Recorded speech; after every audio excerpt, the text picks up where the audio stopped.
May I have your attention, please? It is 1:15, so I'd like to get started, please.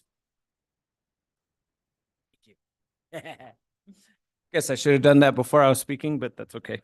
Good afternoon, everyone. Today's a special session, 1:15, Tuesday, February 20th. Before we get started, please turn off your cell phones or any sound-making devices during the meeting. Let's go ahead and start with our call to order. We could have each supervisor please introduce themselves, starting with District 1. Good afternoon. It's great to be here today. Another beautiful February day, and thank you all for being here. My name is Patrice Horseman, and I'm the supervisor for District 1. Thank you. Good afternoon, everybody. My name is Jeronimo Vasquez. I'm supervisor for District 2 and current chair, and thank you for being here today. District 3. Good afternoon. I'm Adam Hess. I'm District 3 Supervisor, and I'm really happy to be here. Thank you. Thank you. District 4. Good morning, everyone. It's nice to see all the staff here, a bunch of staff members. Thank you for being here, listening to us, and we have a full day, and my name is Judy B. Gay. I'm the current board supervisor for District 4 and current vice chair. Thank you. Thank you. District 5. Well, good afternoon. I'm just wondering why I'm here. Just kidding. Hi, everyone. It's so good to see all of you, and it's really great to meet on this beautiful day. It's really nice out. Beautiful drive coming in from Tuba City. So, thank you, Mr. Chair. Thank you. And I just want to note that the Pledge of Allegiance and call to public will be done at 6 o'clock during the regular portion of our meeting. At this time, we'll be moving forward to our first item, which will be a presentation and discussion regarding fiscal year 2025 budget planning, including budget presentations from facilities management, finance, human resources, and information technology departments. And with that, I'll hand it over to our county manager. Thank you, Mr. Chairman, members of the board. I'm going to read a budget message for the record prior to asking the departments that are on deck for today to make the presentations. I did email over the weekend the text of my comments to each of you. This morning, I also presented them to the to the elected officials and our appointed leadership team as well. So again, let me proceed. My message is brief, but I think it's important. As we embark upon the first set of fiscal year 2025 budget meetings, it is important to reflect on last year's process compared to where we are at today. This reflection will inform our guiding principles for fiscal year 25 and explain how the process has been outlined for the upcoming year with a goal of continuous improvement for the process. The budget process has always had an element of uncertainty, both with fiscal year 24, 25 being no exception. I will say, and a side comment is that it seems like the last few years we've not had a normal budget process. So rewind back prior to COVID, that may have been the last time the county had a normal, quote unquote, budget year. Since then, we've dealt with, of course, COVID that had devastating impacts on the organization in a number of different ways, but most notably with the global economic pandemic that was taking place. And so we had a very big change in terms of what was going on. So again, my point being here is that this year is another year of uncertainty for a couple of reasons that I'll outline in a moment. But again, we've not had what we consider a normal budget year for quite some time. In looking back at the fiscal year 24 budget development, the primary uncertainty we faced was the unknown in relation to the county's constitutional expenditure limitation. County expenditure limitation audits had not been done for several years, which compounded this uncertainty. Staff was reviewing documents. Since then, staff has been reviewing documents, compiling a backlog of reports to prepare them for audit, and communicating the uncertainty of how certain items could be handled to maximize allowable exclusions and carry forwards, while keeping us within our estimated limit and avoiding penalties. Now we are happy, and I'm very proud and happy to report that the backlog of expenditure limit audits have been cleared, with fiscal year 18 through 22 that being issued by the Auditor General either last week or today. I want to note here, and again, this task has not just been a matter of turning in forms based on our work. The Auditor General, too, poured through our materials, spreadsheets, data, and confirmed and validated, if you will, what our staff submitted. At this point, I just want to take a point of privilege to say that I want to acknowledge Siri and the entire finance team for doing excellent work because, again, all of the material that we provided to the Auditor General has been validated. There have been no changes, and I think that really is important. So I just want to appreciate the finance department right now. These reports confirm that the county has not, and I repeat, has not exceeded our expenditure limit for the years in question. We've come very close, but again, we have not exceeded it. Issuing these reports, as I said, allows us to affirm the assumptions in our expenditure limit modeling and have a better sense of our budget in relation to the limit moving forward. For fiscal year 25, we have a clear realization that our expenditure limitation constraints will continue to impact our ability to expend revenue the county is authorized to collect and have forecasted in our long-term plans.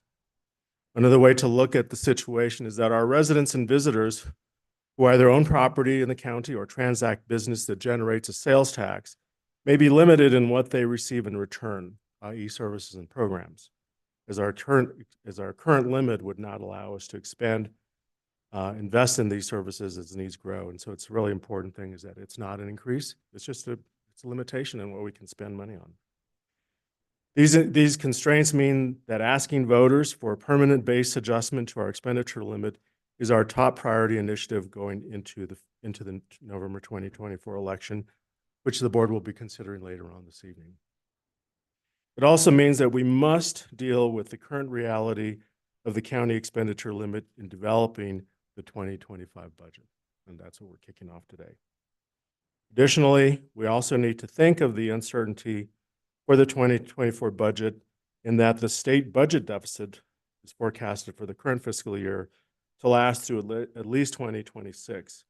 While we do not know how the state will solve their budget deficit, our experience has shown us that when the state faces a shortfall, local government revenues are impacted as part of the solution. So again, we do not know what the state is going to be doing with regard to fixing their problem, but more than likely it will impact our ability as well. For now, the county is monitoring, as I said, state discussions, but we do not have any concrete information on the impacts. The budget process is a time of understanding and establishing priorities. We have asked each department to provide their priorities in the form of increment requests. These requests help us understand the challenges and initiatives underway in each department, and they allow us to align them with your vision for the future. Side note, some may ask, well, why ask for increments if we do not have the funds to satisfy those needs?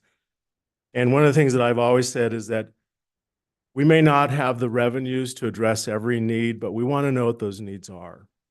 And so not asking and not wanting to know, I feel, and I think we would collectively feel, does not provide the full picture to the board of what the organizational needs are, regardless of our budget condition. So again, we have asked for and we have received a variety of increments that will be presented to the board at a later date.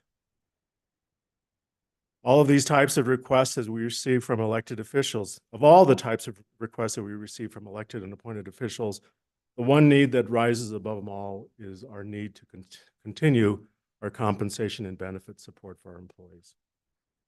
Countywide, as I said, my number one priority and my recommendation will be and has always been to honor and retain our staff in any way we can. Whether it is a service, a program, initiative, or emergency, staff are the core of what we do, and that's what makes our county so successful. To that end, as we look at what is possible in the budget for 2025, I want to be clear that compensation and benefits will be our top priority and recommendations to the board. We cannot lose momentum in staying competitive with Coconino County wages. We must retain the staff we need to deliver our programs. We know our staff continue to face the hardships that our economy brings, including inflation and a higher cost of living than the rest of the state, in fact, most of the country, and that rising rents and housing costs that will continue to keep our employees in very uncertain housing situations.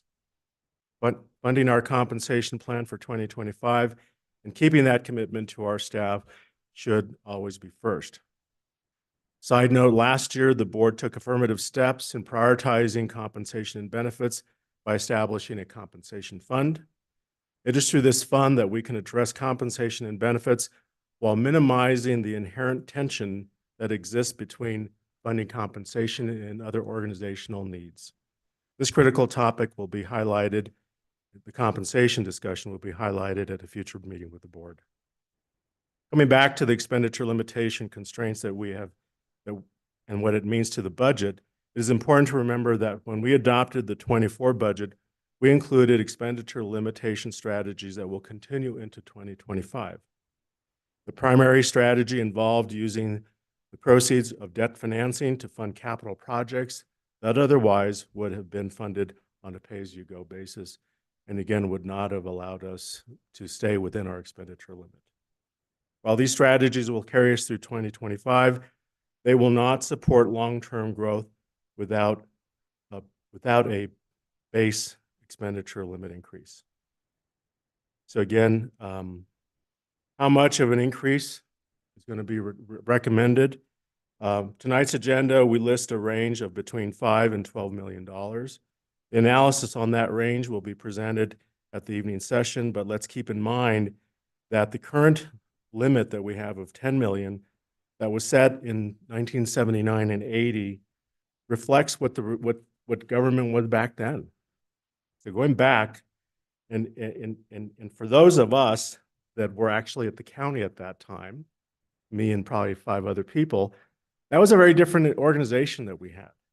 When we look at our compensation, our cost of goods and services, what we need to fund the operation, you look at technology alone compared to what we have today, those are the reality of what we have today just does not meet our current limit.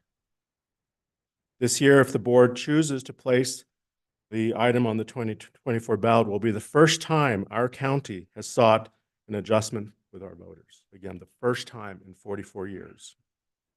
And so again, that's important to note. Additional capacity in our expenditure limit is not a green light to raise expenditures or tax rates rather, but rather it's to put into service or action revenues we've already been provided by our residents and taxpayers. So again, it is not a tax increase.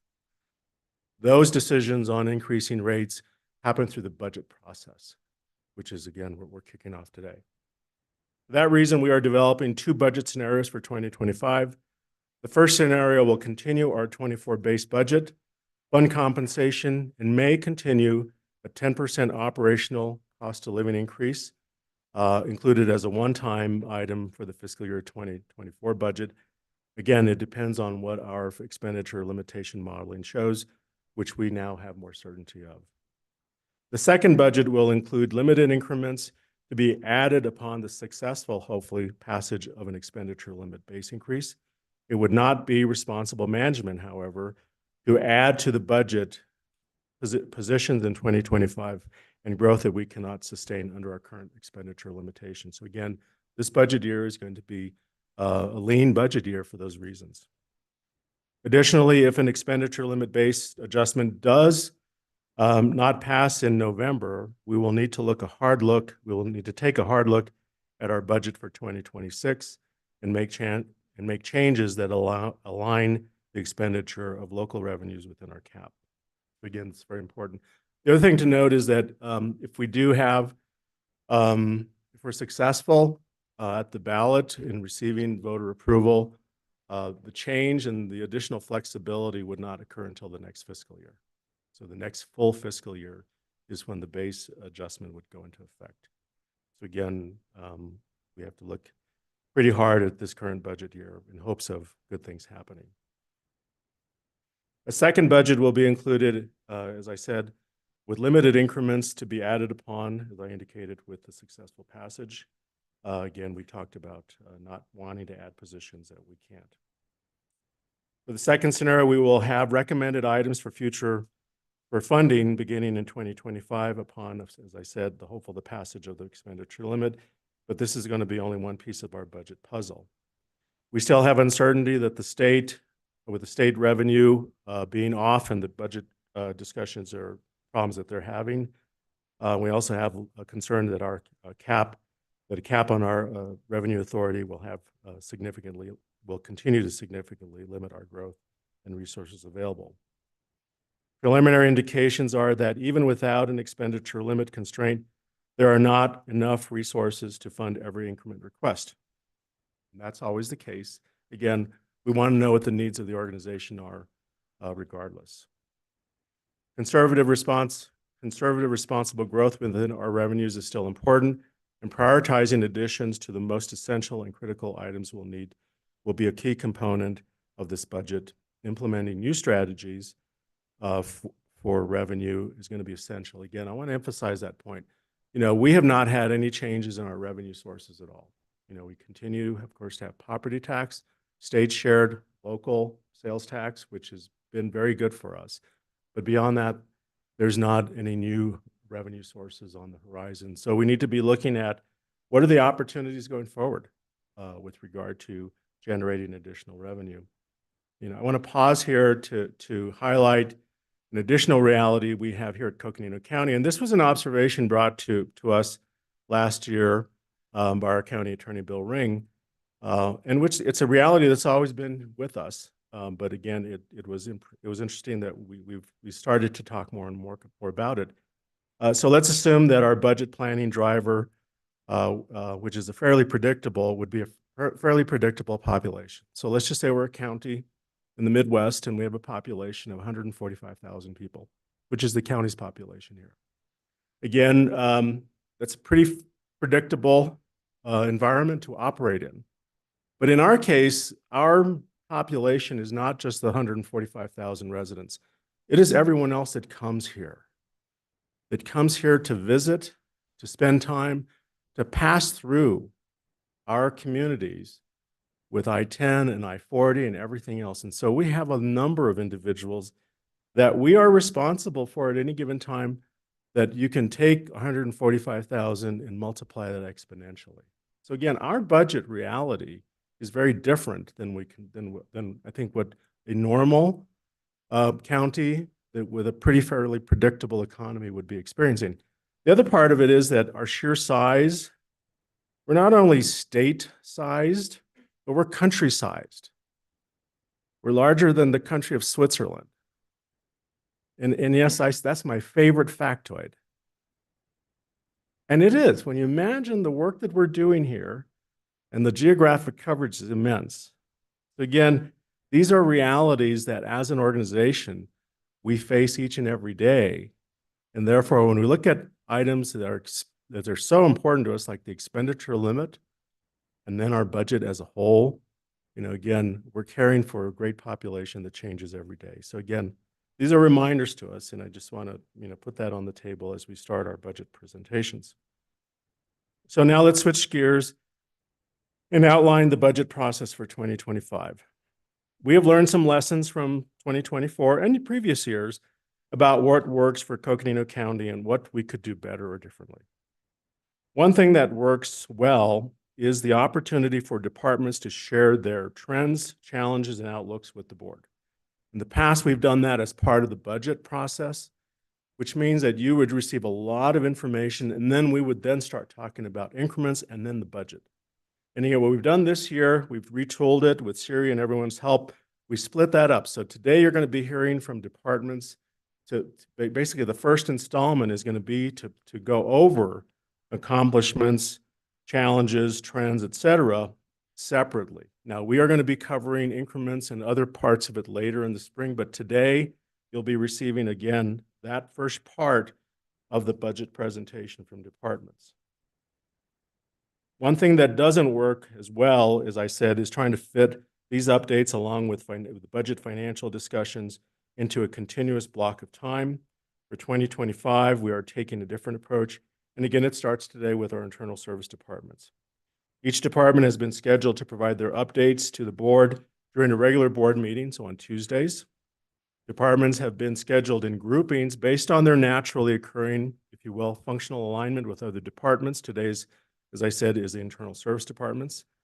Some areas may choose to present collectively, while others may be presenting sequentially during their time block. These presentations are spread out for the next 8 board dates. Again, eight weeks, if you will. Another thing that works well are meetings with the county manager's office, which again, these will continue to take place in late March, and as we've done in the past. This is the best place for departments, as again, during the manager discussion, present and explain their budget increments, as well as their long-term capital plans.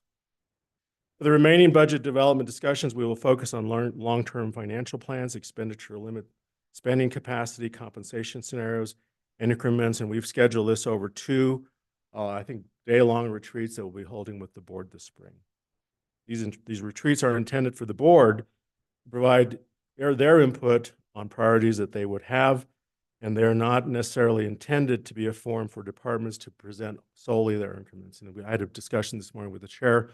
We're going to be looking at that with some input from the board on how we can make some adjustments to the opportunity for departments to present some increments. But again, that's under construction. County management will take input from these sessions to develop a comprehensive budget recommendation, including, as I said, the 2 scenarios above that I just discussed, with a final discussion and approval in May. Some have asked, where are the budget books?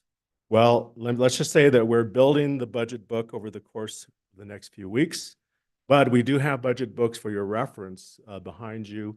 Again, they're really good books. They tell a really good story too. Again, the first additions to the book will be presentations from departments and elected offices covering, as I said, trends, challenges, and outlooks.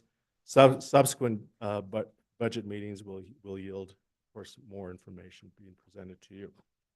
So let me just wrap up by saying that we hope that the board and our departments and elected officials find value in these changes. We continually try to change it and make sure that we can improve the process. We'll probably make some changes next year as well. Our goals are to make sure department heads and elected officials feel that they have been able to provide their updates and information in a meaningful way and to create a process that brings value to the board in how they receive information and provide input. And we look forward to all of the budget presentations, and we are ready, Mr. Chair, members of the board, with our internal service departments, but I can answer any questions that the board would have on my comments. Do we have any questions at this time? Supervisor Horstman. Yeah, and it's not really a question. Thank you for that overview, by the way. I really appreciate that. And it kind of puts it in perspective. Oh, no, we're here again, aren't we? And the other is, one of the things I know that we as a board will be grappling with, and I'm sure the departments are as well, and that is just, we got ARPA funding. And, not only did it bail us out during a very difficult time for our country and our county, but now that funding is coming to an end. And we were able to provide needed services and needed programs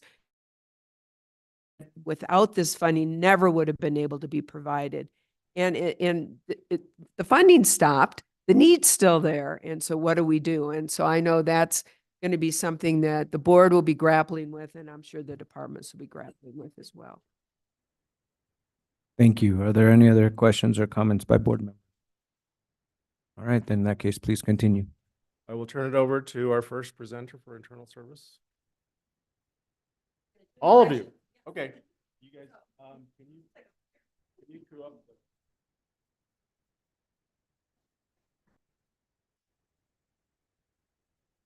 So thank you, Chair and members of the board. We're going to start out with introductions from all of our presenters before we dive in.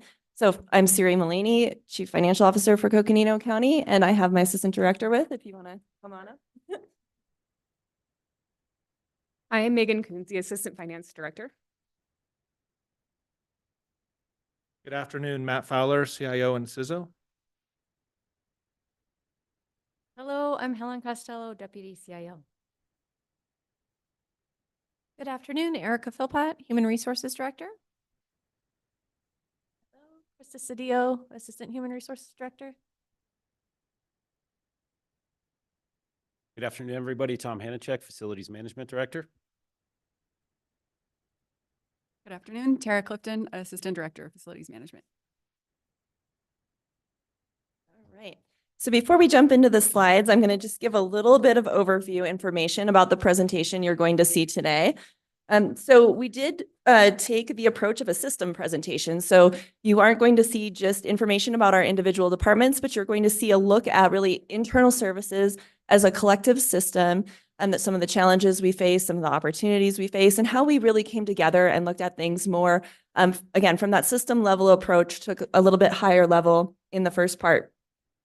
I will say we did develop this as a collaborative presentation. If you think back to your days in school and doing like group projects, it was kind of like that, but this was actually really fun, I think. Don't laugh. Okay. Yeah. We had a great time. We had a great time because everyone was so willing to come together and really, take a shared approach. And so I hope that that's reflected in the presentation today. What you'll see in the first part is that collective overview. So all things that relate to the system as a whole. And then in the second half, we'll dive into some department specific information and talk about our accomplishments, current trends and challenges, and then the outlook for fiscal year 25. As we went through this, we had some themes that really developed, and I think you'll also see those throughout the presentation. Some of those themes being people, connection, innovation, and supporting change. And the way that we're implementing that today is everyone who introduced themselves is going to be a presenter for you today. So that includes our assistant directors who may not typically take the role of presenting to the board, but we're really proud of all the work that we've done, all 8 of us coming together. And we really wanted to show that off. And we wanted to show off the succession planning efforts that are underway in our departments. I think you'll be really happy as represented by the assistant directors, but really the management teams that we're all building within internal services. And so we're really excited to kind of share the presentation today with everyone. Okay, so our first slide before I turn it over is again a mission statement, and this is specific to all of internal services, so not one department or the other. We were really able to come together and craft a mission statement that is a little more global. So as I won't read the whole thing exactly, you can see it on the screen, but I do want to highlight some points from this. Really when I read this, what comes to mind for me is internal services as the organizational backbone. We talk about outstanding customer service. That's first and foremost for all, it's in our name, right? Internal services. We do want to have outstanding customer service because we're here because all the other departments exist. If we didn't have the other departments, we wouldn't need the internal services. The words that come to mind from the mission statement or that are really important is professional, dedicated, innovative teams. We're really proud of that and how we provide support. We also have the words, we provide county employees with the support they need. So every county employee deals with every one of our departments throughout the course of their employment with Coconino County. And so we want to do that in a way that allows them to be efficient, effective, productive, and engaged. Because ultimately, in turn, that allows all the departments to fill their missions and their call to public service for the rest of the county. So that's what we wanted to highlight in our mission, and I'll turn it over to Erica Philpott, Human Resources Director. Thank you, Siri. So I have the honor of presenting this slide, which is just one illustration of many of the ways in which these 4 departments work so closely together.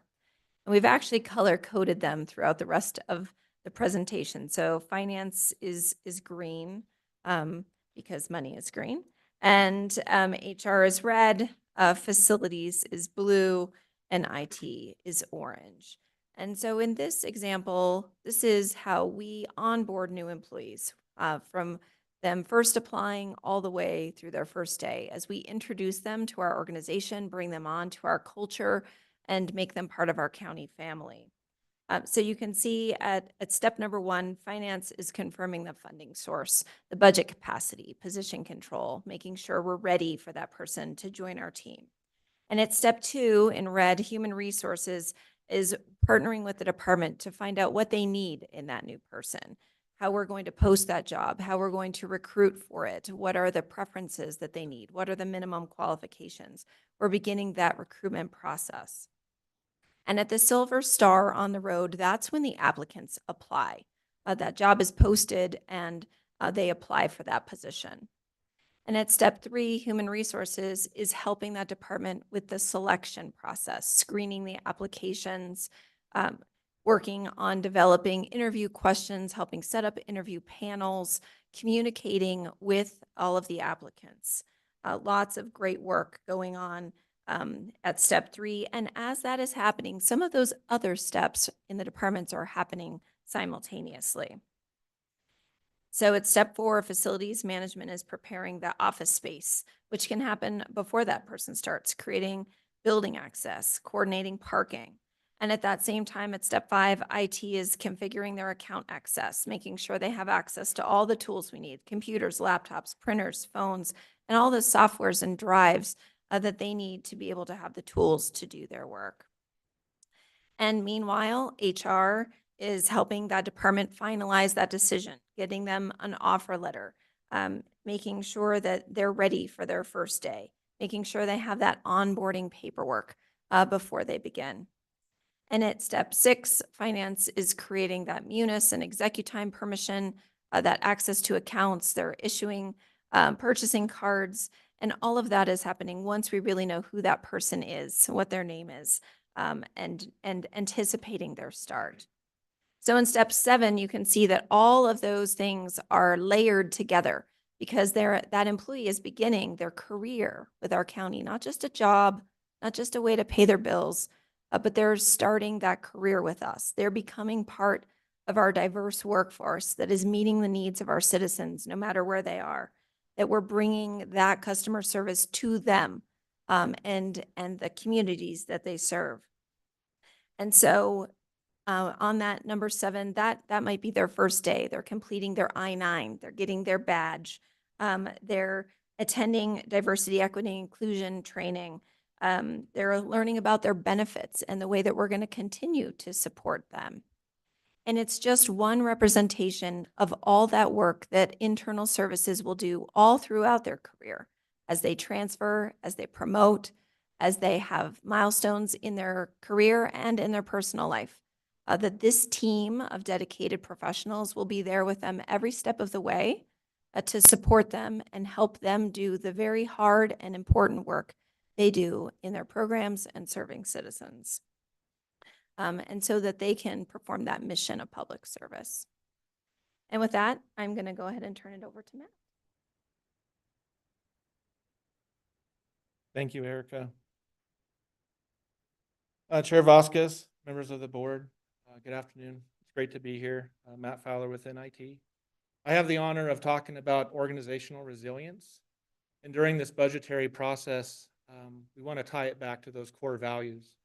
So honoring our people, collaborative thinking, intentional and transformational leadership, and nurturing and learning organization. As you can see with the illustration before you, our emphasis is on our citizens. This aligns directly with our budgetary process. It also allows the opportunity for collaboration and teamwork of being part of the internal services system. And really, this is a framework for successful service moving forward. This slide is extremely important. You're going to hear from a lot of different presenters today. There's going to be a lot of valuable data shared. I do want to pause on this, and it's so important as we look at metrics. They're not just numbers, but the amount of work and effort that goes into each of these areas within our various departments of internal services is truly amazing. Starting off with finance, managing a budget of $546 million throughout fiscal year 24. That results in 10,000 cost account codes, 10,000. Over 250 separate grant programs. And we all know all the work that goes into just one, right? Taking a look at P cards and transactions, totaling an estimated $7.5 million that the finance team is reconciling, doing their fiduciary part, making sure that everything is done properly. A huge amount of work in finance. Moving over to human resources, supporting 1,250 employees. through the recruitment process, supporting every department across the county, interacting with 4,500 applicants that are interested in joining our team, interested in joining Coconino County. Personnel action forms, an estimated 5,000 PAs for FY24. That's what the target number is currently. A huge amount of work. Employee recognitions, this goes back to our workforce. It's such an important opportunity for us to connect, really highlighting why they choose us, why they come to Coconino County. And you know, typically this is a 5, a 10, a 15 or 20-year public servant. And in some cases, I heard recently, I think someone might be at 50, if I'm not mistaken. So Sheriff Driscoll, 50 years. And so when we look at recognitions, it's not just, it's an opportunity, obviously, for Eric and her team, and they do a phenomenal job, but it's really in partnership with each of the departments, the elected officials, and the department heads, really highlighting the employee and why they choose to work for Coconino County. Speaking of hard work, we know facilities is out there every day, especially as we deal with ice and inclement weather. And so as we take a look at the building space, amazing 675,000 square feet of building space. That's in partnership, the maintenance of that space, with the Sheriff's Office, Parks and Recreation, in addition to Public Works. That totals 43 separate buildings. And as we look at work orders and keeping things running, an estimated 2,000 work orders for Tom and his department, just doing an amazing job. As they look at capital projects, estimated cost for FY24 is at $3 million. Last, information technology, currently supporting approximately 1,500 laptops, servers, cell phones, and various devices for our workforce, serving 230 enterprise applications across the various departments. We're looking at approximately 13 IT projects that'll be completed in FY24. One of the large ones you guys are very familiar with, which was the GCC migration, which is behind us at this point. And then an estimated tickets, those could be requests for anything, for a new piece of software, maybe for a monitor, maybe for a keyboard, or maybe something is broken, but really tracking not just problems, but also requests. 12,500 is the estimate for FY24. So metrics are numbers, but there's so much meaning behind all of the work that each of the department is doing. And I want to introduce Tom Hanachek from Facilities. Thank you.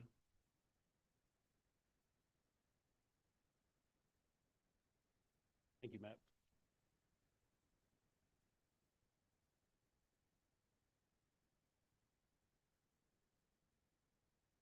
Might take a minute to load up. There we go. So all my colleagues talked about the amazing people behind the curtain that we see here, and that's exactly what you see up here is a kaleidoscope of close to 80 people.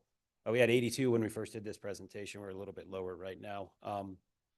That make this magic happen out in the county. And I think what's cool when you look at this, we have folks that have been here for a couple of weeks on this screen, and we have folks who are in this room over here, Mr. Scott Richardson, who have hit 30 years. Last week, we had a party for him down here. So pretty amazing. And Matt was just talking about Sheriff Driscoll, close to 50 years of service. So what you see here is over 500 years of experience in the county. It's pretty impressive. I know we're throwing a lot of stats at you, but hopefully some of them stick. Yeah, we're trying to make a big round number to make it easy. We've all said we've had the pleasure to introduce these slides here, and I feel that I honestly have probably one of the coolest slides to present because it is about the people, and it is the people are what we stand for. The people are what we work for, what we do day in and day out. The staff that you see on this screen allow, as Erica had said, allow the rest of the organization to deliver the services to the citizens in our county and to the visitors of our county. I would also like to recognize we have some of our staff here that you see on the screen that are actually here in person, but we have a lot more that are tuning in either on YouTube. There'll be a slight delay, or they're tuning in on the Zoom call. So I wanted to say thank you to all 79 employees. I believe that's the total count for all the hard work that you do every day. when we talk about organizational pillars, there were 4 that Matt covered there with honoring our people, collaborative, transformational leadership, and nurturing a learning organization. And I think what's interesting, you've all heard about the struggles with recruiting folks. What I want to talk about is how each of these 4 departments that are standing in front of you today have overcome that by really believing in and investing in their staff to be able to provide trained, knowledgeable employees to provide the services day in and day out, whether it's on a Saturday night, if we get an emergency call, President's Day. Yesterday, we just had a call over at the election center. We have people day in and day out. When we talk about partnership, not only do we partner with all of the other departments in the organization, but internally we do also. And what you're sitting behind is a good example of a small partnership that we made happen over the course of a month. Matt and his team with our team built this and installed all the AV. Theory obviously found the money to make it happen, and HR allowed us to have the people, and Erica picked out the colors on the laminate. So that's just a small example right there of what we do on a daily basis. And we always say, if we're doing our job well, you never see us because everything is working smoothly. So that's what we strive for. It has been stressful, to be honest with you. The last 4 years for internal services, we've gone through a lot. And I think you hear a term over and over, is resilience. And I think our staff, the 79 people that you see on that screen, are some of the most resilient folks that I've ever worked with in my life. And when we show up to your workspace, we have a smile on our face. And I think that says a lot about the organization, and it says a lot about the people that we work with each day. So thank you. Now I'm going to introduce Theory again. Sorry, I forgot the order. I didn't write it down. All right, this is our last slide before we go into the department-specific information. So there's a lot going on this slide. We have our themes and we have SWOT. So you'll see, and I think I can maybe do it with the mouse, across the bottom there, yep, the themes that we really kept coming back to as we were developing this presentation. So connection, innovation, people, and supporting change. And you'll see that as we walk through each block of the strengths, weaknesses, threats, and opportunities. So taking a look at the SWOT analysis, this was another area where it was, I hate to use the word fun too much, but it was kind of fun to develop this because what we did was every department put in their own SWOT analysis. And then we also kind of thought about things from the systems level. But as we were looking at each other's and the information we had put in our shared document, we went, oh, that applies to us, or yeah, I like that. And really, that's kind of more systems. And anyway, the way that we were able to develop the screen in front of you went from originally the thought of having maybe different colors for each department, or, some way to highlight maybe what we were each thinking. But in reality, all of these apply to all of our areas. And so that was something that was really cool that we discovered as we were going through this process. So we're going to speak about this really in terms of how the system in total, what the SWOT analysis looks like. So as we start with our strengths there on the top left-hand side, Tom mentioned some of the combinations of internal service departments working closely together. I'll throw a few more in. I know IT and facilities came together for the election space renovation, which was really amazing. Or anytime there's maybe like a comp plan or something that involves employee pay, HR and finance are working well together. And you can take that and you can kind of take different combinations throughout the year. There's always shared projects. And that really is a strength because we're able to do that and we're able to do it in a way that supports each other rather than kind of goes against one another. Then as we look at the rest of them, there's just, again, there's kind of the values, the value words that are in the rest of our strengths that are worth pointing out. So we value connection and partnership. Also in the next strength, innovation, customer service, public service, fostering growth, learning, and relationship building. But all of this ends with in service to our county partners. So again, our strengths really are how we're here and how we are devoted to serving our county partners. Then as we move to the next block to the right, the weaknesses. So the first few really speak to change, organizational change. That might look like organizational turnover, department turnover, the changing work environment, and how that might kind of pair with changing priorities. And so as we look down all of this, the ability to meet competing expectations in a timely manner and service expansion without staff expansion, all kind of go back to that middle, the middle weakness that we have, not just in internal services, not just within our own departments, but organizationally, it comes to limited funding. That's really the core of all of this. If we had unlimited resources, maybe we would be able to further mitigate the weaknesses that we've identified, but just recognizing as an organization, funding is always going to be, a challenge for us as a government. Moving on to the threats on the bottom left. So as we look at all of these, the number one thing that kind of comes through that leads to some of this is that we're stressing Steve out. Okay.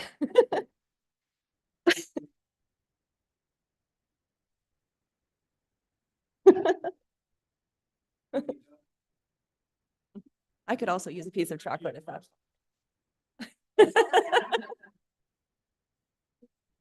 Okay, so starting over with threats. That's okay. So the number one thing that in our discussions that came through is really we don't expand organizationally because we don't want to contract, right? And so we don't add staff, we don't add programs because we look long-term. We look at long-term stability of our programs and being able to, keep a commitment to our employees that positions won't be ebbing and flowing and growing and shrinking. And so, that really does lead to a lot of the limitations. It causes us to rely on external partners that might have some volatility there then in terms of the services that we're able to provide. It means we're working with aging equipment and facilities. And one other threat, so changing and evolving legislation and compliance, because those are things that are out of our control.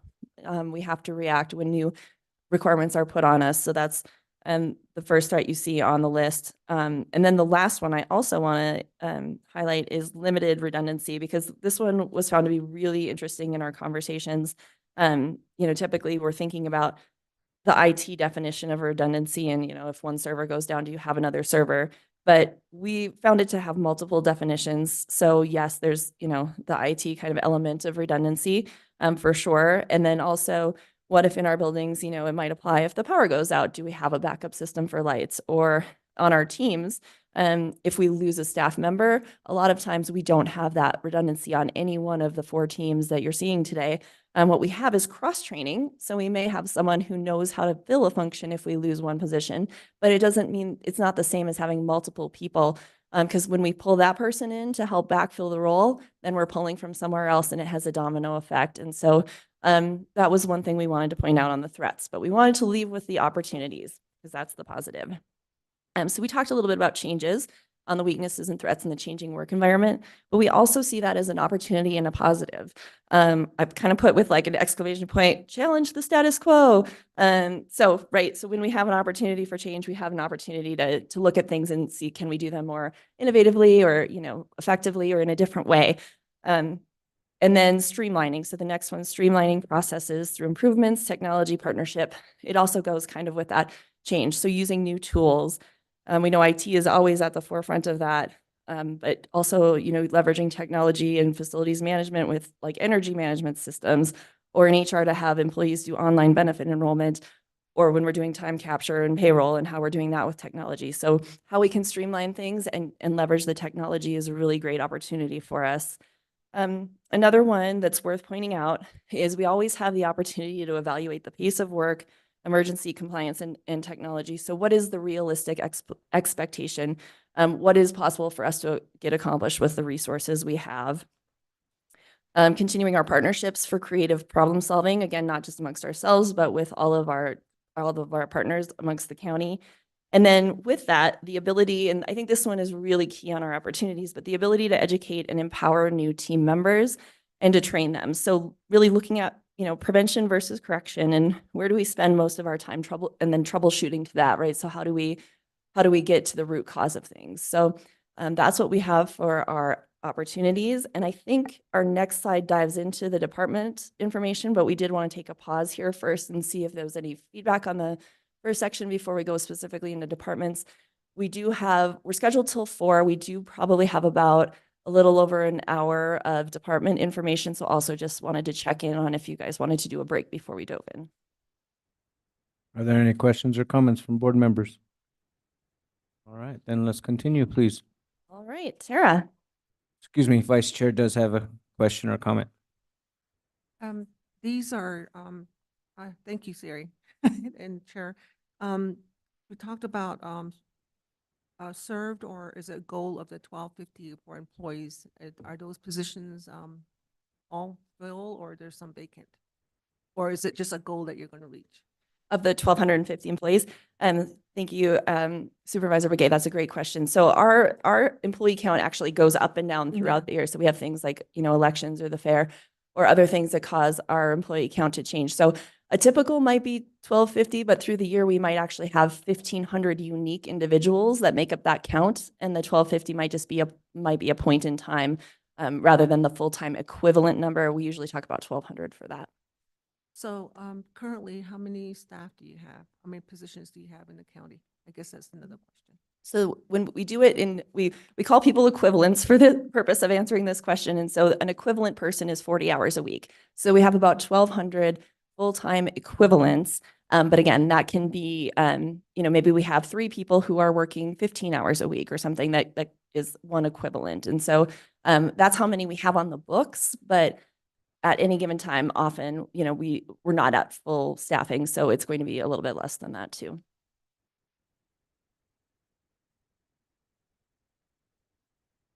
Any other questions or comments?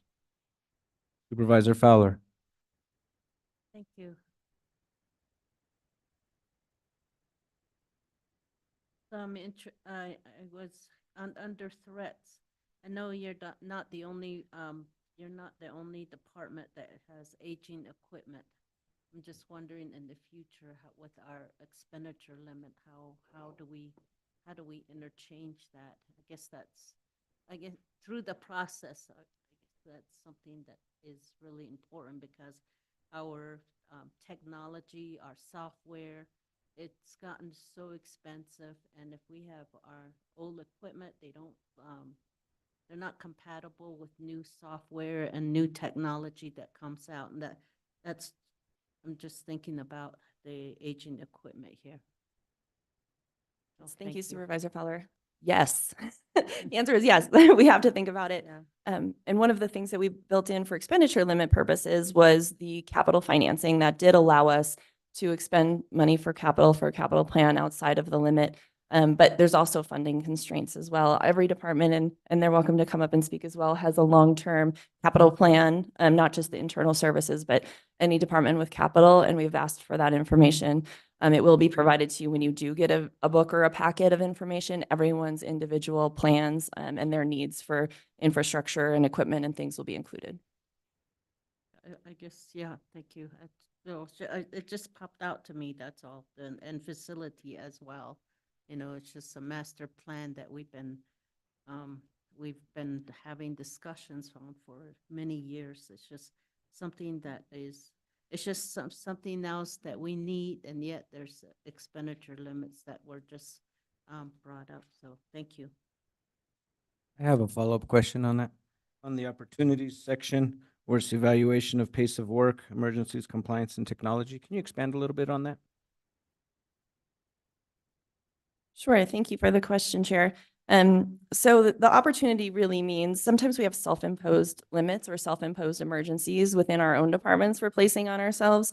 And also the word compliance, both within our department and countywide, just really digging into some of those things. So sometimes we talk about compliance, well, we're required to do this.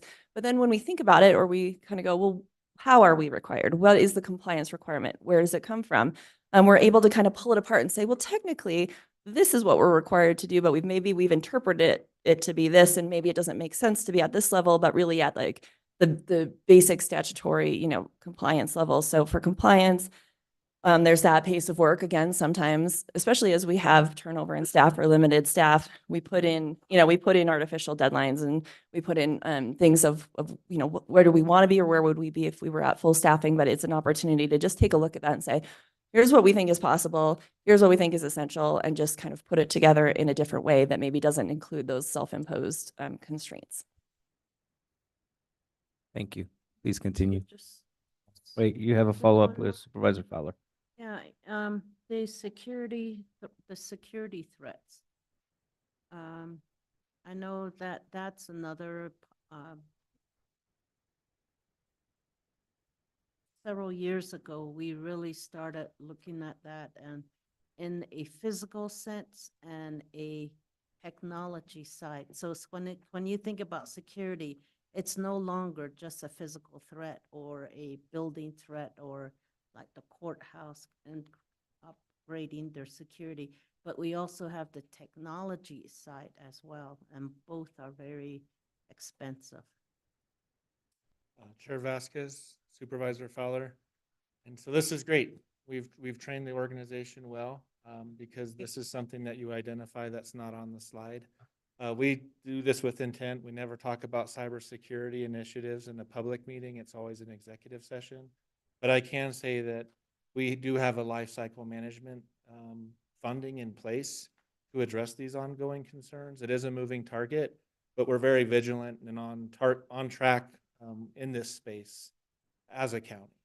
And so we're happy to come back to the board in an exec session and talk about this further if there's additional questions or concerns that you may have or a board member. But this is also why we met recently to educate and share about the threat landscape, how we're dealing with it, and always working together in that regard.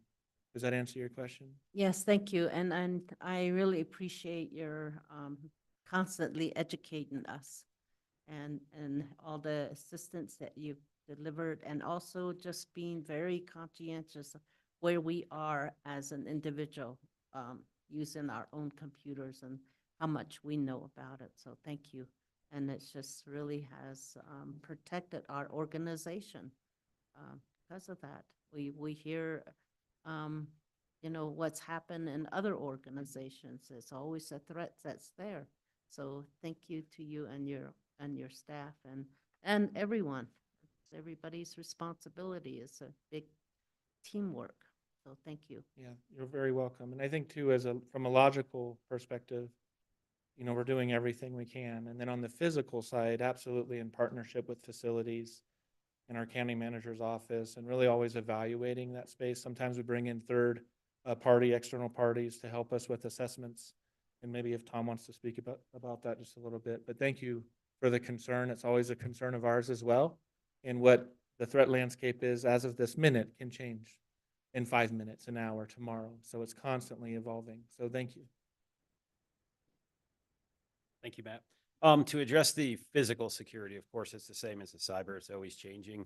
When we look at the last major capital update to Coconino County facility portfolio, is pretty much late 90s, early 2000s. And the way security is in a building has changed drastically in the last 25 years. And that is something that in all of our most recent capital projects, we address it with the election center on a case-by-case basis is obviously different than, say, adult probation or HR and finance upstairs. But one major theme that you'll see when we come to you for the facility master plan update on April 2nd is we will talk a lot about that changing dynamic of physical security in the building as a component of the facility master plan. So anything that we do moving forward will be addressing the threats as we currently understand them. Yeah, and if there's I'm just thinking if there's a security breach somewhere in cyber or facility, and we don't do this upfront protection and learning, then we have to pay more on the other end. Absolutely. It's expensive to retrofit a building. So then that goes back to expenditure limit again. So I just want to just bring that back. So thank you. Appreciate your work.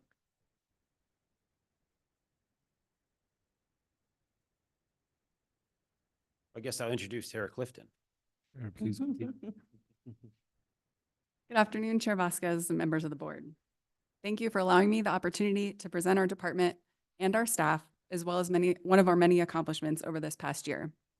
I feel fortunate to have joined the FMD team 6 months ago. After 5 years at the county, I thought I understood what this department did, but now I truly understand the breadth and complexity of the work that our team accomplishes every day and how it keeps the wheels of county government functioning. I'd like to take a moment to tell you about our team and the work that we've accomplished over this past year. But before I go into specific accomplishments, I want to emphasize who we are. At our core, we believe a strong team is the foundation that allows both the county and our community to be served by our department. The image on the screen depicts the values of FMD, and it's posted throughout our department. Our values aren't just a wish list or an idea of what's possible. Rather, they are the values that our team lives by and infuses into the work that we do and the attitude that we bring to the county each day. I want to speak briefly about the value of service with quality. This past year, our operations and maintenance team helped set up more than 40 county events, including Diversity Day, Earth Day, and most recently, the grand opening of our new election center. We've completed reconfigurations and alterations of workspaces for more than 15 county departments who are welcoming employees returning to the in-person work environment. And we do this type of work with a commitment to service with quality. I was thinking back to my experience with FMD staff over the past 5 years, and how even though I was just a stop or one task for their day, I felt like I was the only person that mattered. It might seem small, but it made me proud to serve as a county employee, and I'm even more proud now to be a part of this team. I think that the quality of service with quality speaks to the culture of our department and the team that's been fostered. We do this work with pride, and we strive to build trust with the departments we serve. This year, we completed several capital projects, including restoration of the historic courthouse, restoring 115 windows and replacing 8 doors. In addition to preserving the beauty of this historic structure, this project provided increased security, weatherproofing, and extended the life expectancy of the courthouse. We also completed the Election Center Tenant Improvement Project, which culminated in a successful grand opening and ribbon-cutting ceremony. Large projects like this have several moving parts and require meticulous organization, clear and consistent communication, and, to say the least, a large amount of patience and adaptability. Additionally, they require substantial financial support. We'd like to take an opportunity to thank the Board of Supervisors for your support of our most recent projects. We look forward to working with you all toward more shared successes in the future. Each of these examples show ways that our values are brought to life in our department and the way that our team works together to achieve our common goal of public service. Now I'd like to share our mission as a department and our commitment to the county and its citizens. Within our department, we have several functions that work both independently and as a cohesive unit. Let me highlight some of our program-specific accomplishments, issues and trends, and outlook for the future. As you're looking at each program, you'll see the letters within the boxes represent each of these categories. So we've outlined A for our accomplishments, I is going to highlight our issues and trends, and O is for outlook by area. And then you'll see this theme repeated. You'll see this slide very similarly repeated for our other county internal services partners as well. During our fall retreat, we invited a Spanish interpreter to participate with our team. This helped bridge a communications gap for some members of our team and resulted in a more robust discussion about how to make our department stronger for the county. Additionally, it brought our team closer together and encouraged people to participate in ways that they hadn't previously. We will continue our relationship with Roxana, our interpreter, for all staff meetings and biannual retreats. Across the board, one of our major challenges is the unpredictable cost and increasing costs of goods and services. This substantially impacts our program budgets, project scopes, as well as day-to-day operations. Looking forward, we're excited to present the Coconino County Facilities Master Plan to you all in April. For the past several months, we've worked to codify a vision for the county's facilities. We are accomplishing this by first identifying future facilities needs through department-focused interviews and surveys, and then by consolidating and refining with our consultants and our advisory team, which is made up of leaders within our organization. This will be distilled into a strategic vision for the county's future that takes into consideration current space needs, future needs, and how to integrate these to provide efficient and comfortable workspaces and public service facilities.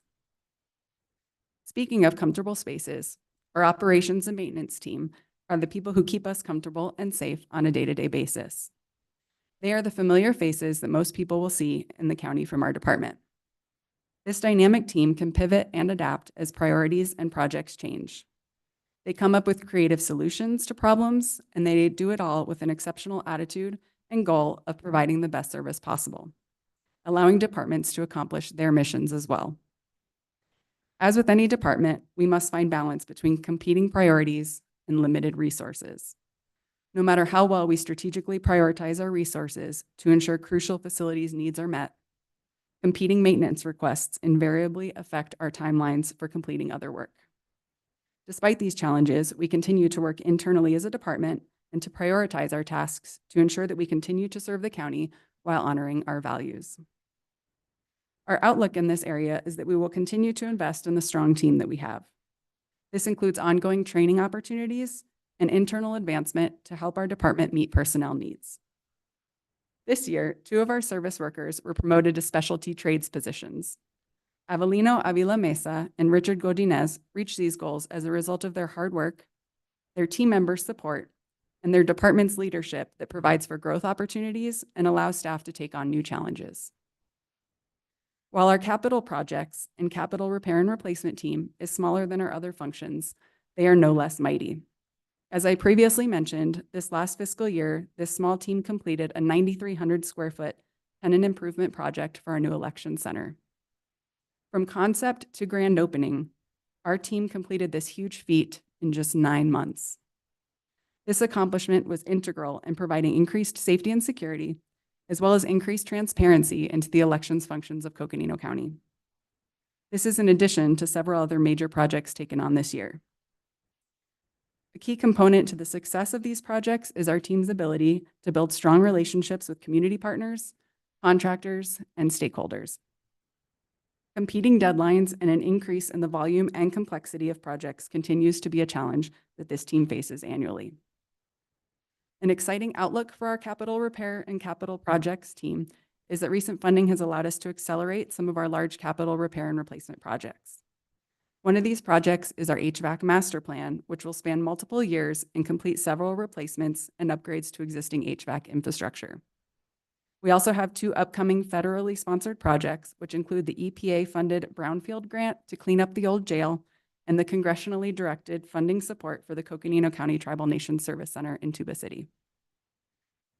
Finally, our resource conservation program goal is to ensure that county buildings are operating as efficiently as possible, thus saving the county money and contributing to the county's sustainability efforts.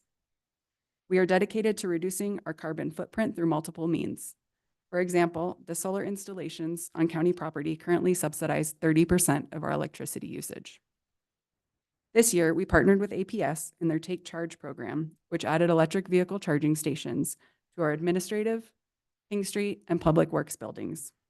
This initiative is just one example of how FMD is helping the county meet their commitment to promote energy efficiencies and conservation. Possibly one of our greatest opportunities exists in the replacement of older, inefficient equipment and technology. These resource replacements not only give us an opportunity to take advantage of energy efficiencies and remote management opportunities, they also offer an opportunity to put our team in an offensive position that will free up personnel resources and allow the time to envision and implement a more integrated and transparent technological system throughout the county. In contrast to the opportunities that exist, 2 of the issues and trends that we're experiencing relate to aging equipment and facilities. Older equipment tends to be less efficient. In addition to financial and energy resources, aging equipment absorbs personnel resources as well. With aging equipment, our staff is put in a defensive position, reacting to issues we experience, which saps time and county resources while decreasing our efficiencies overall. These effects will continue to grow exponentially as our equipment and facilities continue to become obsolete when compared with more modern and integrated equipment and facilities. Finally, FMD is working with our county sustainability department to finalize an agreement for energy management software provider. This software will provide us with a comprehensive look at our utility usage and will guide us in making thoughtful, energy-conscious decisions moving forward. For our department to function at its best, we strive to collaborate and partner as a cohesive team. For example, our facilities and maintenance team regularly works with our construction management team, and the administrative unit regularly works with all units to ensure billing and other administrative functions are in order. But most, if not all of these, also partner with our internal services partners. We partner with IT for network infrastructure, capital project needs, and we'll be partnering with them for our HVAC master plan. We partner with finance for large capital projects, grants, and day-to-day operations. And we partner with HR in the advancement of existing employees, recruitment of new employees, and other personnel-related functions. Before handing it off to our next internal services partners, I'd like to open it up for any questions that you might have. Do we have any questions from board members? Supervisor Horstman? Probably more than, probably just a comment.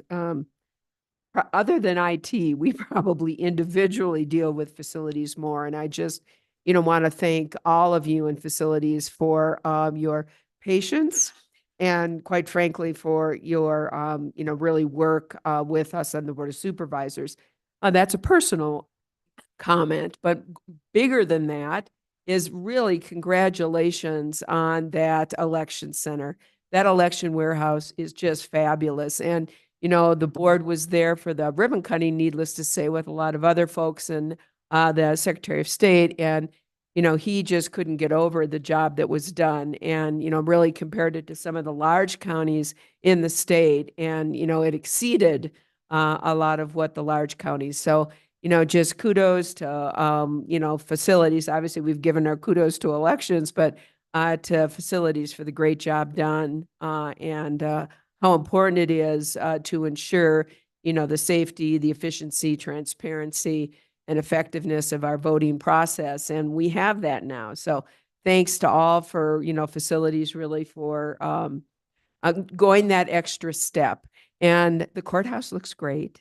And I do look forward to that facilities master plan. I know that the county manager referred to us looking at other options because there are a lot of aging infrastructure here. And it not only affects the efficiency of the work we're doing, it is affecting sustainability and our meeting our needs for, maintaining or doing what we can for carbon neutrality and to be as efficient, as sustainable as we can be. So I look forward to that discussion going forward.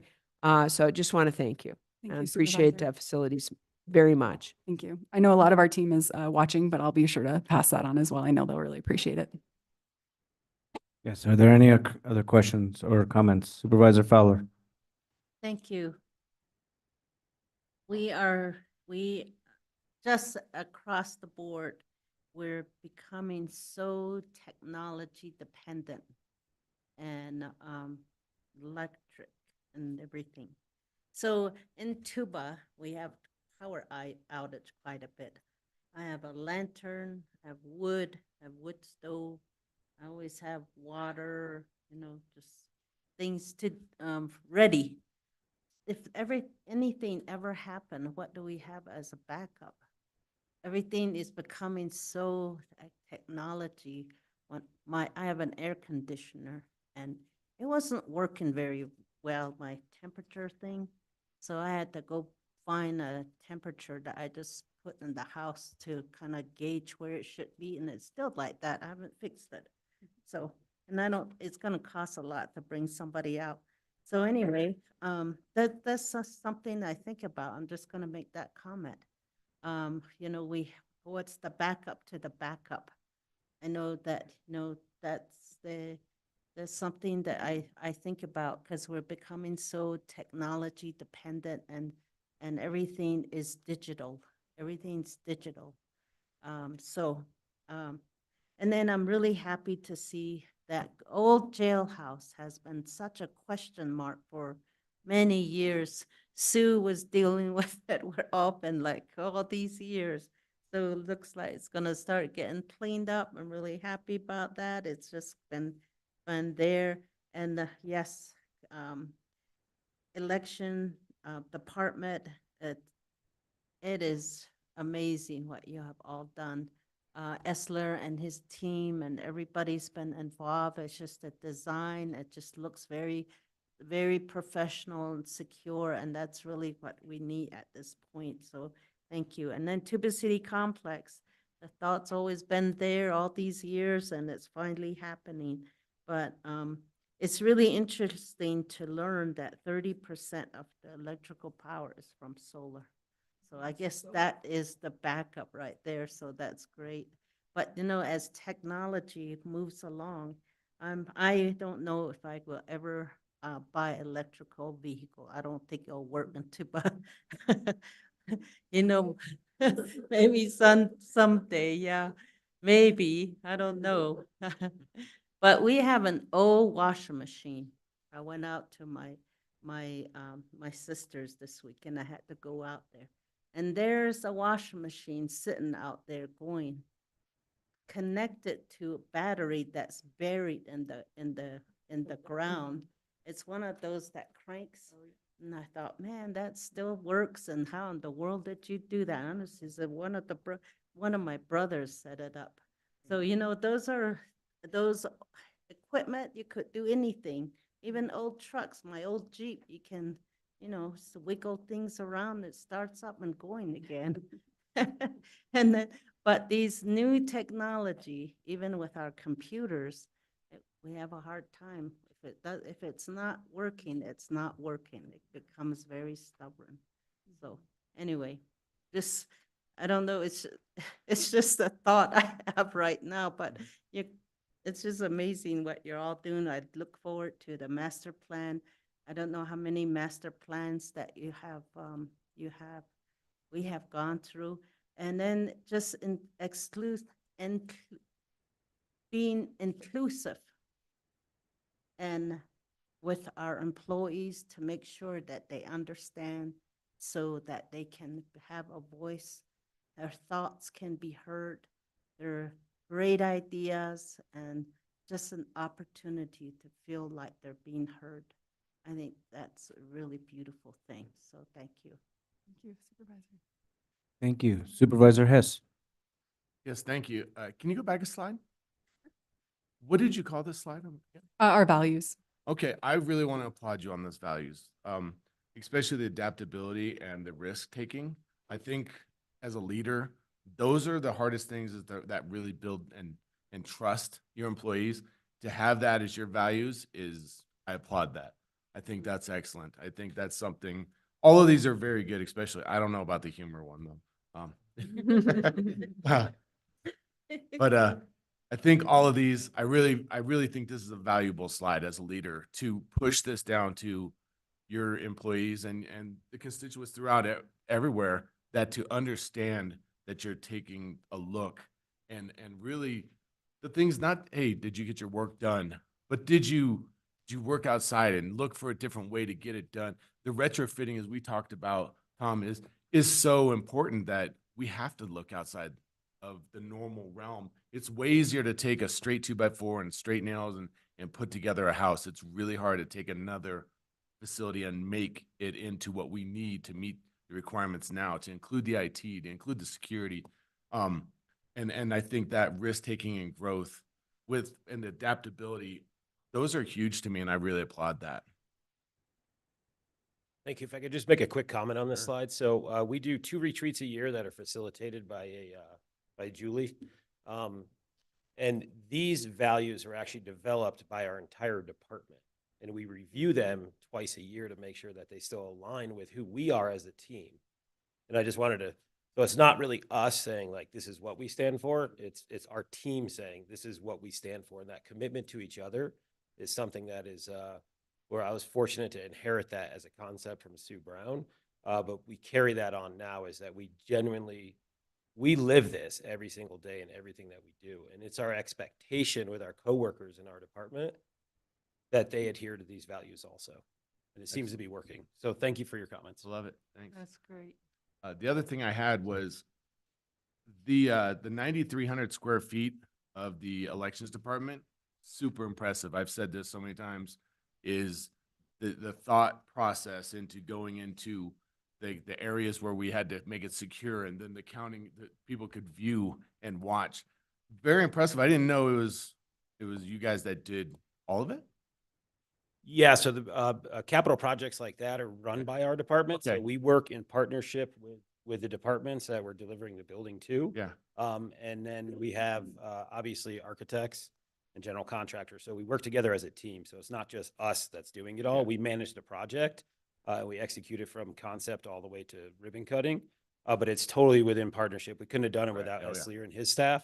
to understand what the requirements are or for our organization and also for elections. And that shows that integration that you've hit on so many times throughout this is working together.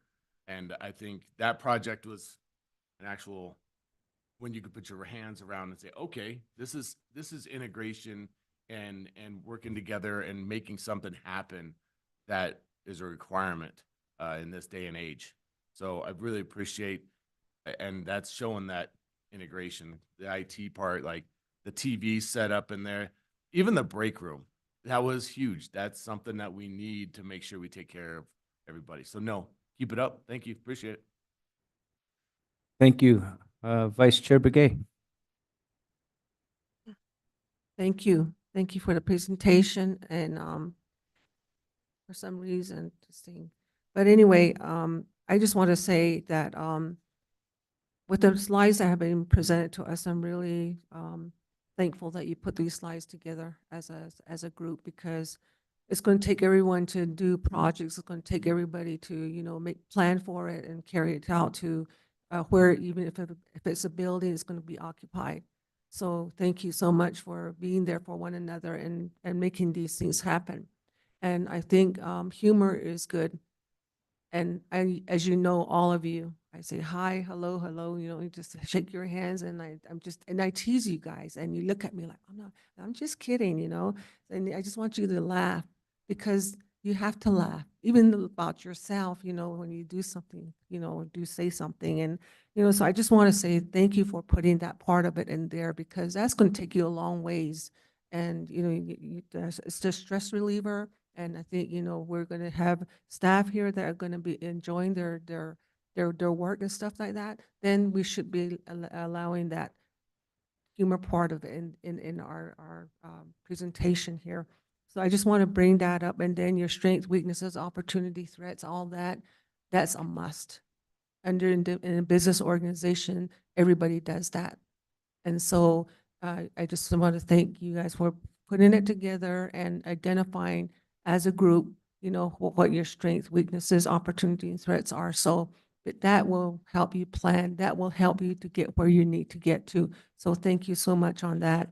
And then as far as what was just presented, you know, I'm really glad that, you know, it was presented to us, because we have to showcase what we've done and how we did it, and what our accomplishments are, what our issues and trends and even outlooks. We have to look at our outlooks too. Where do we want to be?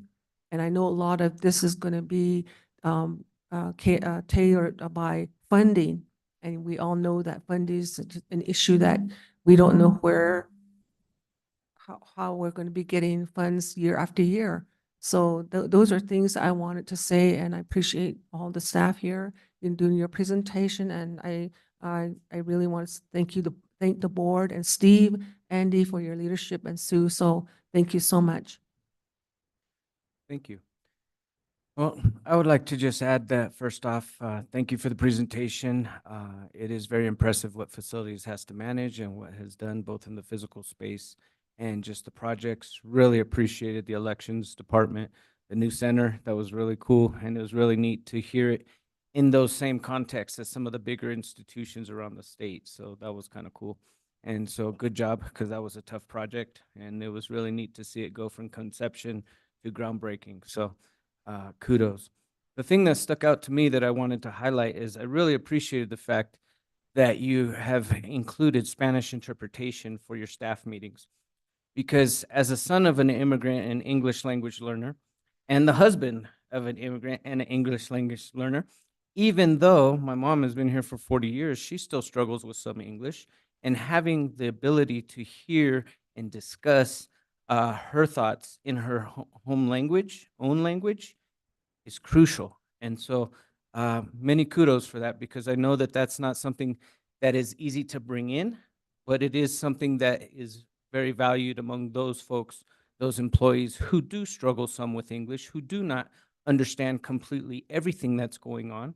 They might get 80 to 90%, but that little 10% can cause some big problems if it's not caught right. And so by bringing in interpretation and allowing them to have that opportunity, you're enhancing your team, you're enhancing their effectiveness. So I just want to say thank you for doing that, because I know that those staff members really appreciate that opportunity to fully engage with the team and be part of the team that develops the values of the department. So thank you.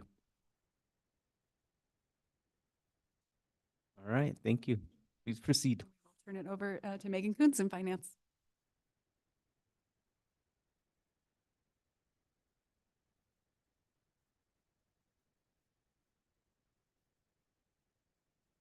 Good afternoon, Chair Vasquez, members of the board.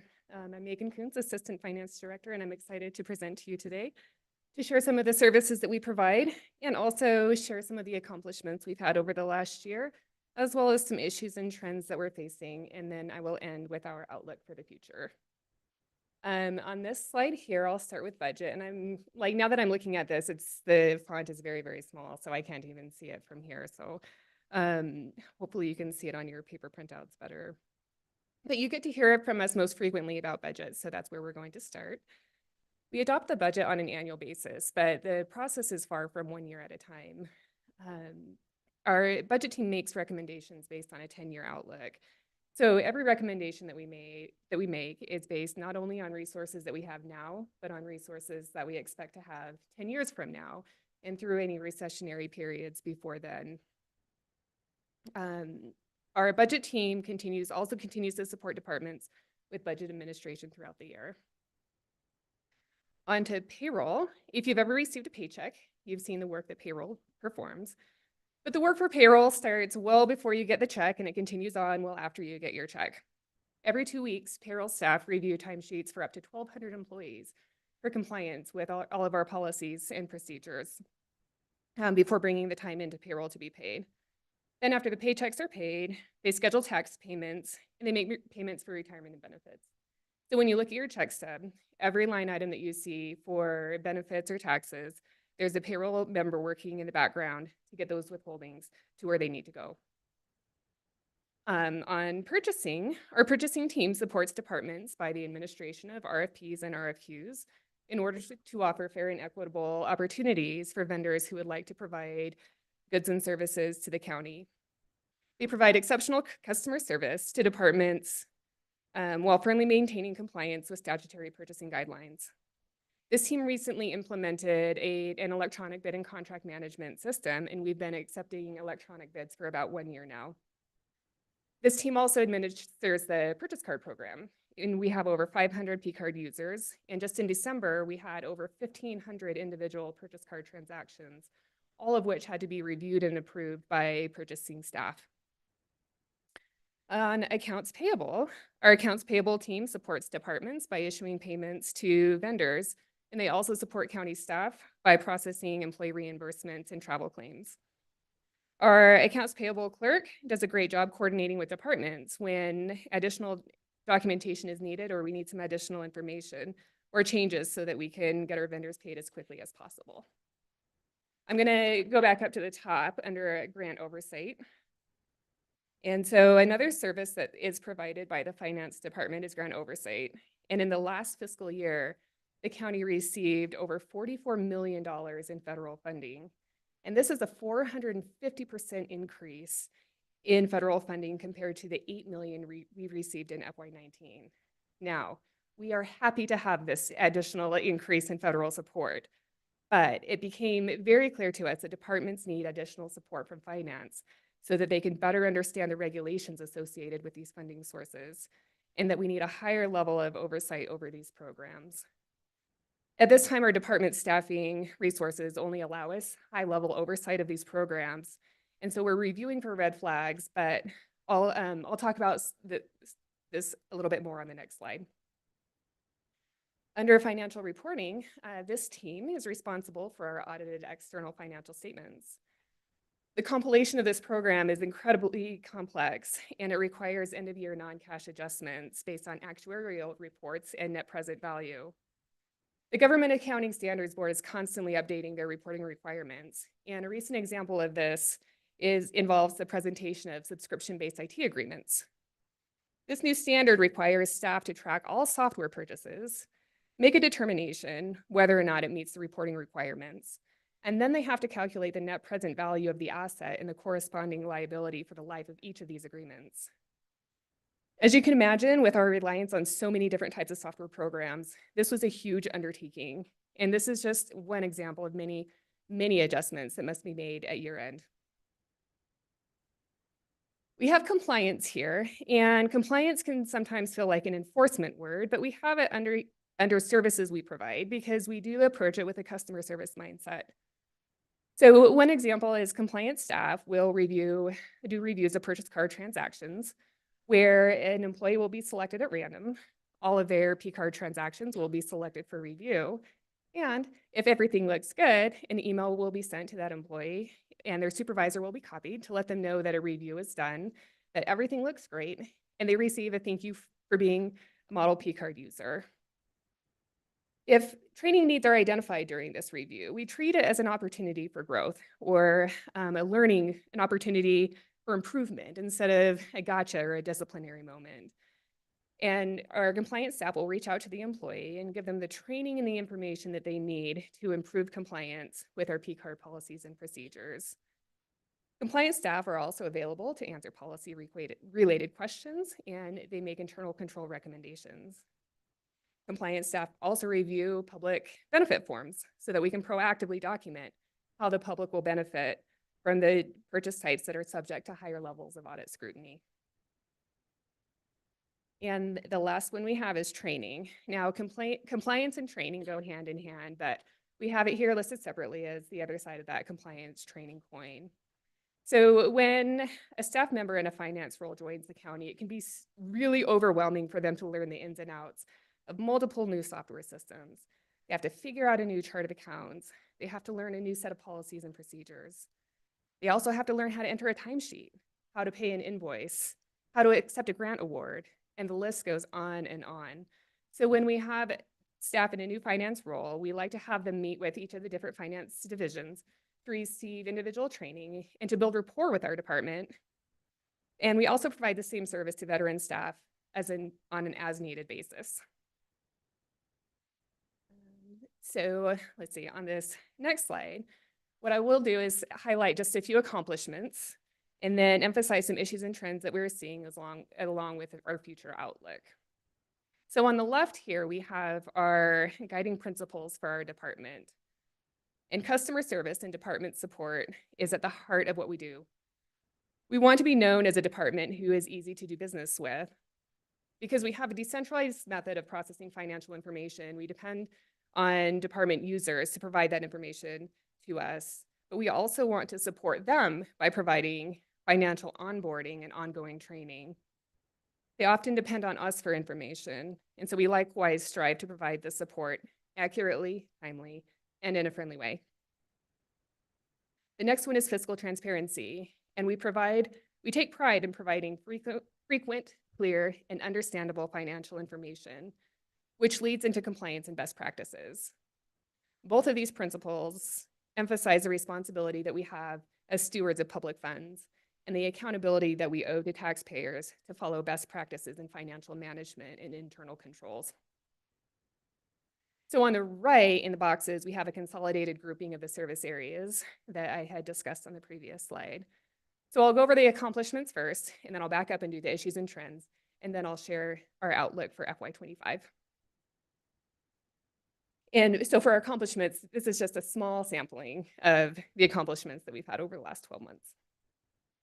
Under operations, payroll, and purchasing, in FY23, the department coordinated the external subrecipient monitoring work that was a required component of the $5 million in community funding that was awarded to external partners who received ARPA funding. This was done by the same staff simultaneous to the implementation of Ion Wave, which was our bid and contract management system. Under audit and financial reporting, we issued our audited financial statements 5 months earlier than the prior year.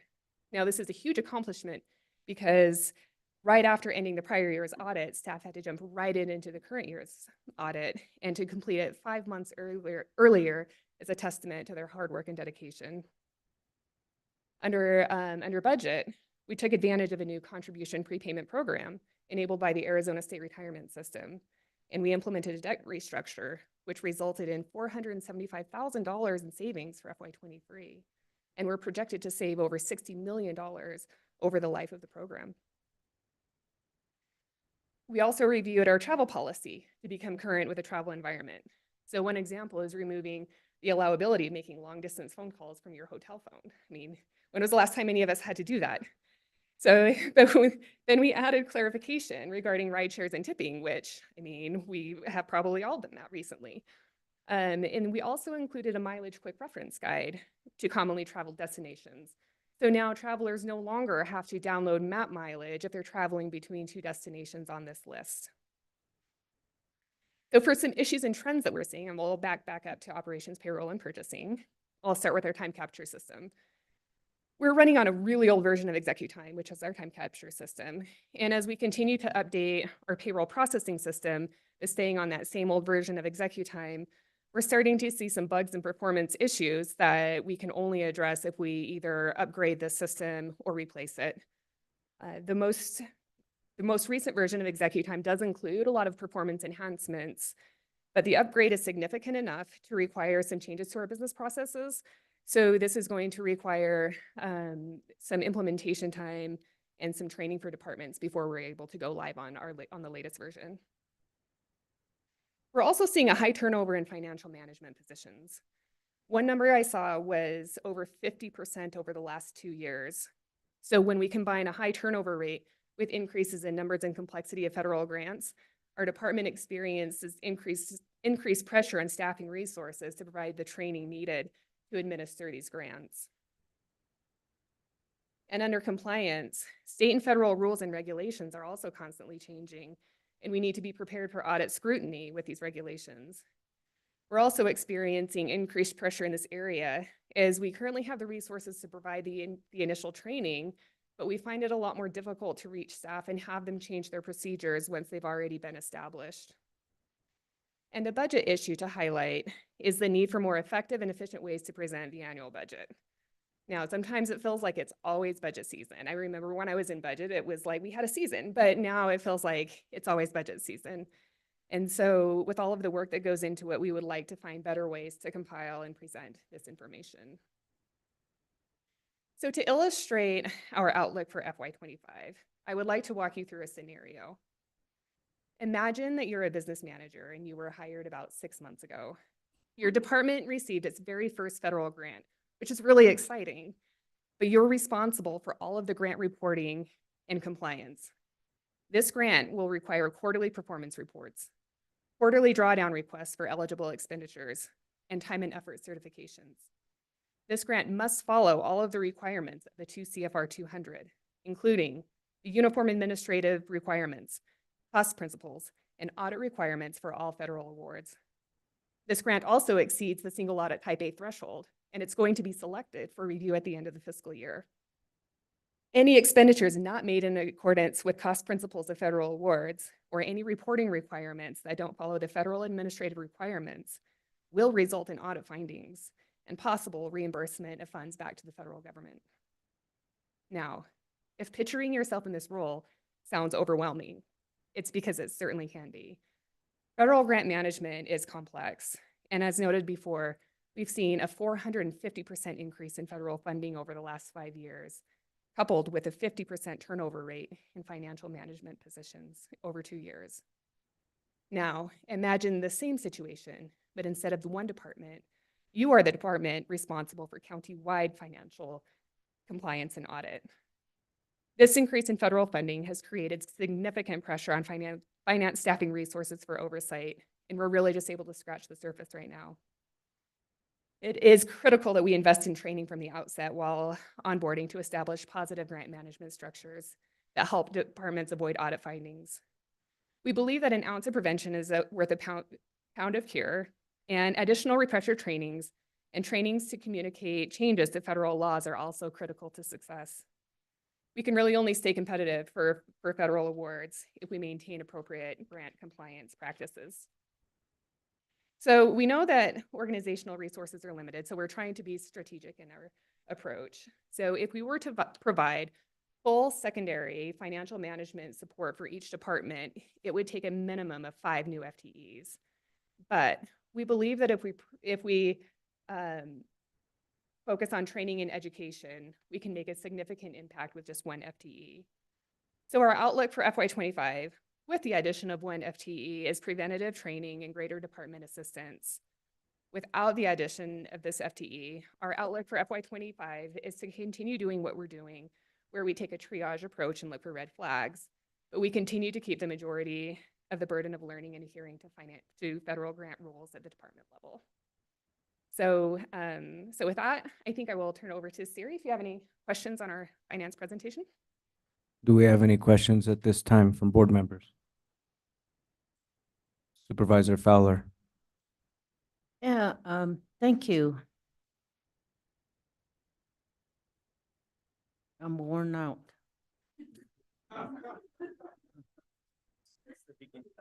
That is just amazing. Just, I mean, just the oversight and just you spelling out 1, 2, 3, 4, 5. These are all the things we have to do to avoid being audited and red flag. And we're down, we need 5 more employees to be able to meet the needs. We have 50% over turnover. That's amazing. And just the amount, just the staff that you have. I just have to wonder, how do you do this? So to clarify, the 50% the turnover is in all financial management positions countywide, not in our department. We've been pretty stable, thankfully. Oh, thank goodness. Oh my gosh. I just like, oh my goodness. So the thought I had was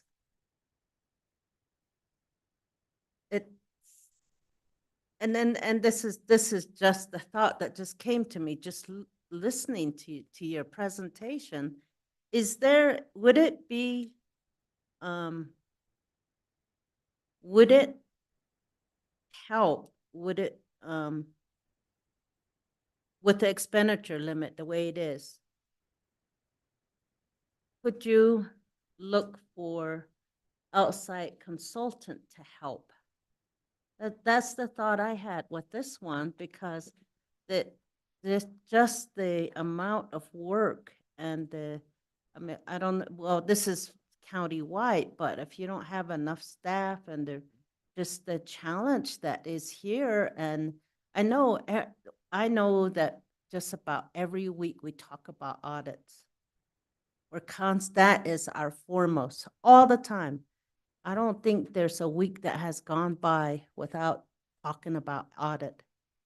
You know, just meeting with individuals, it's always an audit, which I understand. And so that'd be my question on that one. Well, Mr. Chair, Supervisor Fowler, engaging outside assistance to provide support would still be counted as part of our expenditure limit. So there's not a difference of us doing it ourselves and contracting it to get done. It's still an expenditure that would be used with local. It is, but I thought maybe it'd be a cost may be less.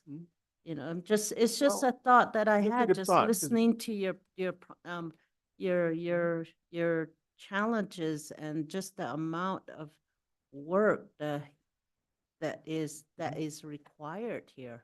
And we did, you know, certainly nothing wrong with outside assistance. However, we have used outside assistance, especially when we were getting the reports done, and we found we had much better success doing it internally and redirecting work, That's great. because the folks internally know our organization better than a consultant. Exactly. It's just, So, I just felt for you, that's all. thank you. I'm just listening and I'm jotting down, there's like these explanation points going all the way down. But it's just amazing the work that you're doing. Just have to, I mean, just the detail work, you know, that makes the rest of us, our eyes cross, especially me, you know, when it comes to these numbers and just the amount of work that you're doing, and trying to just keep the whole organization on track to make sure we're in compliance, and every time the government standards change, we have to change with old equipment and software once again.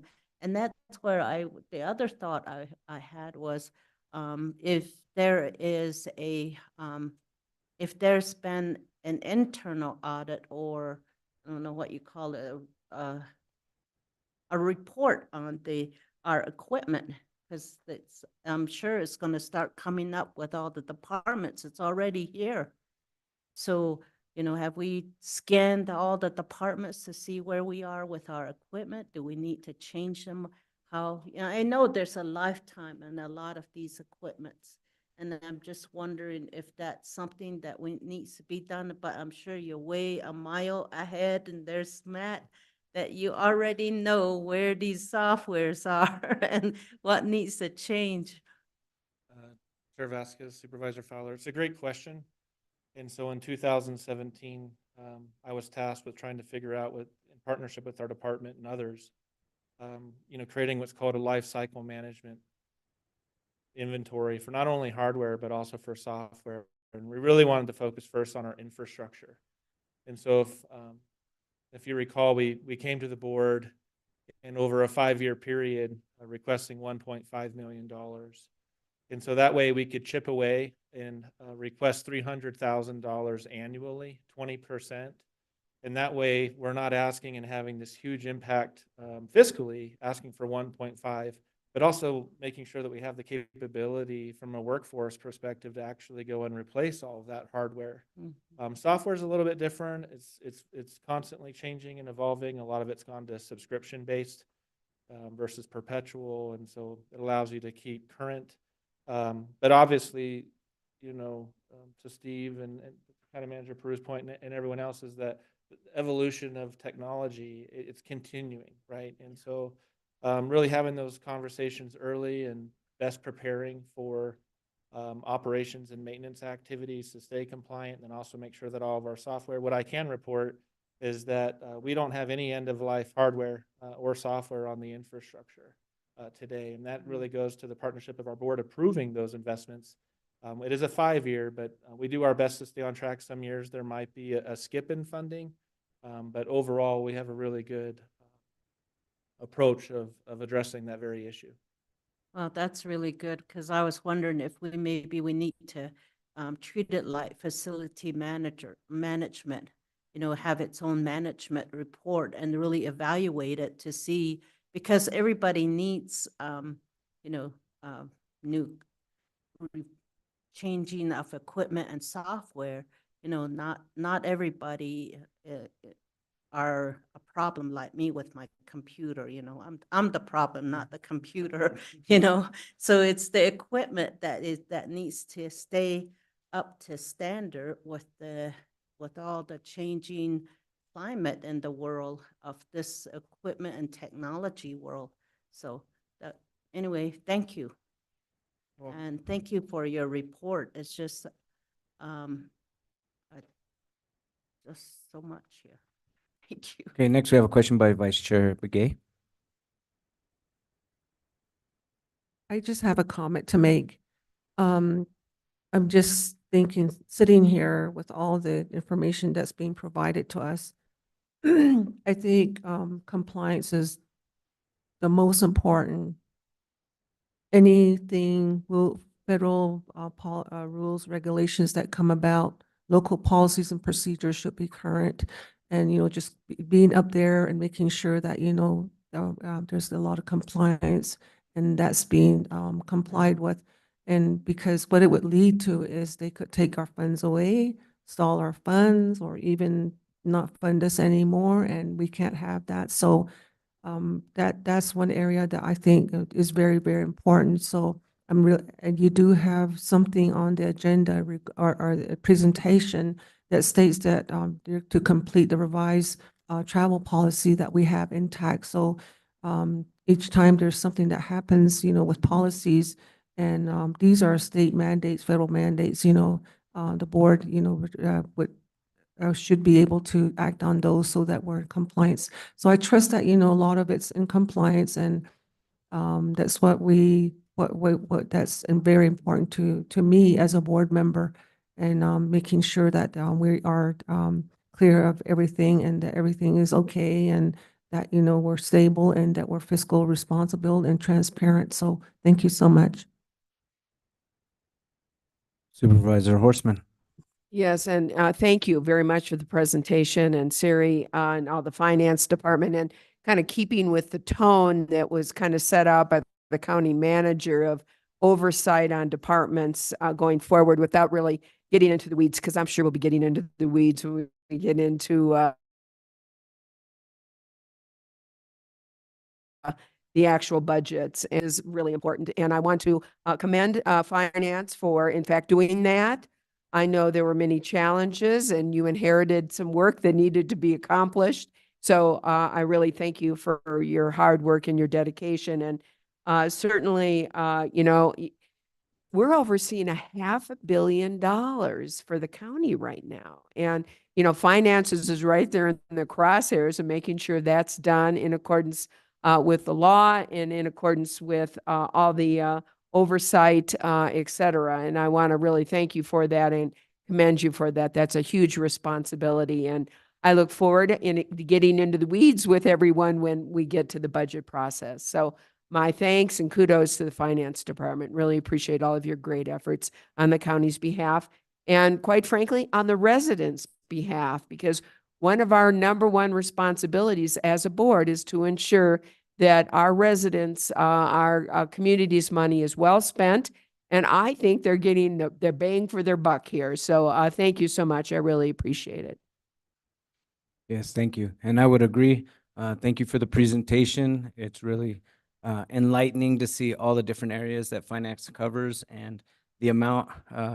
I'd kind of been going under the assumption that our budget was around 250 million. So to see that you're managing over 500 million, that's like, wow, you know, that just shows the amount and the level of work that it takes to manage this county and all the different financial aspects of this county. The one question I did have was curious about the purchasing area, because where you spend your money kind of shows your values. And so I was curious, of the vendors that we use through the county, how many of those vendors are small business owners or minority or female-owned businesses? So I'm going to tag in purchasing manager Scott Richardson, who knows this stuff like the back of his hand, and he can certainly take that one.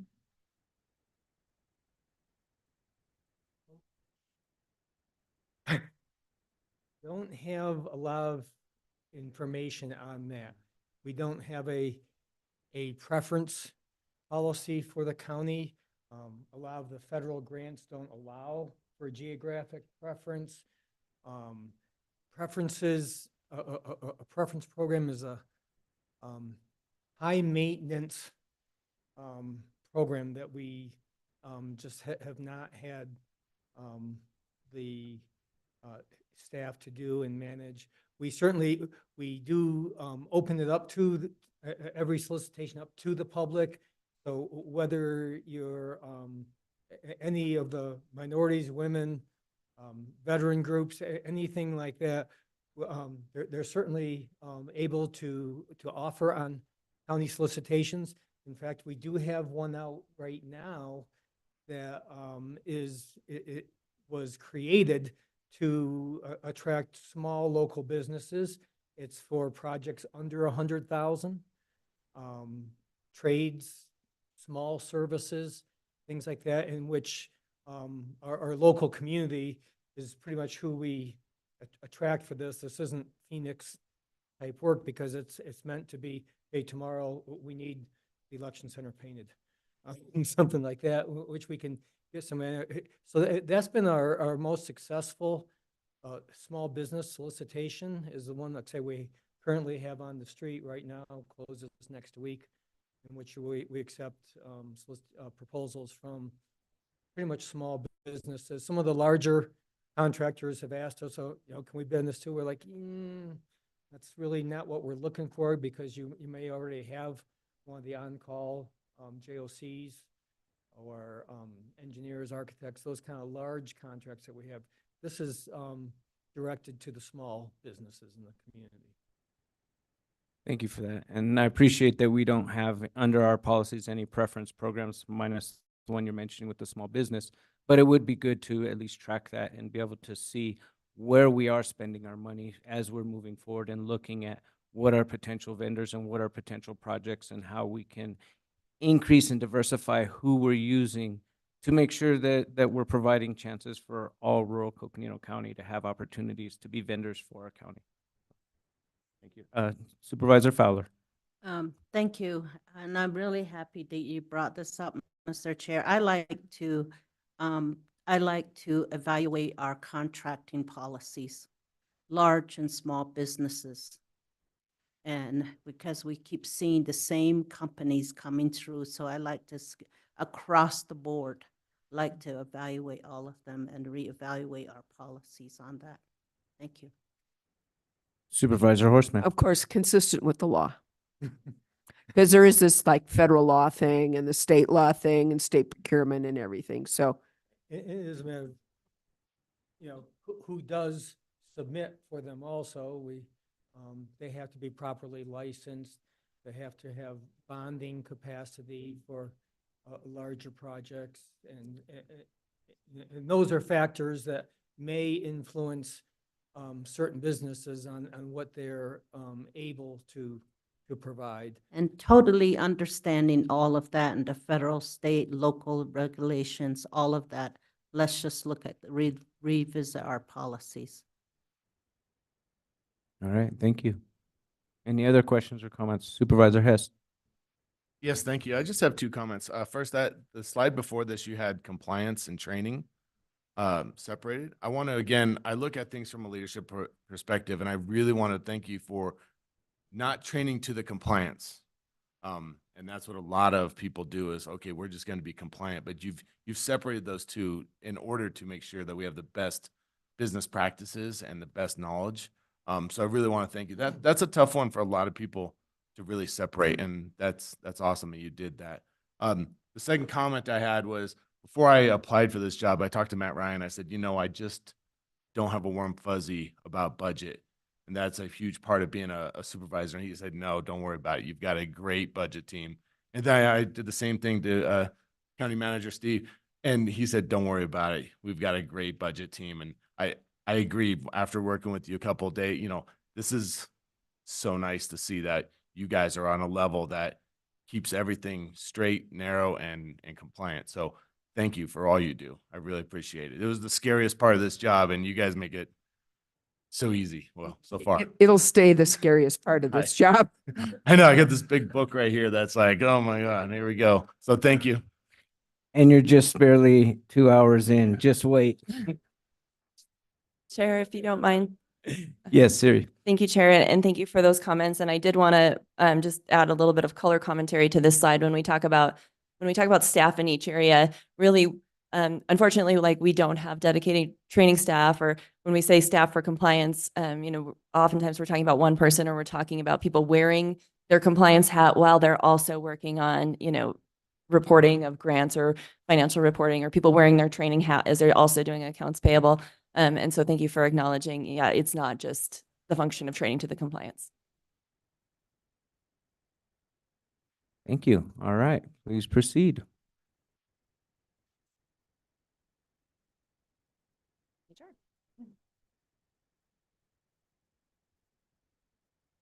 This is the easiest department right here, HM.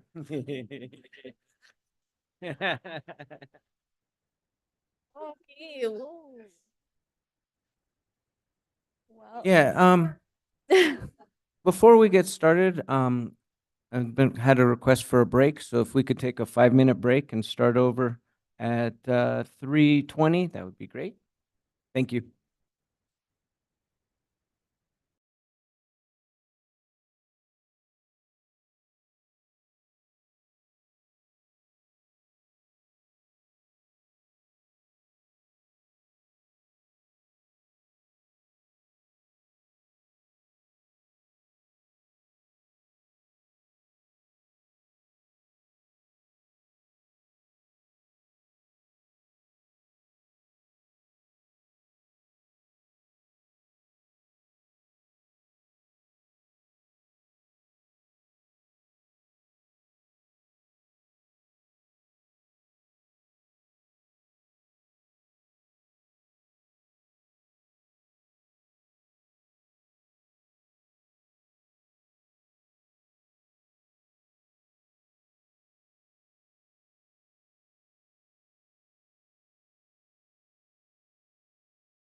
Come on down.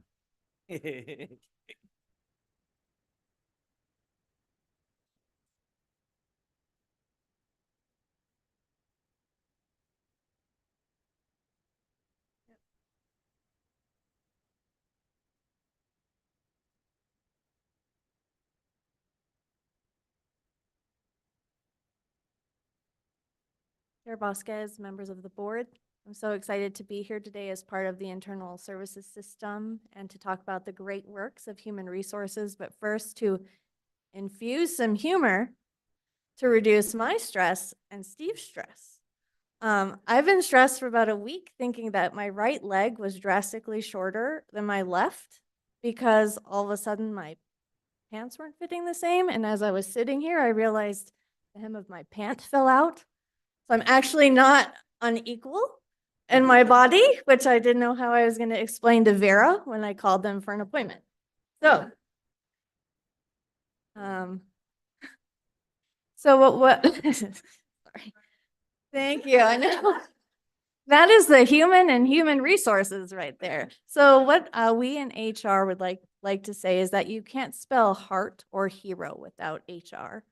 And our staff shows up to work every day with positive attitudes to help all of our customers. We're a tight-knit team that works hard, but we also like to celebrate each other with, of course, what else but potlucks, and more potlucks. And I'm happy to say we do have some staff with us today. And on behalf of Erica and I wanted to say we're so proud to work with you and to be on your team and for all of the work that you do for everyone every day. To highlight some of our staff accomplishments in the past year, we've had 4 staff members promote into higher level positions within our own department. Amanda Dunning, Lynn Martin, Trisha Sanchez, and Denise Thompson. Arena Contreras is currently participating in the Flagstaff Leadership Program, and Carolyn Kidd is currently the recruitment chair on the executive board for FLP. Denise Thompson and Carolyn Kidd became Colors certified this year, and Lynn Martin and Ashley Cuevas are getting their master's degree in 2024. So great job to everyone.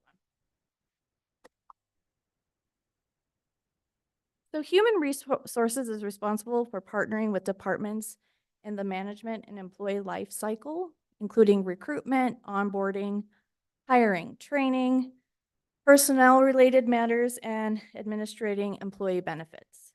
We help employees through all phases of their career. We assist them in helping to be promoted in their jobs, be better supervisors, and better leaders. As you can see from the slide, Human Resources coordinates various programs for the county, and although we cannot cover all of them, we'd like to highlight a few. So we'd like to talk about our tuition reimbursement program. So Coconino County values higher education for the purpose of enhanced performance, professional development, and employee retention. And we have a quote from Lynn Martin, HR analyst, who said, "The tuition reimbursement program has been a blessing. I wanted to further my education 9 years ago, but did not have the financial ability to do so."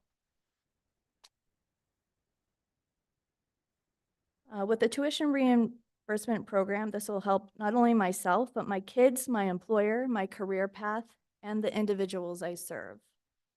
Second, we'd like to highlight our paid parental leave program, which supports employees' work and personal life obligations by offering new parents the opportunity to adjust to their new family bond with their new child and balance their professional obligations. Tim Schultz, Facilities Operations Manager, said, "One of the great perks of working for Coconino County is the paid parental leave program. Because of this program, I was able to spend additional time to take care of my wife and son. This program made all the difference as we were adjusting to our new family environment at home." Human Resources coordinates multiple academies throughout the year, including Executive Leadership Academy, Supervisor Development Academy, and our Asynchronous Academy Leadership and Engagement Academy program, which we call LEAP. Our academies provide training to supervisors and leaders in specific areas of competency to encourage growth and success in the supervisor and leadership roles. We have a quote from Kangeta Callan, who said, "I thought the SDA was impactful and everyone who's a part of leadership should attend, no matter how many years of experience they have or how long they've been with the county. It truly provided me with a clear perspective of the leadership culture here in Coconino County. All of the trainers were organized, informative, and kept the entire class interested." Human Resources also coaches and mentors employees and supervisors on how to navigate difficult conversations by providing coaching and counseling in one-on-one settings. So now I will also, as my previous colleagues highlighted their accomplishments, issues, trends, and outlooks. I wanted to start off by talking about our benefits division. Our accomplishment has been managing a variety of leaves, including FMLA, paid parental leave, and military leaves. Our benefits team deliver kind and caring services to our employees, especially when they're utilizing the family medical leave. Our team understands that our employees need compassion when working through these issues, which are in many cases serious medical issues for either them or their family, which can be scary and unsettling. Our team is on track to exceed the FY23 FMLA and other leaves cases, which numbered 103 in FY23. Let's see. Our outlook is partnering with NAPEP, the NAPEP Trust, on partnerships and streamlining software. So if you are not aware that Coconino County joined the Northern Arizona Public Employee Benefits Trust in 1993, along with the community college, Coconino County Community College, the Mountain Line, KVID, the Coconino County Accommodation School, and FUSD. And by combining our resources, that helps with leveraging the buying power for our insurances. This year, NAPEP is working with APRE, which is the parent company of our Vera Clinic. They will be creating an online app and portal for our wellness incentives, and we will also be partnering with RPA, who is a benefit administrator, to assist with all of our benefit administration needs. Regarding recruitment and retention, our accomplishment is always partnering with departments to find strong candidates for vacancies. We understand that the first impression that a candidate gets when they're looking for a job is the job posting. So we partner very closely with departments to ensure that the story of the job and the department is being told in the most meaningful way. In FY23, we posted more than 360 jobs with approximately 4,300 candidates applying, and we think we will match or exceed that in FY24. An issue or a trend that we have is difficulty recruiting and retaining highly skilled workers in a high cost of living environment. Human Resources knows very well how hard it is to recruit in this environment. We work with it with every department every day. We are partnering with departments to create creative offer packages, including relocation assistance and offering banked vacation hours. And departments are also getting very creative with allowing new staff to telework, maybe in the city they're currently living in before they start with us. And then our opportunities are collaborating with departments to enhance the overall employee experience. In 2024, HR leadership, we talked about just going back to the basics with recruitment and retention practices. During the pandemic, we just started, we changed up our recruitment practices just to help every department the best way we could, because everything was changing every day. And we felt like 2024 was a good time to go back to our just our basic principles of recruiting, bringing back training. And I'm happy to say that our recruiters held a recruitment 101 training, which we haven't held in many years. And we had 35 participants. So it was really exciting. Very proud of them for that work. So regarding diversity, equity, inclusion, and belonging, our accomplishments are offering engaging programs, lunch and learns, and heritage months to grow employees' awareness and sensitivity towards diversity, equity, inclusion, and belonging. Let's see, so Coconino County has an award-winning diversity program that came out of just one single day in 2014 and 2015. Each month is dedicated to an underrepresented group, including African American History Month, Women's History Month, Asian American Pacific Islander Month, Pride Month, Hispanic Heritage Month, and Native American Heritage Month. The Diversity Committee works together to bring educational programming to Coconino County employees by way of educational videos, book clubs, movies, and diversity panels. We celebrate our annual Diversity Day in June, along with Pride Month. And last year, in 2023, was the first time that we held Holocaust Remembrance Week. Our issues and trends are setting transparent goals and initiatives for diversity, equity, inclusion, and belonging. And our outlook is expanding programming to include varied abilities and generations in the workplace. We're so happy to announce that in March 2024, we will be hosting a Developmental Disability Awareness Month for the first time, and also look to expanding our programming to include different generations in the workplace. We have a training coming up in I think it's next week, and I think we already have approximately 25 people signed up for our Generations in the Workforce training. Regarding our Personal Administration and Compliance Division, our opportunity is training new staff on changes to federal laws and procedures and best practices for human resources.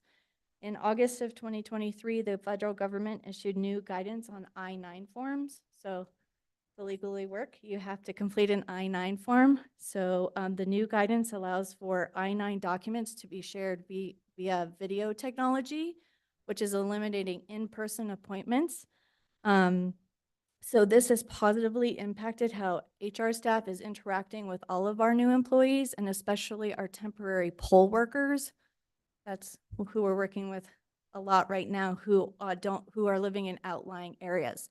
So they're not having to physically come into any location to verify their I-9 documents. So our issues and trends are remote work and hybrid work. During 2020, when the COVID pandemic erupted, Coconino County did a great job with departments that could, having their departments go and work from home. And that was a necessity. This had a large impact on how the county conducted business, from the changing of space, the HR department being one of them, to the increased needs of hardware and software supplied by the IT department. Other issues involving telework having to do with different state laws and employment laws, workers' comp laws, and how we have employees working in different states while being paid by Arizona. So our outlook is training for new staff on changes to federal laws and procedures and best practices for human resources professionals. There's a strong need for professional development in human resources. It helps our staff learn about trends and issues not just facing Arizona, but the country at large. And we realize that professional development allows for not only information gathering, but enhancing skill sets which can lead to career advancement. Historically, the HR training budget has allowed our staff to attend one conference per year, and we are hoping that in FY25 we'll be able to increase that amount so we can send staff to more conferences and for more professional development opportunities. So with that, I wanted to say thank you for allowing me the time to discuss all of our accomplishments, issues, and trends, and to highlight our work. And I will put it out there for any questions. All right, thank you for the presentation. Are there any questions or comments from supervisors at this time? Supervisor Horstman. Just continuing the theme here, we really, again, appreciate HR, all you do And quite frankly, we understand there is so many things that is done on a daily basis within HR. And when you're dealing with humans and you're dealing with employment, it can get difficult at times, but hopefully exceedingly rewarding. So we really appreciate you and your staff. And I hope that if in fact, and I think it is the intent of this board, that our budget does reflect our values, that you see that the priority we have put into compensation and benefits for our employees is a reflection of how we value all of our employees here in Coconino County. And we really appreciate the advocacy and assistance and that is done by Human Resources. So I want to thank you for your staff and your time to help make this a good place to work and to keep up high morale and to make this a place where people want to come to and hopefully where they want to come to work and for recruitment and for retention. So, thank you so much. DEI, I want to just say I appreciate the programs, the lunch and learns, the resolutions. Again, I think it's important because it does reflect our values as a county. And so I really appreciate all that you do there. And I'm very excited that you are increasing for developmental disabilities and to do some training and some education, because I think that is an area that sometimes does get overlooked. So thank you so much. Thank you. Supervisor. Are there any other comments, questions, or comments by supervisors? Vice Chair Begay. Thank you for the presentation and thank you, Chair. Under benefits, high number of employees experiencing the need for leave for FMLA, paid parental leave and military leave. I know that these are usually within weeks that, you give them the opportunity to take that type of leave. So I was wondering, how does that affect your operations if that's the case? And is there cross-training done or that's my question. Thank you, Chair Vasquez. Supervisor Begay. So the high number of leaves are across the organization, and there's federal compliance for us to get different notices out to those employees within certain amounts of time, particularly in the area of FMLA. And so we're working with the departments to manage all of those leaves. And in some departments, maybe they haven't had someone on military leave in a long time, or maybe they haven't had anyone go out on FMLA recently. And so we want to make sure that they're knowing what their role is, what our role is, what the employee's role is, the different steps that are involved in any of those leaves. And so those departments are really facing that short-staffedness that you mentioned. And that's where that cross-training that Siri mentioned earlier is so important. But sometimes those departments really need to get a temporary employee, or we'll float someone to them who is looking for another opportunity for growth from another area.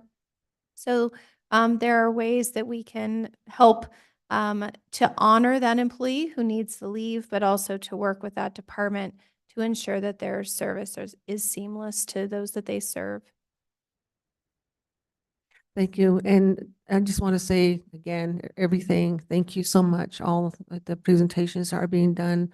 I think you were all on the right track and, I'm glad to be part of this board, to acknowledge that, we're moving forward and that success is happening, things are happening and everything is being taken into consideration, but well, we just have to keep working at the funding, I guess. So, and that we did that when we were up at the Capitol. So hopefully we've secured something. So thank you so much. Supervisor Horstman. Oh, I thought you, Supervisor Hess and then Supervisor Fowler. Yeah, thanks. This has been great. There's a lot that you guys talk about. As someone who just went through onboarding, I want to say thank you. You guys took care of me and got me through, especially Denise there. Kept me straight. Hey, Supervisor Hess, you got to do that. And I was like, okay, send it to me again. I don't know where it is. So she took care of me and got going through that. And you guys keep me up to date on those. One of the things I really liked, your tuition reimbursement program, that's phenomenal. One of the reasons I joined the Guard back in '90s, was because of their tuition reimbursement. To have something like that locally where people can work for their community and continue to grow and prosper, as you stated a couple times, with everybody moving up, I really think that's a great aspect that really we need to continue to foster, because there's so many people out there that life doesn't just go straight to college, and sometimes life has a turn in it, and to be able to straighten that out and get them to where they can be and help us help them is awesome. The leadership conferences you have, again, developing internal is what we have to do, as you talked about. We have to retain these people in order to go to the next level, and we're going into budget, and that's where those are the things that really we have to know. How do we make sure we keep up, and how do we make sure we prosper? So I really applaud that. And that's great. I just love that you're continuing to grow internal. Keep that up. That's gonna show dividends down the road. Probably already has, according to you. So thank you very much. Thank you, Supervisor Fowler.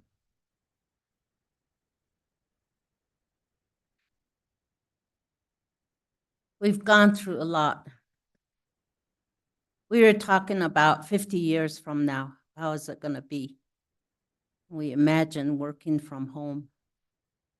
And just a year later, bam, it ran over us, hit us and ran over us.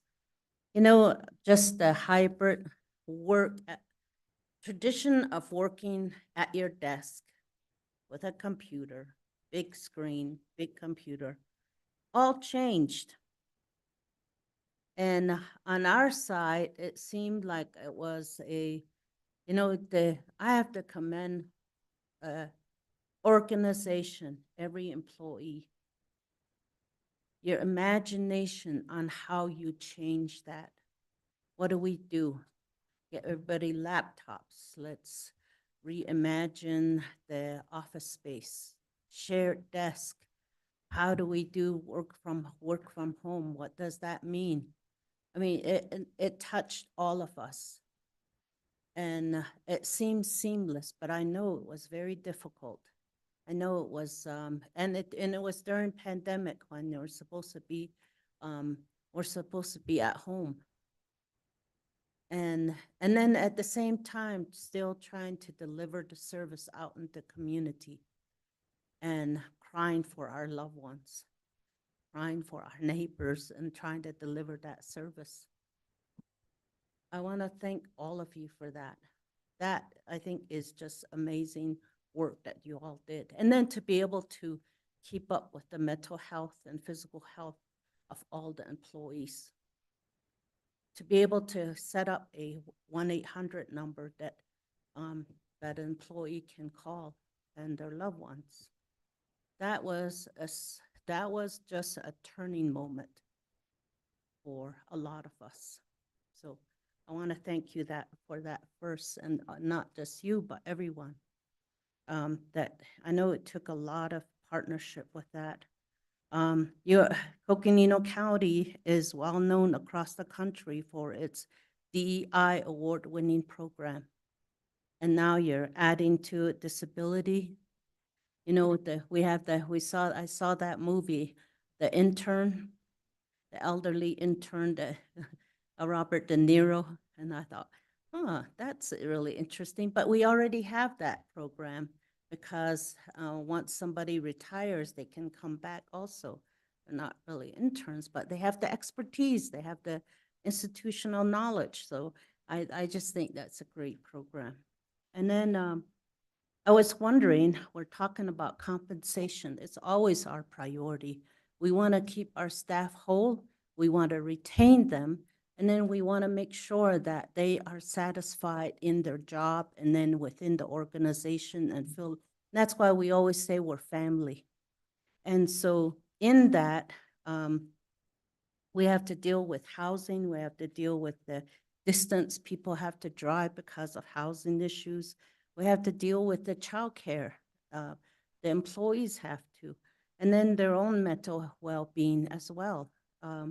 And when we talk about compensation, we always talk about the compression. Is that, have we had a series of meetings about compression?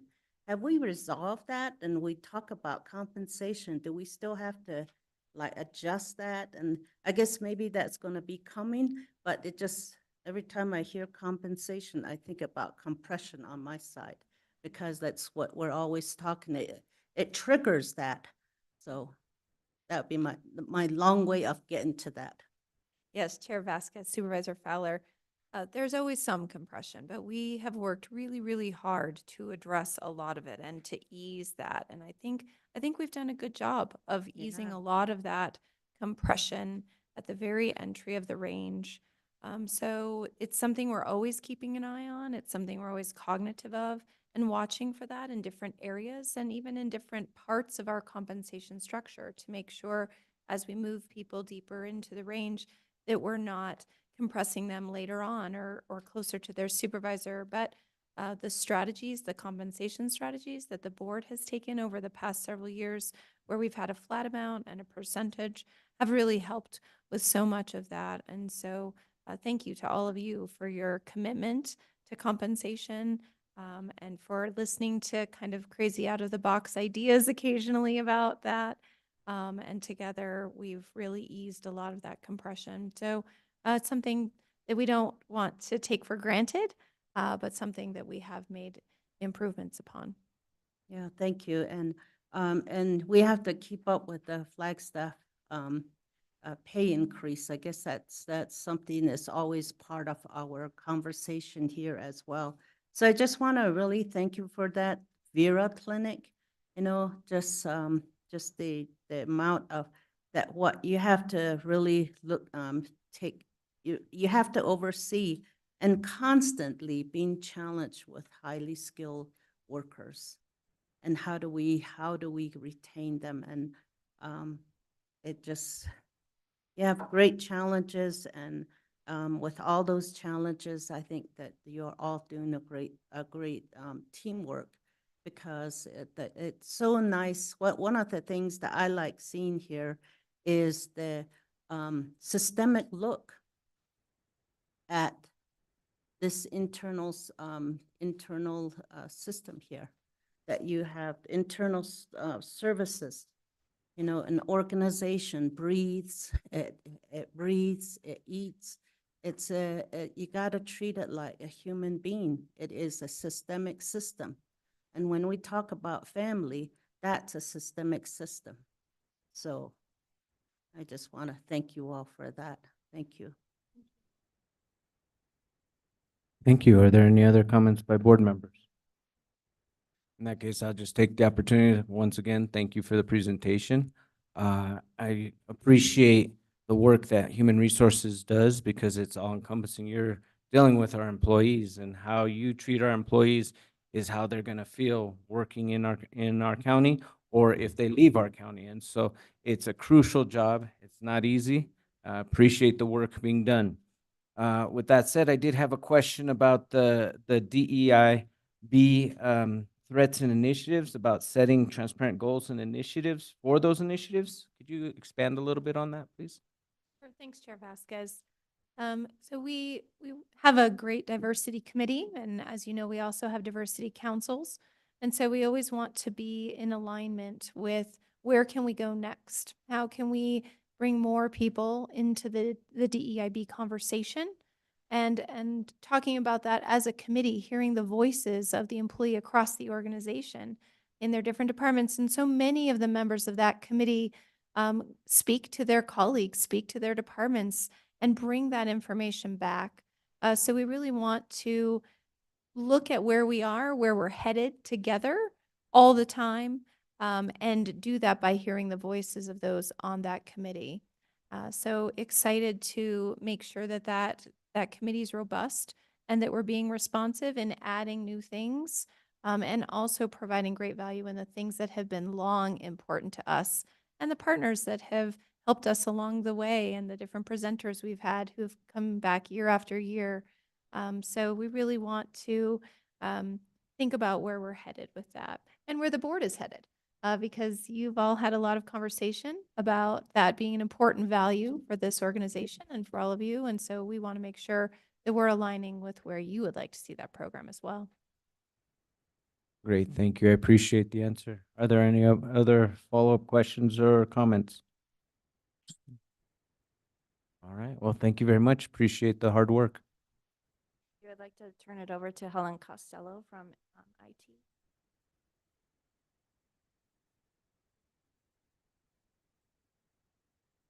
Good afternoon, Chair Vasquez, members of the board, and County Manager's Office.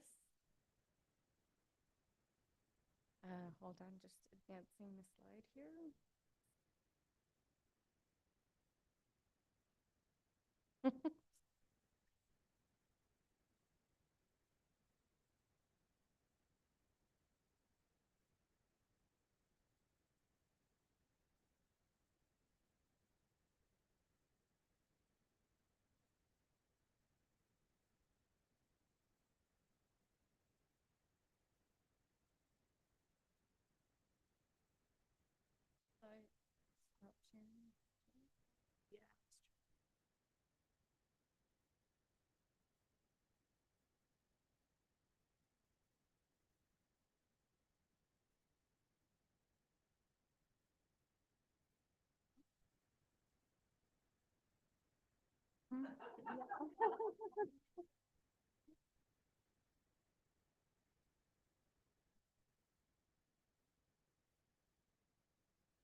How is it that we're having IT issues right before the IT presentation? I'm just kidding. Oh, there it goes. It's just lagging. Here we go. It's a little slow. Okay. Good afternoon. Thanks, everybody. It takes a village, as you can see. It does, and I'm going to talk about that today. So thank you so much. I'm Helen Costello, Deputy CIO. I'm here today to talk about information technology and the services that we provide. The slide before you, hopefully you can all see it here, represents the 7 different divisions of IT. Just as the county relies on internal services to succeed, our 7 divisions rely heavily upon each other to administer and support all of the technical needs of the county. The skills within each division are highly specialized based on the job responsibilities associated with their functional area. I want to start off by talking about our administration team. Our admin team is responsible for the IT stewardship of the county. We focus on hiring and retention and providing the tools and training to our IT teams and to the county as a whole. Some of the projects and initiatives that we support include setting county policy, managing our budget, rural broadband initiatives, and we're heavily involved in the contract review process when asked by risk management. Our service delivery team is our frontline division. The service delivery team is the friendly voice answering the phone, sometimes acting as a technical therapist to our callers. They provide exemplary customer service through problem solving and overall support. However, if they are unable to answer a question, they will escalate to one of the 6 other divisions represented here. Some of the projects that they support year over year are PCR&R. We are on a 5-year life cycle plan with 2 major rollouts of laptops per fiscal year. Right now, we're in asset inventory phase.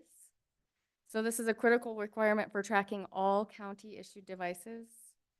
It also supports our annual audit with the AG office. Most recently, we've been supporting board meetings, which is new for the service delivery department, and we're really proud of all of the services that they provide. Our business applications team supports over 230 applications across our enterprise in various capacities, whether coordinating with a vendor or through process improvement. They have a special focus on digital transformation, working across all county departments to reduce reliance on paper process. This enhances services to both internal and public customers through online access to information. Some of the new or ongoing projects supported by business applications include based configuration, especially agenda management and document management, database administration for the county, including overseeing data health and availability, and recently partnering with HR to provide performance evaluation, secure document storage. Moving to our network team, this area ensures internet, network, and voice capability for the county. They work closely with our vendors and IT staff to ensure optimal network performance, including secure on and off-site network access. Some of the ongoing and current initiatives include overseeing all of our county circuits. Most recently, we upgraded the public fiduciary, election center, and Tuba City elections offices.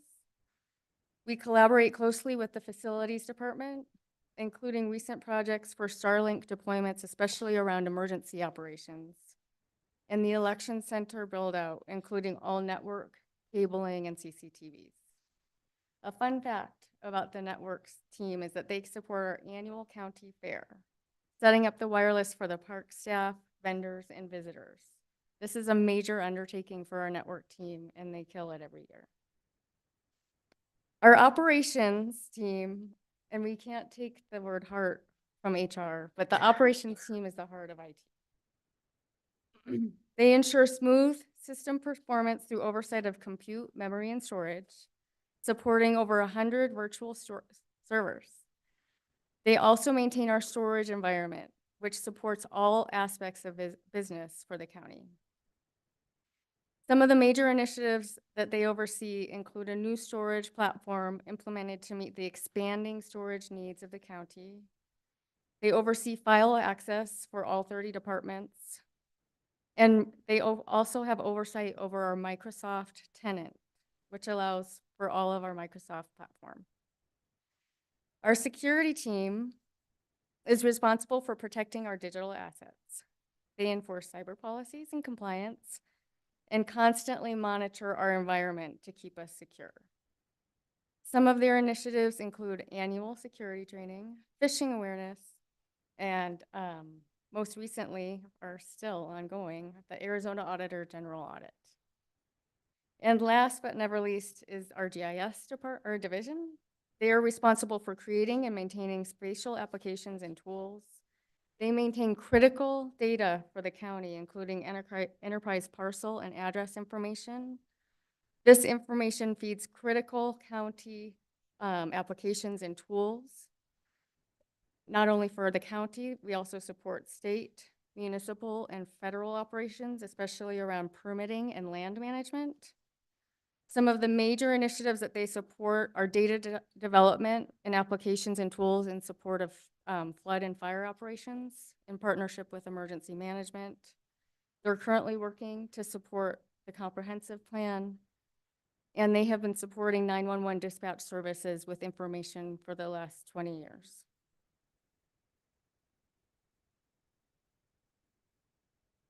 And on to the next slide.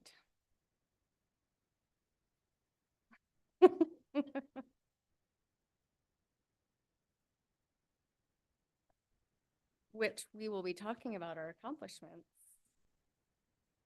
on that slide.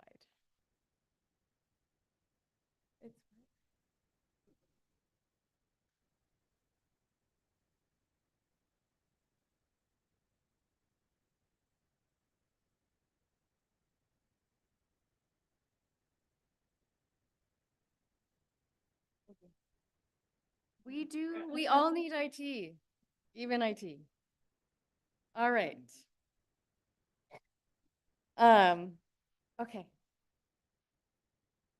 So we want to highlight some of the select accomplishments, issues, and trends and outlook by area, similar to the rest of the departments that presented today. We chose just a few, as did everybody else. We have a special focus on public and life safety, digital transformation, innovative enhancements, enterprise tools, and rural broadband. So first, we'd like to highlight a project that we completed in partnership with the county manager's office.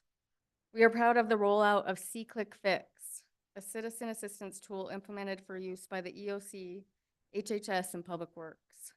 This citizen request tracking tool is used to ensure citizen calls and needs are tracked to completion during emergency events. Into the future, there's been interest from several additional departments to implement C-Click Fix to support other county operations, and we will be partnering with those departments to continue the rollout. Digital transformation is a major focus year over year, and we are pleased to share the recent opportunity from Senator Sinema's office and the National Archives Records Administration grant that benefits the Recorder's Office. This grant allows opportunity to digitize tens of thousands of historic records, which enables ease of access to documents for both county staff and the public. As we look to the future, we will continue to seek grants and opportunities for transformation and look forward to those opportunities. In terms of innovative enhancements, our GIS technology is pivotal in supporting emergency events, supporting operations, decision-making, and community outreach during fires and floods. GIS has been working on enhanced mapping in support of the emergency management platform, including last year's pre-evacuation mapping. We are excited to continue the build out of critical tools for use during emergency events. We would also like to highlight our county enterprise tools. With the GCC migration, we finally had the opportunity to migrate our email platform from commercial to government cloud.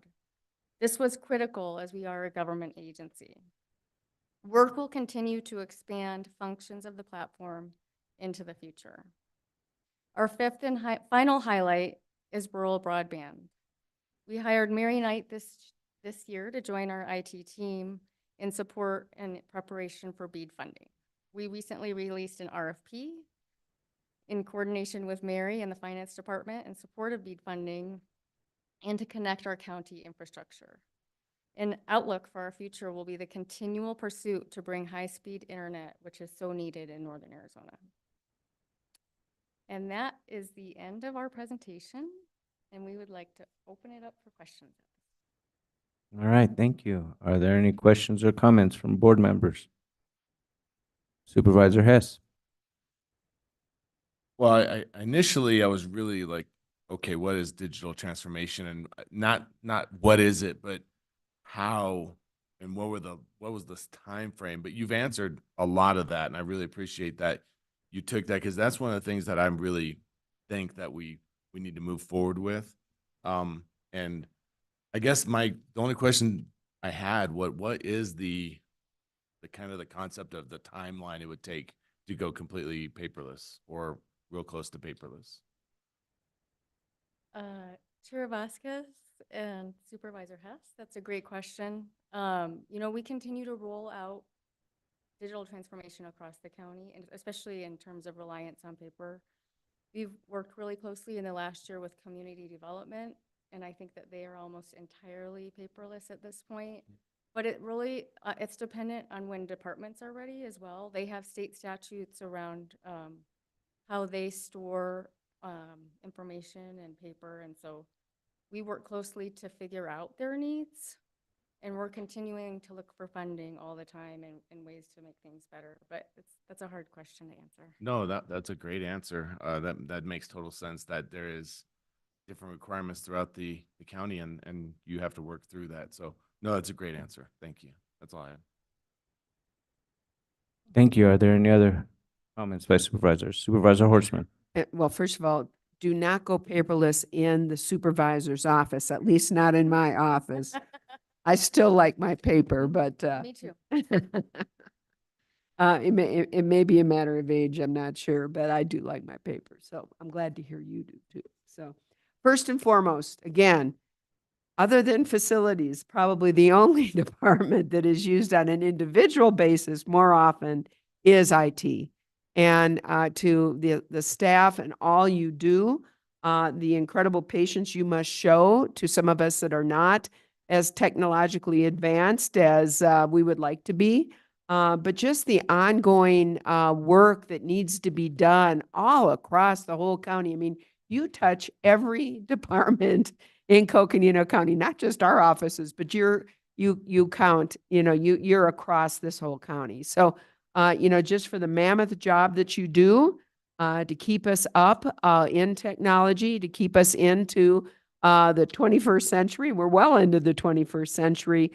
Just a big thank you for that. And, you know, I know sometimes you hear the frustration, but I hope you also hear we appreciate the great work that your department does, and look forward to future digital transformations outside of the supervisor's office. And, you know, and again, for continuing rural broadband, I think bringing Mary Knight on was excellent. It was an excellent opportunity since she had retired from FUSD.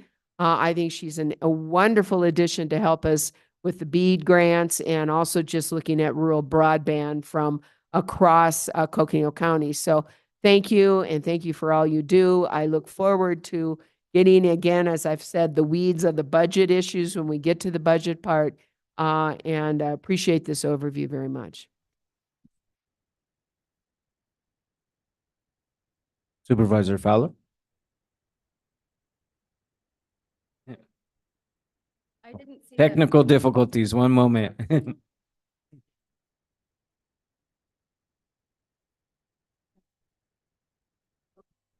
We're going to need to write up a report on that. Okay, we'll go ahead and have Vice Chair Begay say something and then come back to Supervisor Fowler. Thank you for Helen for bringing the presentation, your staff. Then also, I just want to say that IT it has been very beneficial to all the departments. I know that.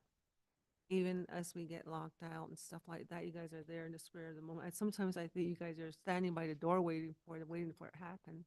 But anyway, and you know, it's the safeguarding everything that we have, like the database, the data information that's being inputted, and then also really providing guidance and, you know, oversight of the whole program to ensure it's reliable and confidential in whatever ways, you know, to keep their department in line with any kind of laws and regulations that you may have regarding IT. So I just want to say thank you again.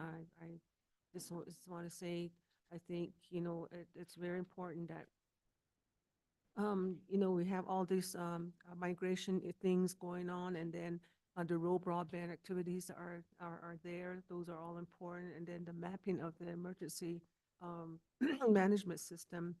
And so things like that, those are all important. And again, you know, thank you very much to you and your staff. And it's something that we really need to take care of, you know, to make sure that we're not, it can lead to kind of lawsuits or whatever. So, and you guys are checking on us all the time. So thank you so much. Thank you. Supervisor Fowler. Thank you.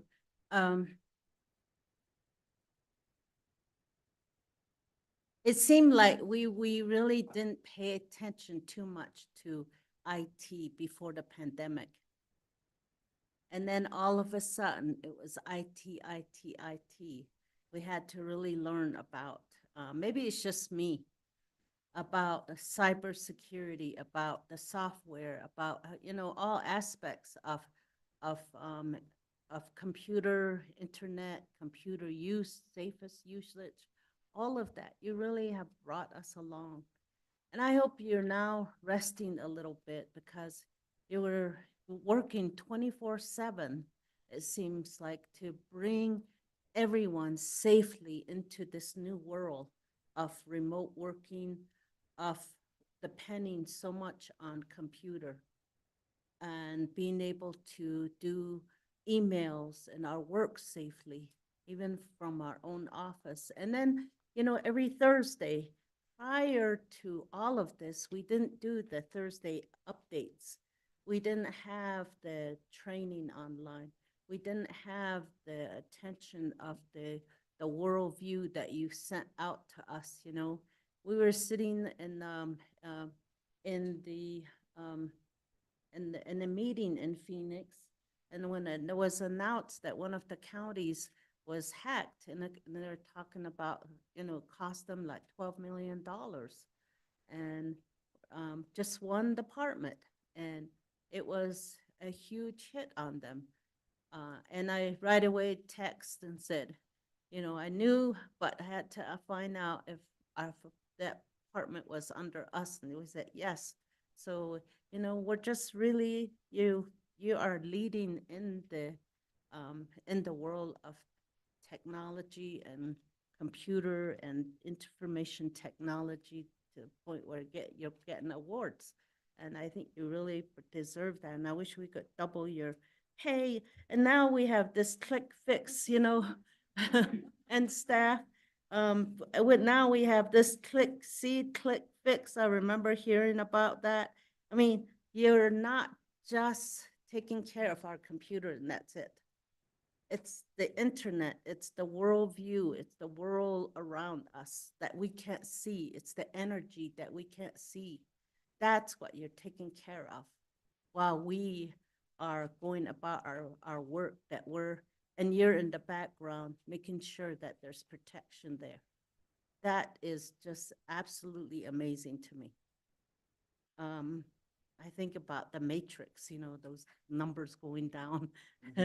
It just is amazing to me. And then even in our emergency management, bringing us from the commercial to government, that itself was, as much as it could be, it was a smooth transition because you set us up for it.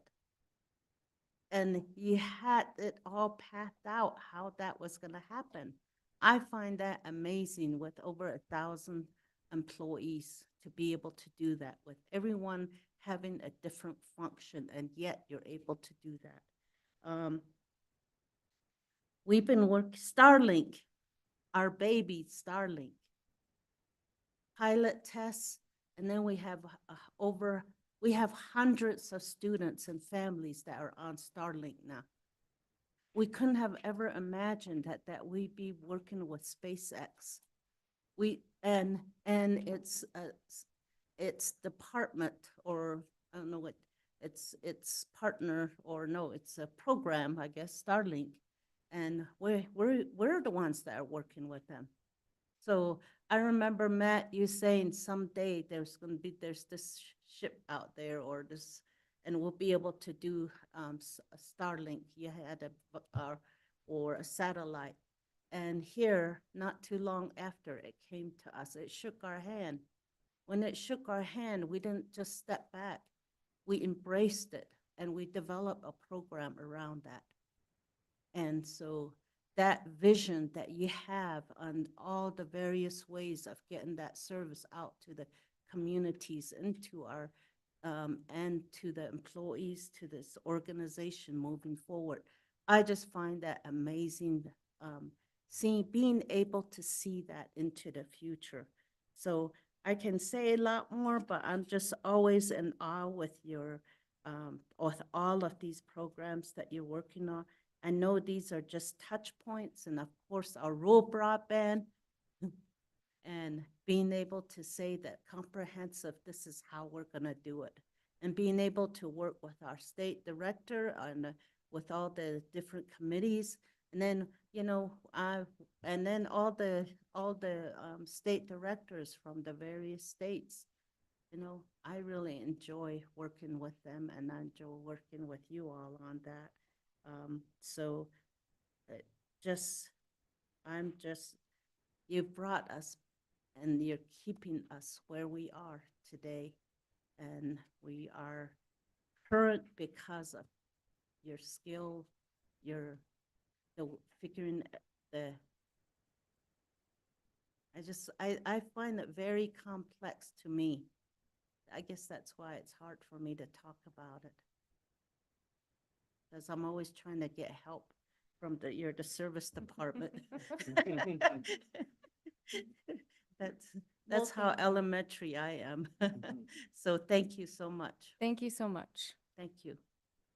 Thank you. Are there any other questions or comments from board members? Okay, in that case, I did have a couple questions and comments. First off, thank you for the presentation and for all your hard work in keeping Coconino County's technology safe, because we know that's a all-encompassing job. And so my first question was on the side, and it's not just yours, it's been all the different reports we've had. It says 20 of 27 staff. And I was curious, what does that mean? And some of the other ones had 16 of 17 or 15, but this one was a little larger, so I was curious what that meant. And then what is a limited term staff? And I know what temporary staff is. Gotcha. Chair Vasquez, thank you for the question. So we have 27 FTEs, and at the time that the slide was made, we had 20. But last week, or actually in the last 2 weeks, we had successful recruitments. We're now up to 23, which is great news, and thank you to HR for their partnership. And I think just the numbers are sort of echoing what Human Resources talked about in terms of some of the challenges that we've all faced across the organization in terms of retention and hiring. So we are not outside of the scope of that.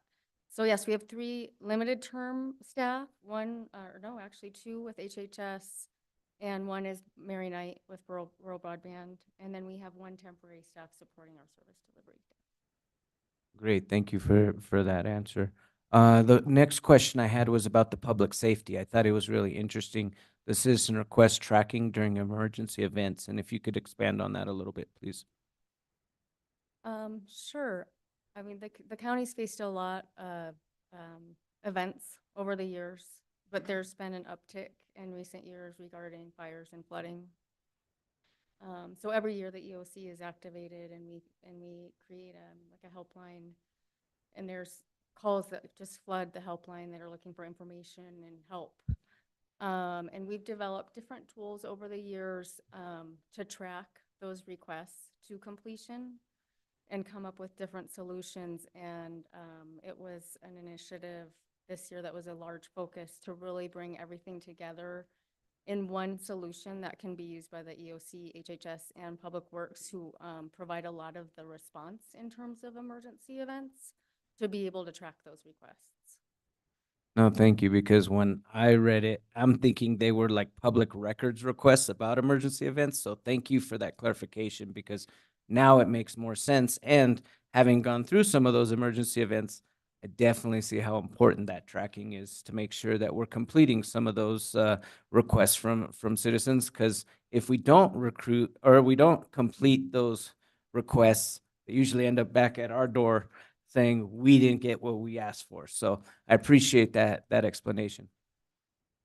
Chair Vasquez, yeah, just one more comment. Obviously, citizen assistance in responding to our constituents is extremely important. We partnered with the county manager's office. Corey, actually, Ringenberg, helped us champion this initiative with those key stakeholders first. We do have the capability into the future of expanding this to maybe like Parks and Recreation and other departments. Because the way that the technology works is it's GPS on your phone. When you put in that request, it'll automatically identify your lat long, so we know exactly where you're located. It'll help out with the address documentation of if you need sandbags, if you need an animal moved, maybe there's a critical event, of course they would call 911. But we should be able to streamline our responses to the citizens in post-fire flooding, in fires itself, evacuations. All of that will really be streamlined, so policy decisions can be made much faster, because we'll have the data readily available by unifying those departments, because they're all working so passionately and dedicated in their own space, and we're bringing in all those work orders and views into one collective view for the board. That helps. It does. Thank you. All right. And then my final question, and it's not really a question, more of just kind of, I know you spoke a little bit about it, but a rural broadband, I know we're getting close to it. If you could give just a little more, expand on that a little bit, where we're at. Chair Vasquez, that's a great question. Today actually was the webinar that Mary Knight attended for the FCC challenge process that was communicated by Sandeep, who's the state broadband director under Arizona Commerce Authority. That information will be shared back very soon on what the steps are, but we have a lot of work ahead. We have to do a lot of documentation and really a lot of arguing to justify the current documentation of bandwidth and speed tests across Coconino County. That's an eligibility factor. So it's unserved and underserved thresholds. And so if those aren't met, we won't be seeing those dollars that are desperately needed. And so Mary is championing this effort. She's on all the calls. She's talking to all the right people. And to Helen's point, we're doing everything we can to best prepare for the nearly $1 billion, 993 million, to be competitively dispersed across the state of Arizona. Great. Thank you for explaining that for us and that update. Are there any other questions or comments at this time from board members? Supervisor Fowler. I'd like to go back to HR. Thank you. You had mentioned that difficulty recruiting and retaining high-skilled workers. Would it help if we were to have a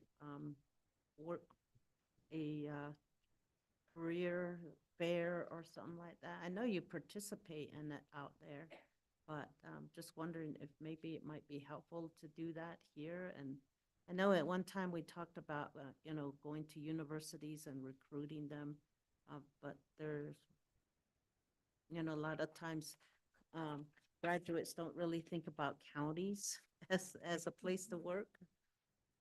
Thank you, Chair Vasquez, Supervisor Fowler. We go to several different job fairs throughout the year, and we have targeted advertising. Some of our best success has also come through reaching out to different associations and making sure that our name and our brand is out there, but particularly for new grads and for people who aren't sure where they want to end up. But for those highly specialized jobs where it's very technical, we seem to have the best success reaching out to their professional associations, and also word of mouth that people say that it's a great place to work and they refer a friend. So we always want to have a wide variety of different ways of communicating. We continue to have diversity advertising where we just talk about the jobs that we have.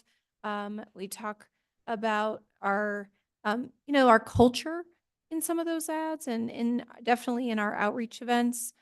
So we've attended a lot of virtual outreach events as well. We're starting to see more and more job fairs be virtual where people can pop into a room and talk to you virtually in a Zoom, if you will, which is a great use of their time. So we're open to all different types of recruiting to really make sure that we're getting the best candidates to have a diverse and an engaged and dedicated workforce all the time. And we are excited to celebrate people through retirement.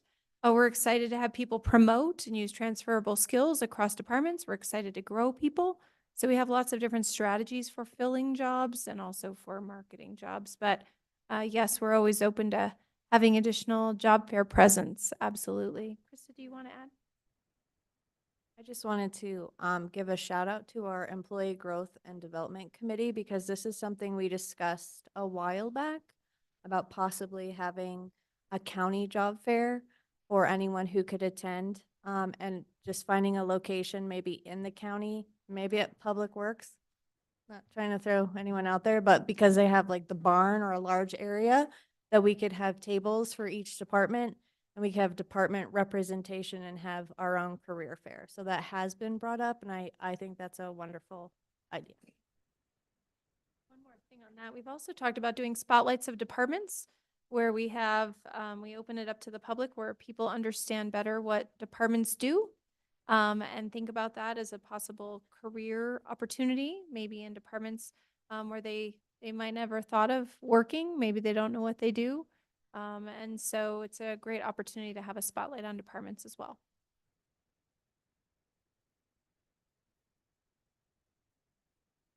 So I have the honor of presenting this kind of wrap-up slide before some overall questions. So we have a bunch of pictures here of all of our teams and some fun events with our teams. And so really throughout this presentation, hopefully you've really heard how we have such dedicated staff who are amazing at what they do, who really who are superheroes. The 8 of us surround ourselves with incredible people, and we're really honored to work alongside them every day. And no matter if your computer isn't working right at that moment, or if you can't pay a bill and you don't know what's going wrong, if you're hot in your office and you don't think you're going to make it through the day, or you're standing at the pharmacy with a baby with a fever right at 5 p.m. and you don't know what your pharmacy group number is, these people are here to help you. And we use all kinds of different tools, and some of them are just as much art as they are science. As we see even here with the dais with Tom's great woodworking skills. But all of our different staff members bring that every day and are so able to be to pivot and adapt and have outstanding customer service when you are in a moment where you can't move forward. And we want to make sure that we are so responsive to all of you. Siri said at the beginning of this presentation that we consider ourselves the backbone of the county. And it's not always super glamorous to be the backbone. It's much more maybe exciting some days to be the hands that are helping out and supporting others. But we do provide support every single day to our colleagues and to citizens, to residents, to travelers, to tourists. And there is particularly great satisfaction in providing service to people that you know so well, who can rely upon you in moments of great stress, like when your computer doesn't work. We always say in HR, you shouldn't have to wish you knew someone in HR to get the best service. You do know someone in HR and you will receive the best service. And that can be translated to internal services as well. So you don't have to wish you know someone in an internal services department. You don't have to wish that you were best friends with Trent because he could fix your computer for you.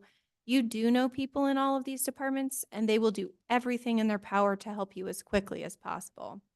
And we're really proud of that and how we do all of that with such incredible teamwork every single day. With small but mighty teams, doing really diverse work, partnering across just in twos of internal services or all across all four of internal services. We support others seamlessly behind the scenes so they can be engaged in their work, have passion, and show up every day excited about public service and all that Coconino County does. So with that, we're going to open it up to any last questions. We started kind of with a road. We're ending with a road. Christopher Tressler isn't even here to see the road metaphor at this moment, but shout out if he's watching. So this picture was taken by a former facilities employee as well. So wanted to end on this note, but if there's any additional questions across internal services. Well, thank you. I think we covered them for right now. It was a lot of information. We need to marinate on it a little bit, and I'm sure some things will percolate up as we continue this conversation. So thank you for the presentations, everybody, and thank you to all your staff for all your hard work for being that backbone for the county. Thank you. Mr. Chair, next week's presenters will be Assessor, Treasurer, Recorder, and Community Development. Thank you. Oh, and I forgot to mention, yes, it is Helen Costello. She is the birthday girl this week. So happy birthday to Helen.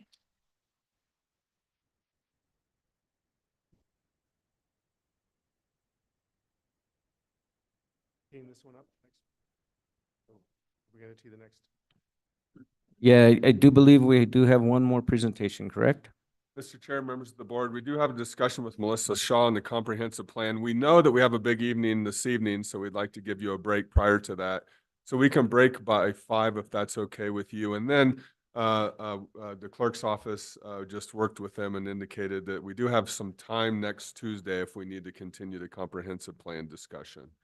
So, but we did want to take some time with you this evening if possible. No, we appreciate that. And Melissa and Jay, thank you for your patience. I know you're supposed to go on at 4 o'clock. I appreciate your patience, and we'll go through what we can right now, and then we'll continue on the follow-up. Thank you.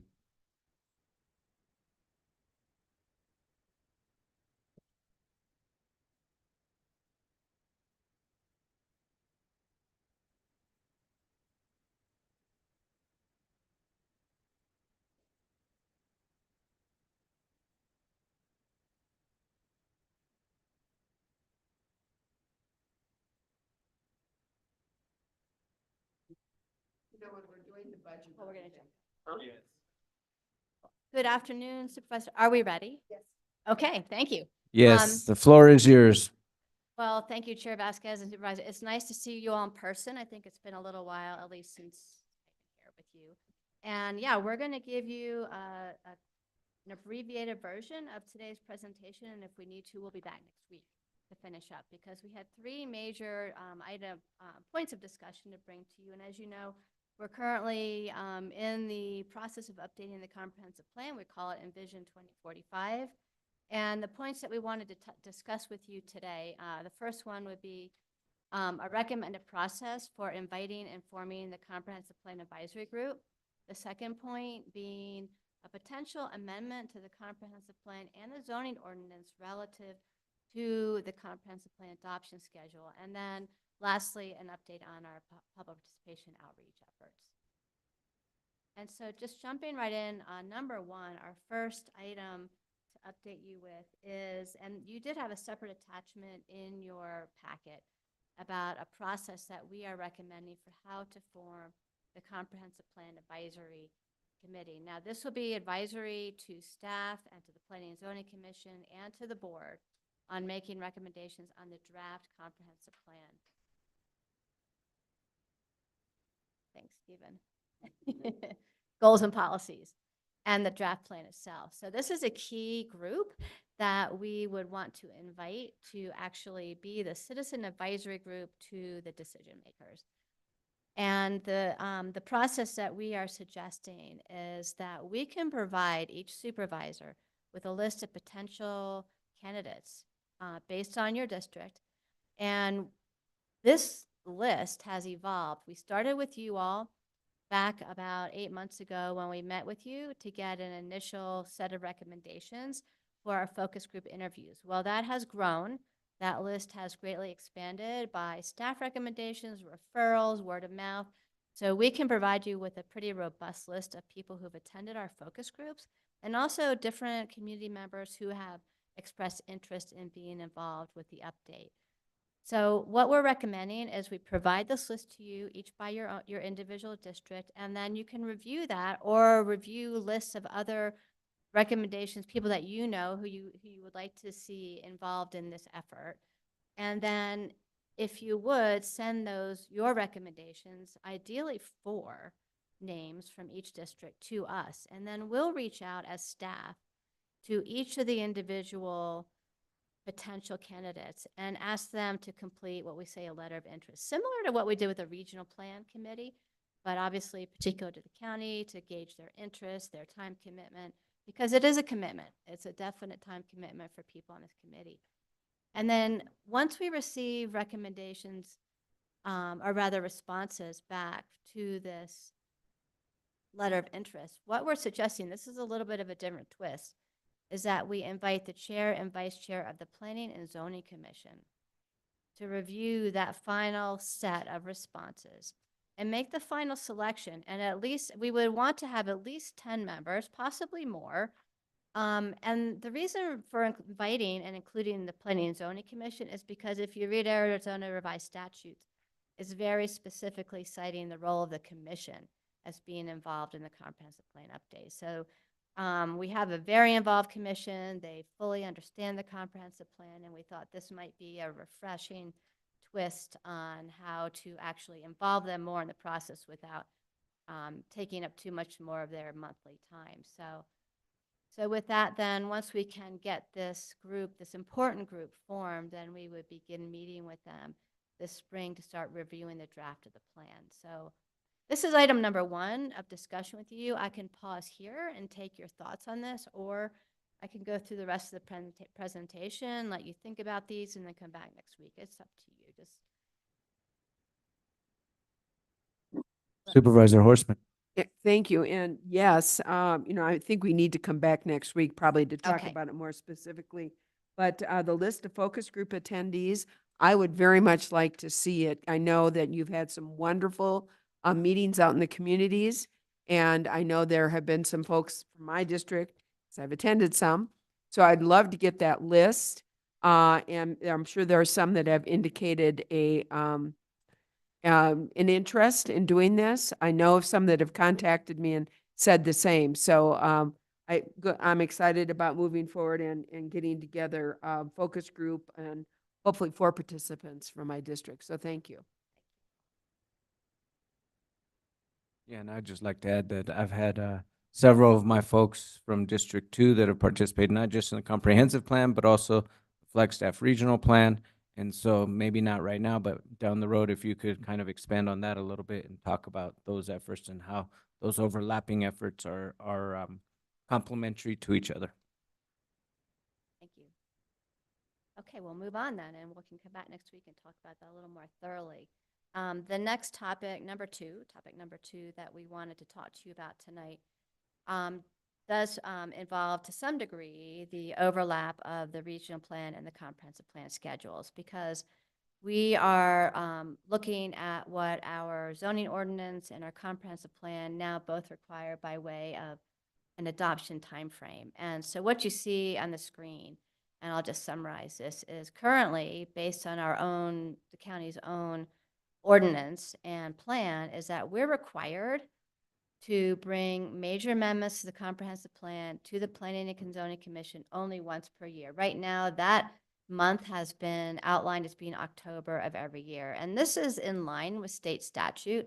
State statute requires that major amendments to the comprehensive plan are heard by the board at a single public hearing during the calendar year that the proposal is made. So the way our zoning ordinance and our comprehensive plan chose to incorporate that is to indicate that October would be the month that the Planning and Zoning Commission would begin the public hearing process. That's fairly limiting by making it October of every year.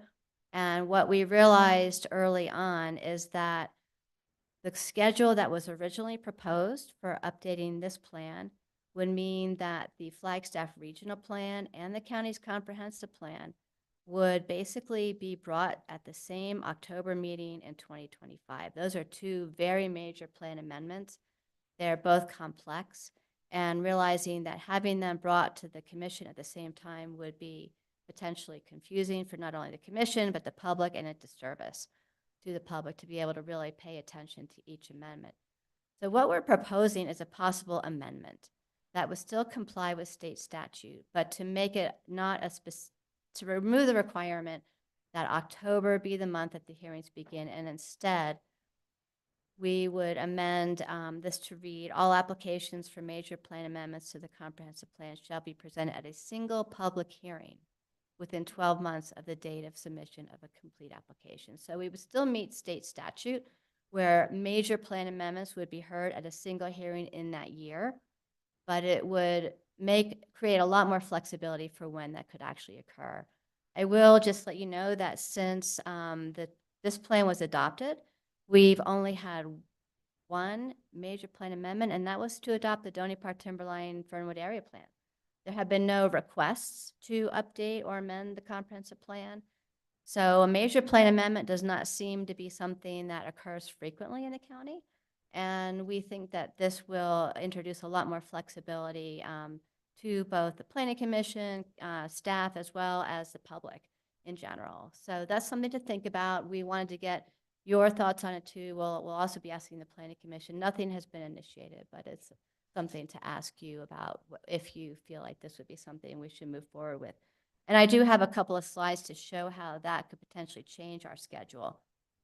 This one shows, and we talked to you in November about a potential, I'm sorry, this is the original schedule that we developed, where the final blue box on there that shows adoption and the public review process to occur in the fall and winter of 2025. This is where the regional plan and comprehensive plan would meet. And we were then thinking that that would actually be problematic for several reasons. And so in November, then we talked to you about accelerating the schedule and potentially bringing the comprehensive plan to you in the fall and winter of this year. That is also very ambitious, and it actually would compress our ability to do a public outreach. So with an amendment like we're proposing, we could look at taking this year, 2024, to create the plan, do the public outreach, and then potentially bring it in the spring of 2025 if we don't have to follow that October timeline.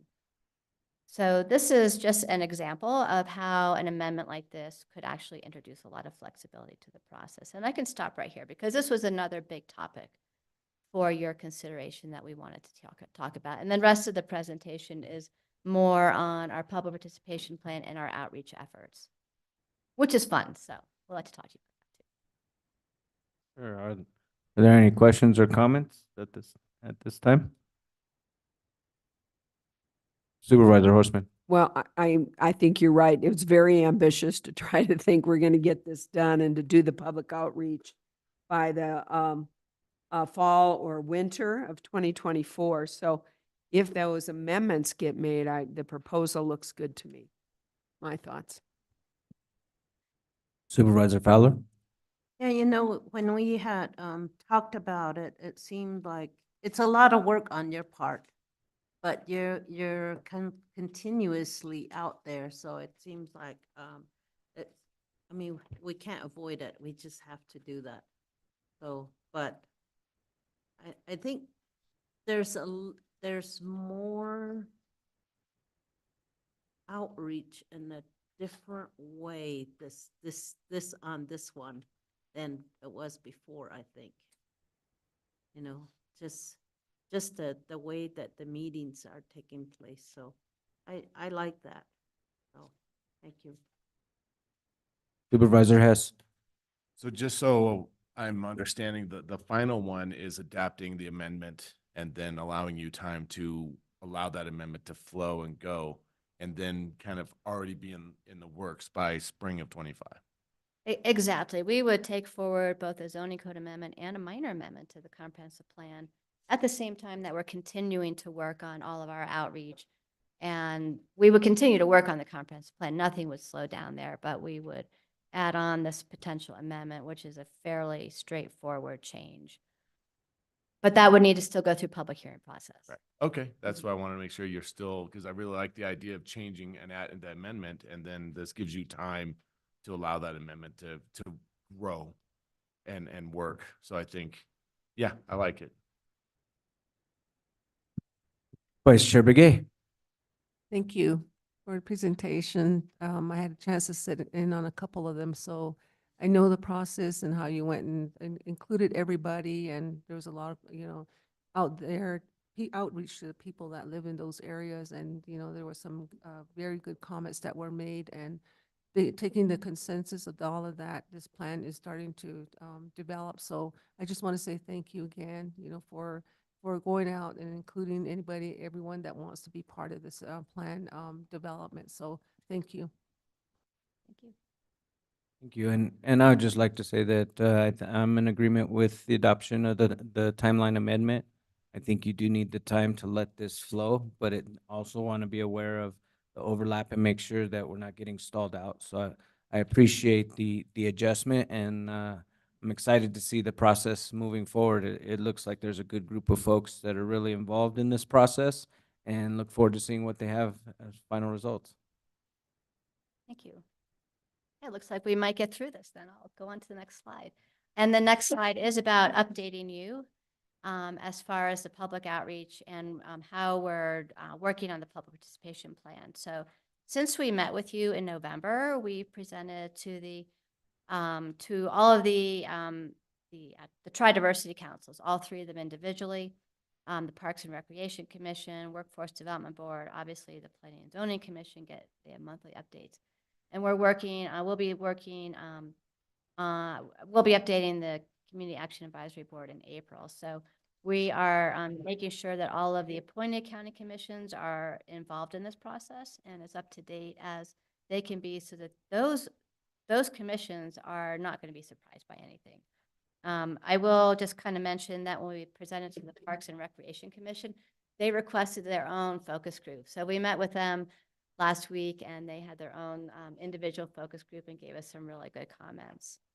I have a question on this. So I see all these different groups, but the one area I don't see is, I know you came to one of the neighborhood watch meetings to present about the plan, but I don't see any of those listed here.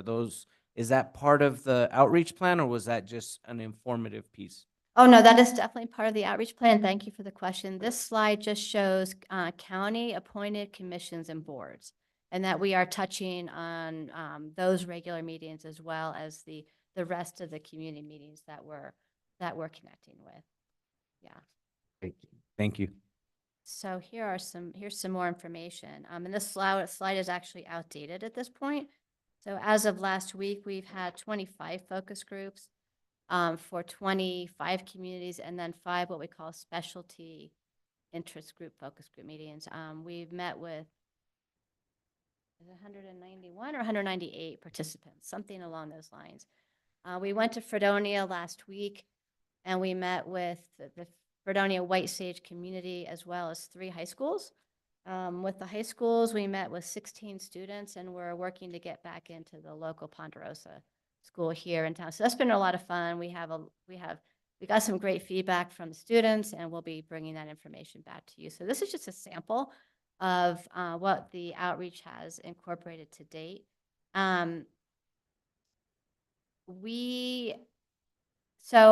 just want to mention that every summary of every meeting, the meeting notes for each of these focus groups are posted online. So we'll be having over 25 individual notes from each meeting, but then we're summarizing those. And that's what's going to be really important and key here, is summarizing all of those notes into the major themes, because we've asked them consistently 6 questions across all of these focus groups for all the participants.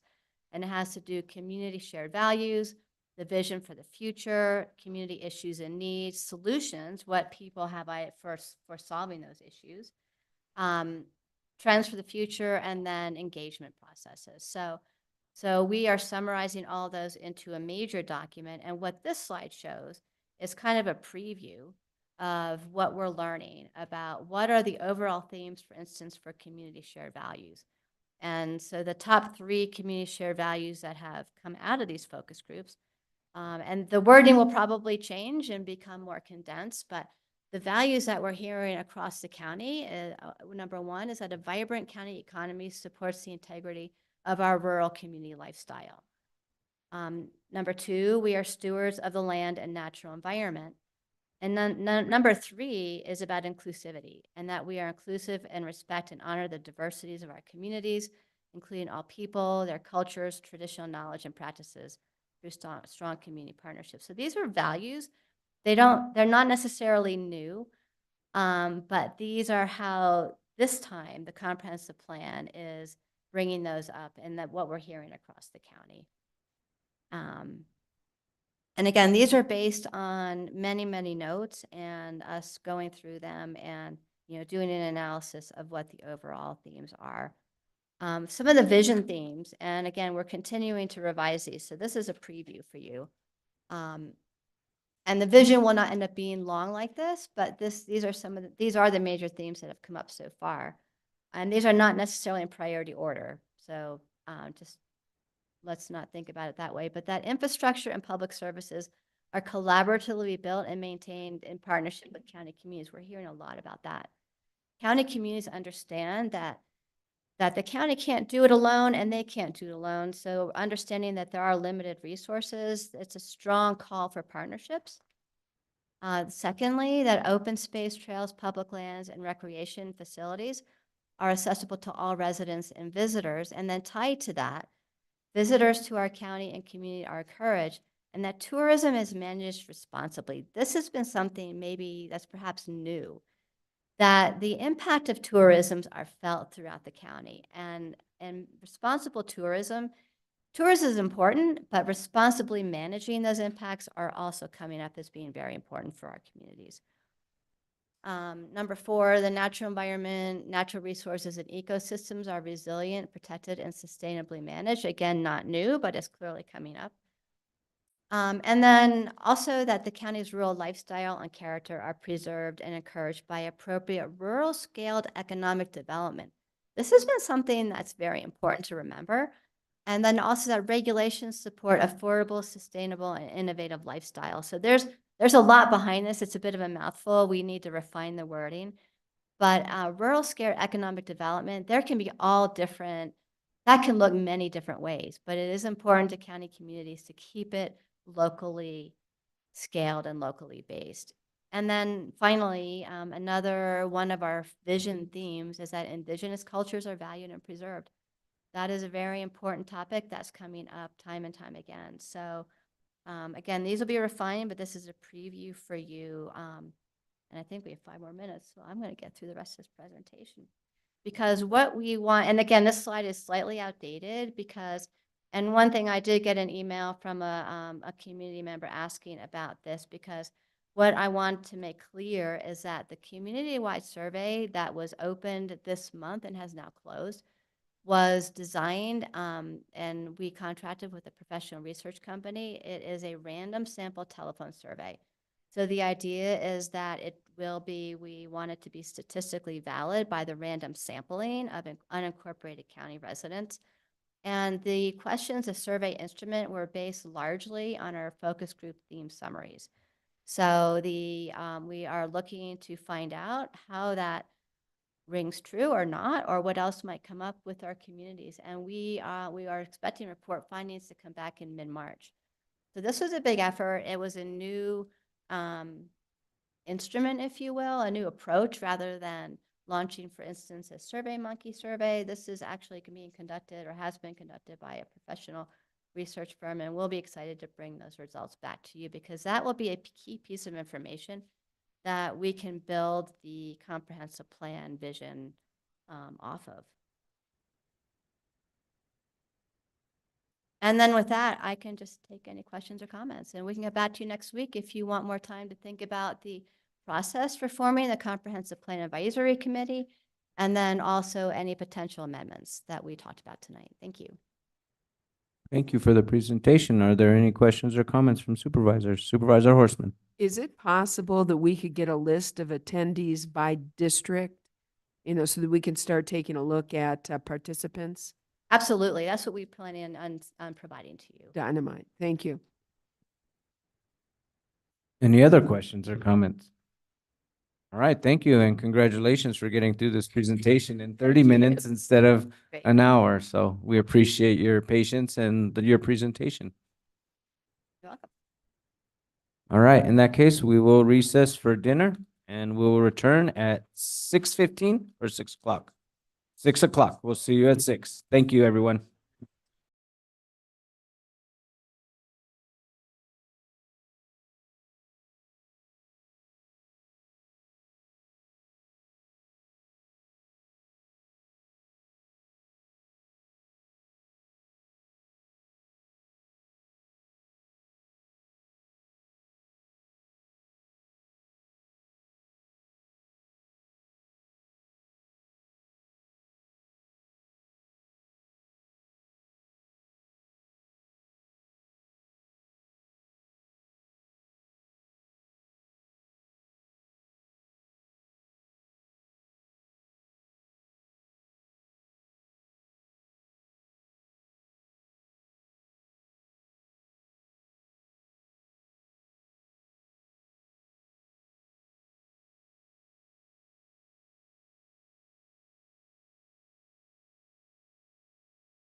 We do have some time-sensitive presentations, and so we'd like to get started on time.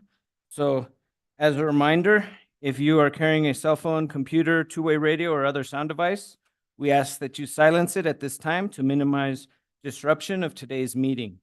Let's have our supervisors introducing themselves, starting with District 1. Good evening. Seems like we've been here all day. Oh, we have. So good evening, everyone. Patrice Horstman, Supervisor for District 1. Thank you for being with us this evening.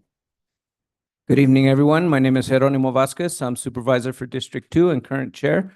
Thank you for being here with us tonight. District 3. Yes, my name's Adam Hess, and I'm the supervisor for District 3. Thank you. District 4. Good evening, everyone. Thanks for being here tonight. And then I'm Judy B. Gay, District 4 Supervisor and current Vice Chair. District 5. Thank you. Now, can we please stand for the Pledge of Allegiance?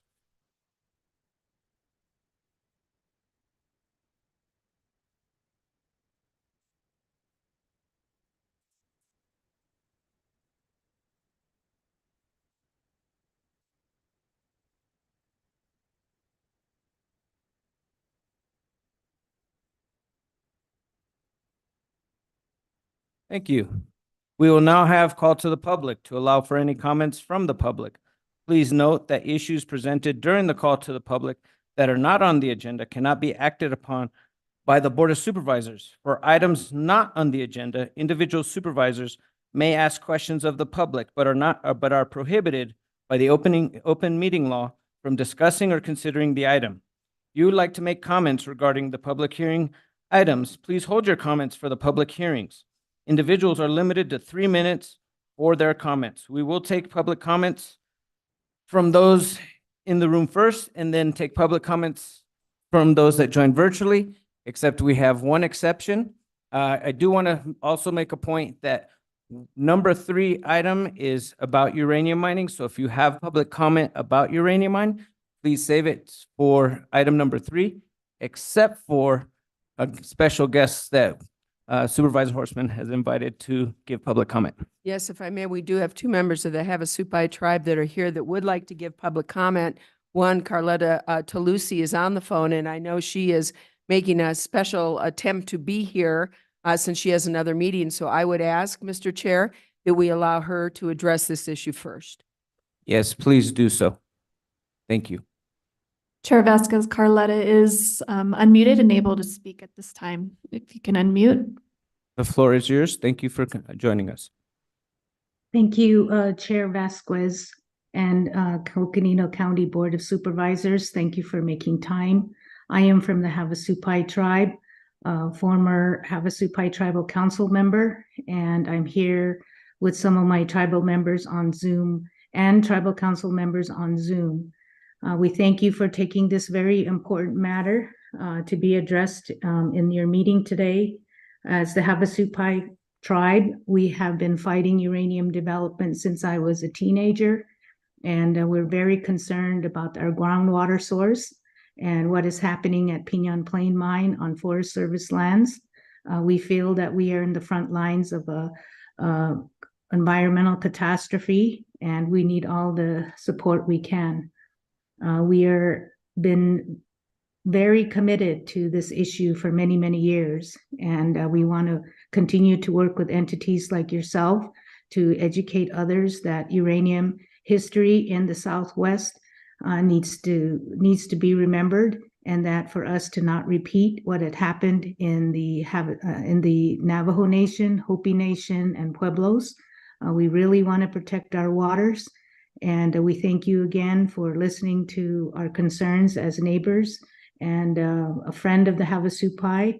And we look forward to working with you closely. As Havasupaja, the tribe have opposed uranium mining on a reservation in the Grand Canyon since time immemorial. We do this to protect our people, our land, our water, and our past and present. And yet, despite the historic and current assistance and advocacy from numerous allies, the countless letters, phone calls, and pleas to stop Piñon Plain Mine, it unfortunately has been authorized to move forward. So we are concerned for all the communities in the path of transportation and also the citizens of Flagstaff. So thank you for your time and any other questions, but we're happy to join you today. Thank you. Thank you. Supervisor Horstman. Yes, thank you, Carletta, for being here tonight. I know you have pressing matters, so thank you for being here. And I know we also have Mr. Chavez from the Havasupai tribe that also would like to address this issue. Would you like to address it now or wait until we're actually on the item so that way we can actually have a conversation with you about it? Great, thank you. In that case, can we go ahead and do the other public comment, get that out of the way, and so that way we can move forward to item number 3. Clerk Daly? Thank you, Chair Vasquez. At this time, if there's anyone that would like to do a public comment, we have comment forms at the desk. You can fill it out or bring it up to me.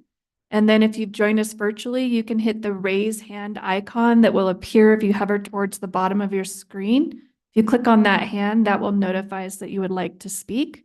And if you've joined us by telephone, you can hit *9, and that will raise your hand and notify us you'd like to speak. And Chair Vasquez, I do have Jill Stevenson that's filled out a comment card that would like to speak. Please do.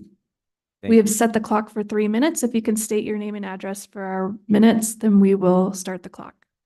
Thank you, Supervisors. I'm Jill Stevenson. My address is 1913 East Linda Vista Drive here in Flagstaff. I was fortunate to be able to attend the Comprehensive Plan Study Group a few weeks ago. I was much impressed with Melissa Shaw's presentation and facilitation of the meeting. The almost endless number of well-formulated suggestions from community members was most encouraging in all the designated categories. Thank you for this opportunity to be a small part of the crafting of the county comprehensive plan. In our transition to renewable energy, it is worth noting that 15% of counties nationwide are resisting the installation of wind generators, according to NPR. Their reasons are varied: political, denial of the climate crisis, spoiling the view, not on my land, etc. We are grateful to live in a county that acknowledges the reality of the climate emergency and is moving forward to deal with it. We are especially fortunate to have a county board trying to stop uranium mining and transportation of radioactive materials through our lands. We are all affected. We all need to act to stop this life-killing mining. Another issue that needs addressing is gas and diesel-powered motor vehicles. Transportation is one of the largest emitters of greenhouse gases. While we realize charging stations in remote areas are not yet available, there are over 300 charging stations around Flagstaff and Williams. ADOT is proposing stations to be every 50 miles along US 89 from Flagstaff to the Utah border and along I-40 from Williams to the Grand Canyon. We are urging the immediate purchase of EVs that travel the shorter distances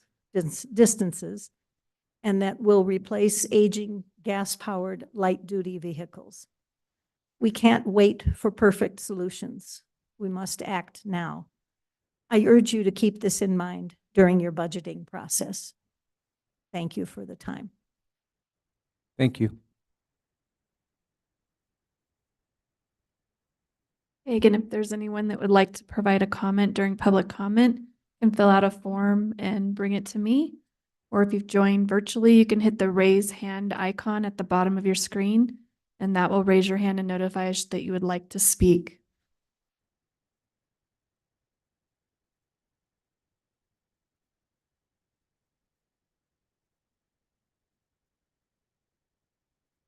And at this time, Chair Vasquez, we have no hands raised virtually and no more comment forms for public comment.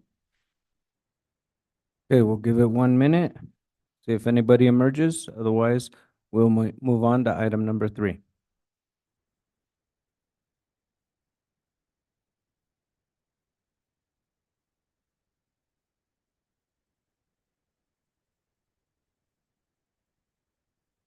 There are no hands raised, Chair Vasquez. Okay, thank you. And this time, we'll move on from public comment, and now we will address action item number 3, consideration and possible action to approve resolution 2024-09, opposing uranium mining and hauling in the vicinity of those portions of Grand Canyon National Monument and Baj, Navajo, Iktu, Kuveni, ancestral footprints of the Grand Canyon National Monument and their watersheds and airsheds that lie within Coconino County. With that, I'll hand it over to our team. It's on. Let's see. Okay, yeah, so I'm Keith Breckus, Government Affairs Manager for Coconino County, and with me is Deputy County Manager Andy Bertelson, who will read the resolution. I won't spend a lot of time on context because I think you're familiar with it, but I'll point out a short time ago, I guess last month, the Forest Service notified us that that there is mining going on at Pinyon Plain Mine, that there's uranium extraction occurring there. That is a claim that predated, or that is a active and valid claim, even though a monument was established in the area. The monument does not prevent that claim from being acted on. So that has probably created some public confusion, but that claim is active. And so that's this resolution for your consideration, number 202409, is consistent with the board's longstanding opposition, previous boards, to uranium mining in the Grand Canyon region. And so this is a reaffirmation of the board's, or a reaffirmation to consider continued opposition, and it has some specific points related to transport and mining of this. And with that, I'll let Andy read the resolution.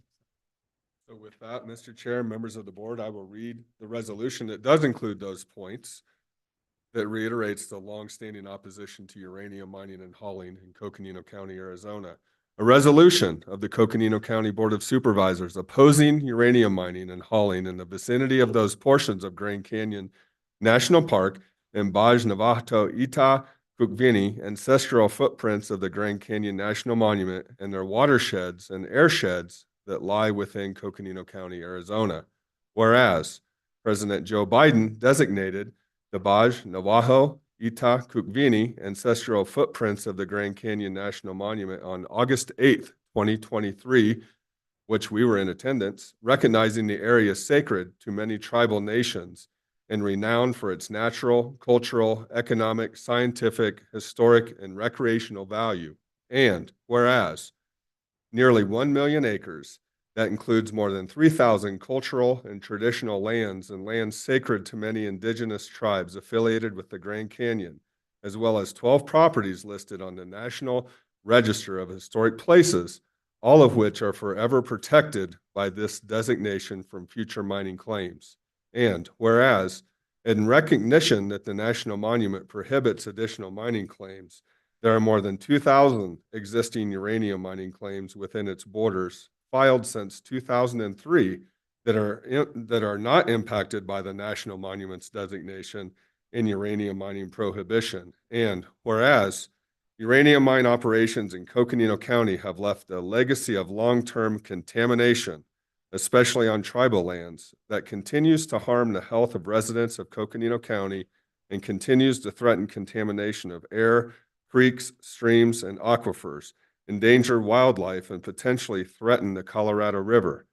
And whereas the Coconino County Board of Supervisors, in recognizing the dangers of uranium mining, has long opposed uranium development in the vicinity of the Grand Canyon and its watersheds, and adopted various resolutions through the years opposing uranium mining on or near Grand Canyon National Park. And whereas the Pinyon Plain Mine sits just south of Grand Canyon National Park, within the boundaries of the new National Monument, and is situated directly above the sole source of agricultural and drinking water for Supai Village, home of the Havasupai people in the Grand Canyon.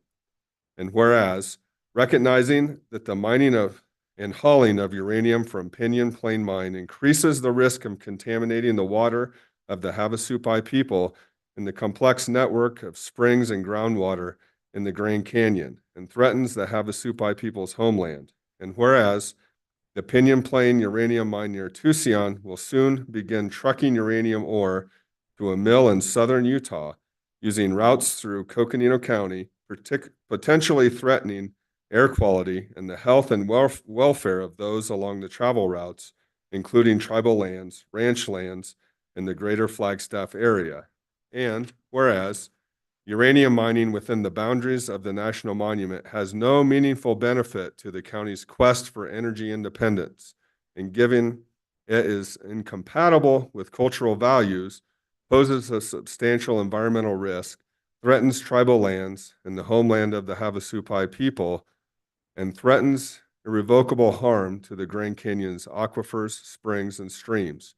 Now, therefore, be it resolved that the County Board of Supervisors is reaffirming its long history of opposition to uranium mining and hauling on or near Grand Canyon National Park and urges that the mine be closed.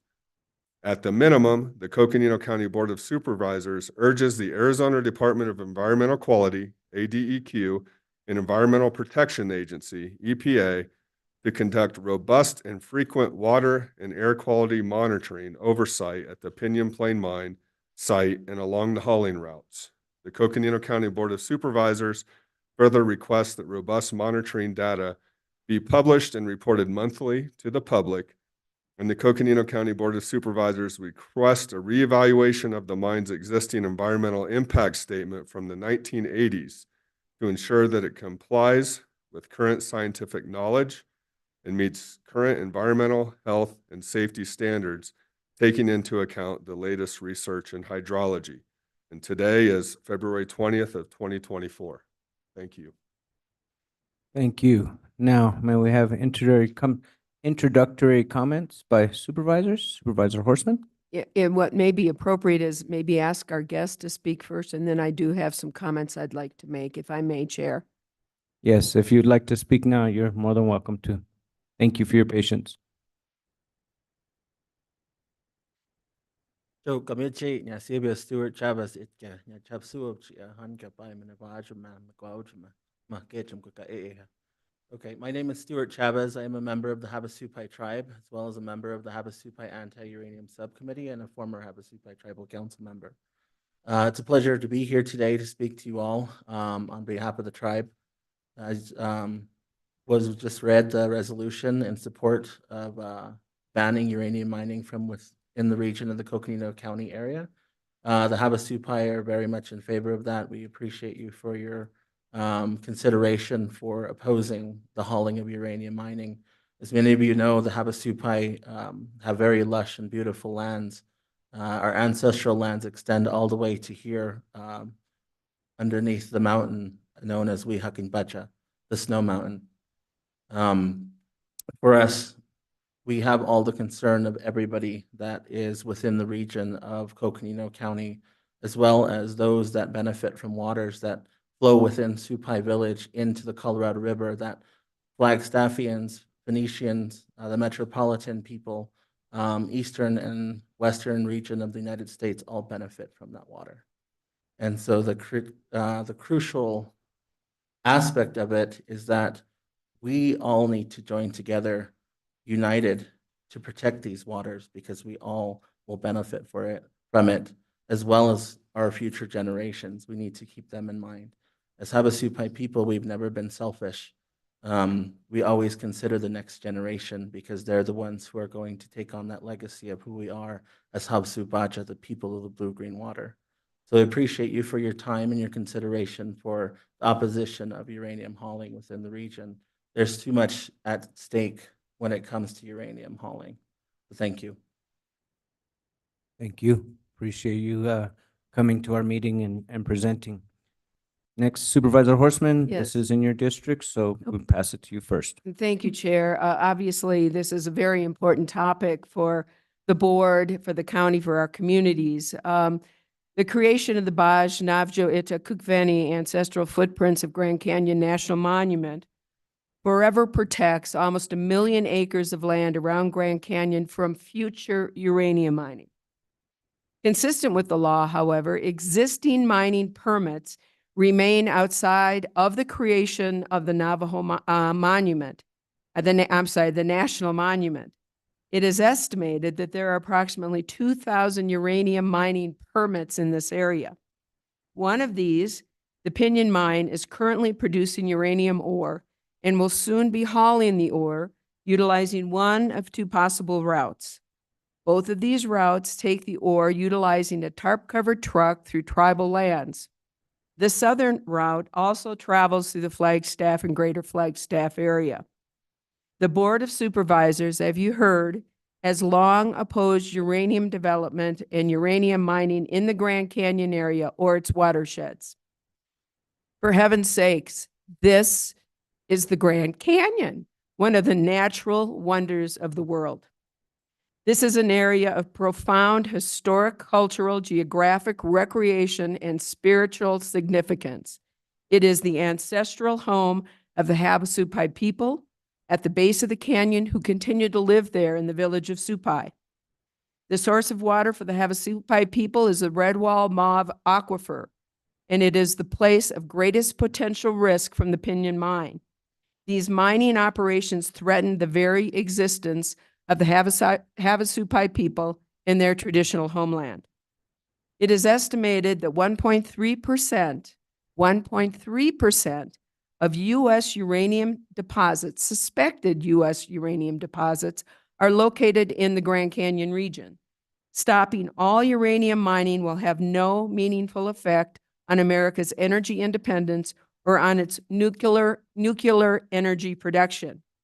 Coconino County Board of Supervisors in this resolution join the Havasupai tribe, the guardians of the Grand Canyon, as well as many other indigenous tribes and many people throughout Coconino County and across Arizona and the United States, and call for the Pinyon Mine to be closed and to stop any future uranium mining on or near the Grand Canyon. I would ask for our U.S. senators and representatives to pass legislation prohibiting uranium mining on or near the canyon. I would also ask EPA to reconsider and to amend the 1986 EIS for the Pinyon Mine, utilizing the current scientific information and hydrogeology. I would also ask the governor and ADEQ to review and reconsider the EIS and support Coconino County in the mine's closure. Mr. Chair, I know that other supervisors want to be heard on this, but I would also like and hereby make a motion to pass this resolution. Thank you, Supervisor Horstman. Before we move forward with approving the resolution, are there any other comments from board members? In that case, can I get it? Chair Vasquez, I do have somebody with their hand up in the virtual format if you wanted to take comment still on the item. Yeah, first it looked like Vice Chair Begay had something she wanted to say, so I'll pass the mic to her first, and then we'll go to public comment if no other supervisors want to say anything. Okay, I will defer to the public comment, so please proceed with public comment. Thank you, Chair Vasquez. At this time, I see Leona Morgan with her hand up in the virtual format. Leona, I'm going to go ahead and allow you to speak. If you can unmute and then state your name and address for the minutes. Okay, good evening. My name is Leona Morgan, and I live in Albuquerque, New Mexico. I am the one of the organizers with the group, the campaign called Hall No. And Hall No's primary mission is to prevent transport of uranium through Navajo Nation by stopping the Pinyon Plain uranium mine. And I just want to take this time to give a huge thank you and just my deepest appreciation, well, personally, and then also as an organization. This is exactly why Hall No exists, is to work on the issue to educate our communities and in hopes that our government and elected officials and eventually the company will follow suit to understand that, especially during climate change and all of the events happening in the world today, we know uranium mining is not needed for nuclear energy. We know there's other forms that are more sustainable, and that personally, again, Hall No doesn't work on nuclear issues, but the use of uranium as a weapon also goes against our values as Diné people. We work for the protection of life, for the protection of water, and our Mother Earth. And so I just want to commend you all and again, give you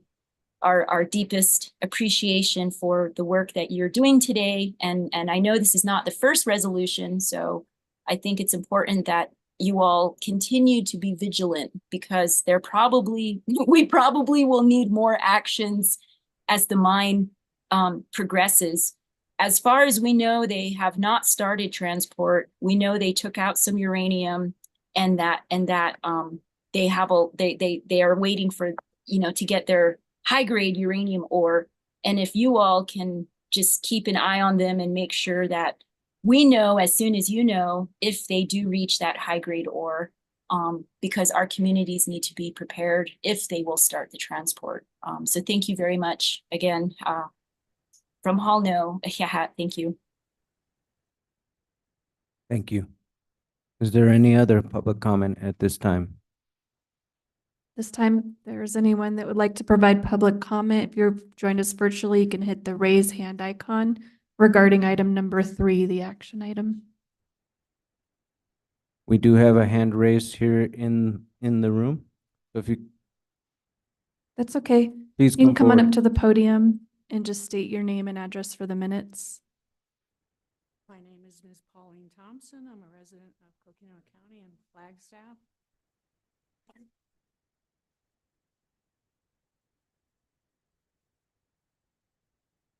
My name is Ms. Pauline Thompson. I'm a resident of Coconino County in Flagstaff, Arizona. I've lived here this time for over 40 years.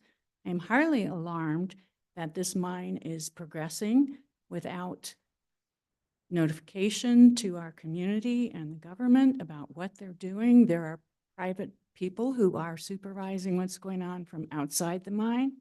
There has been perforation of the aquifer. There have been accidents on the site. None of this has been reported publicly. It's highly alarming that they want to transport toxic materials through our community in semi-truck trailers covered by canvas.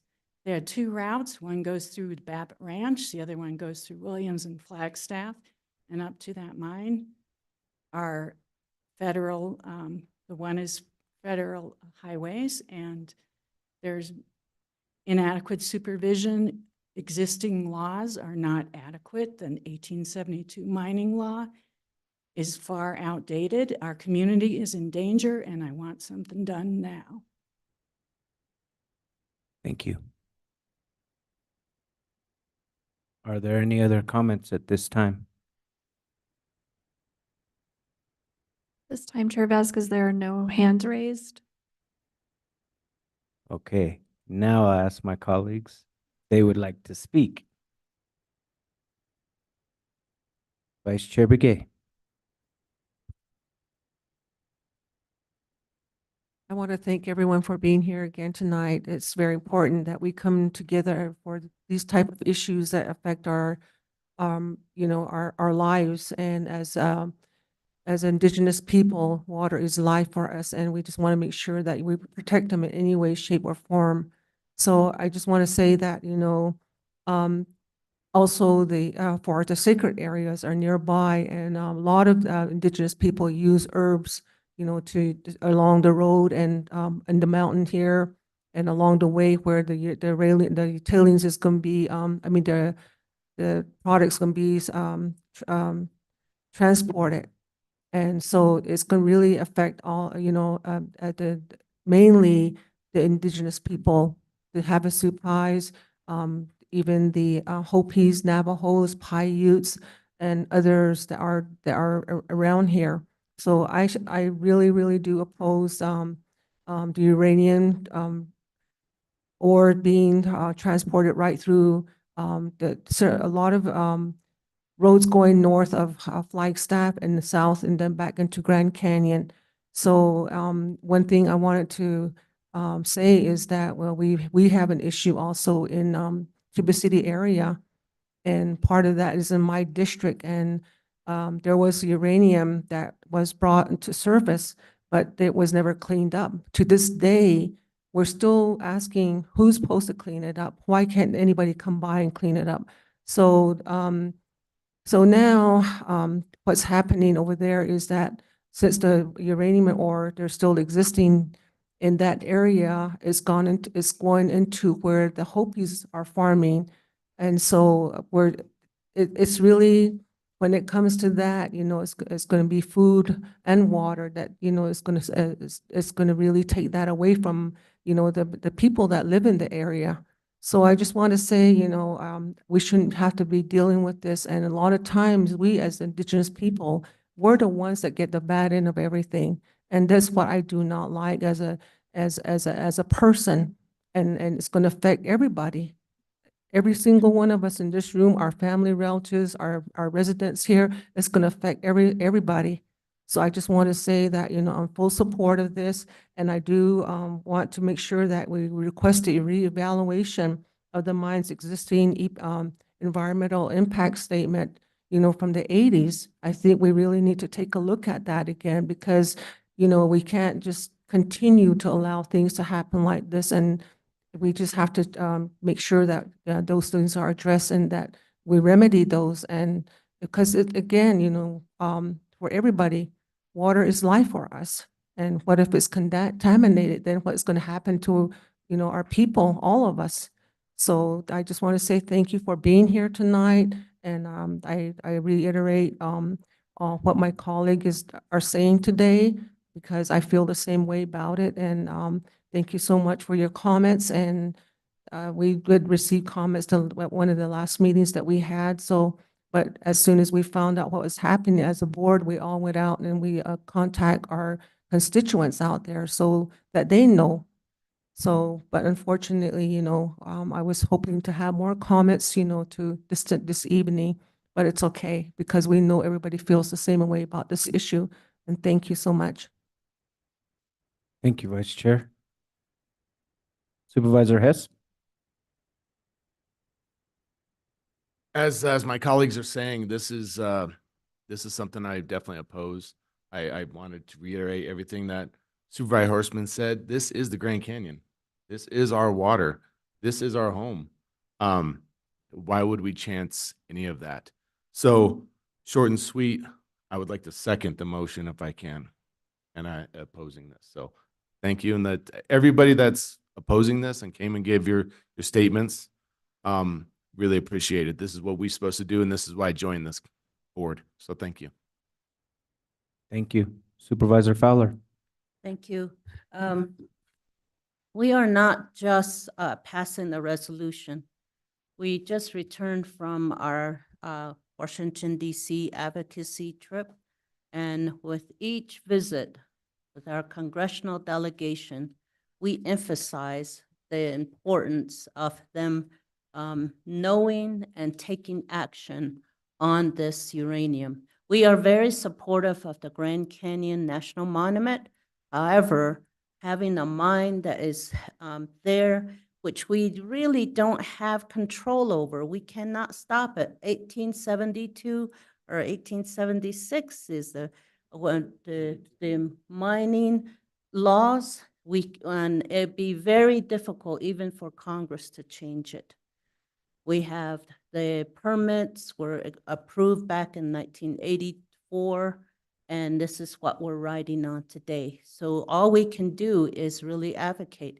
Even the Department of Transportation, when we met with them, said they didn't have control over, they had no authority over the hauling of this ore that is going to be hauled on there because of the hazardous level is not up to the whatever measure that it's supposed to have.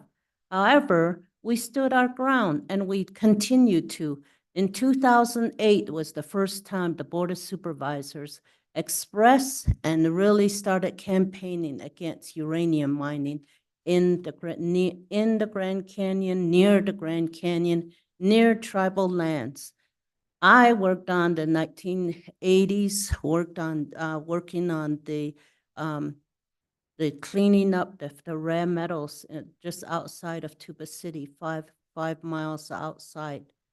And that was very painful time to actually see people having to be moved from their homes to have our water where we always made water, where my father lived or worked, where we got our water and our drinking water, we found out it was tainted. They had to plow a mile north of there to take it off the sand. All the animals, the livestock had to be hauled away.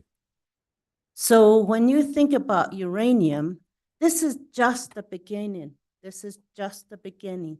So anybody that says they're dedicated to uranium mining and opposing it, commit yourself the rest of your life. Here I am over 40 years later, not aging myself. I am still committed to this. I see what it does to our families, our individuals, our loved ones. We lose them because of cancer. The ecosystem ends up being changed. And if they can haul off our sheep and all our livestock, well, we have wildlife, we have hunters that go out there and they're hunting. So how is that going to our watershed that we've been emphasizing, our aquifers? So it is impactful for our visitors and also our residents here. We that make a commitment, we that make a living here, that this is where our heart and soul and our prayers and are. This is what it's impacting. So yes, we are absolutely opposed to uranium mining. And so I'm very, it's really good to take a position with another resolution opposing uranium mining once again. And we're just gonna have to keep on doing that. And so when we went to Congress, we took the message that we wanted to put together a working group so that all the agencies can sit together and listen to each other. So they're actually working together and one report comes from there. Right now, there are no reports. Where do we get our information from?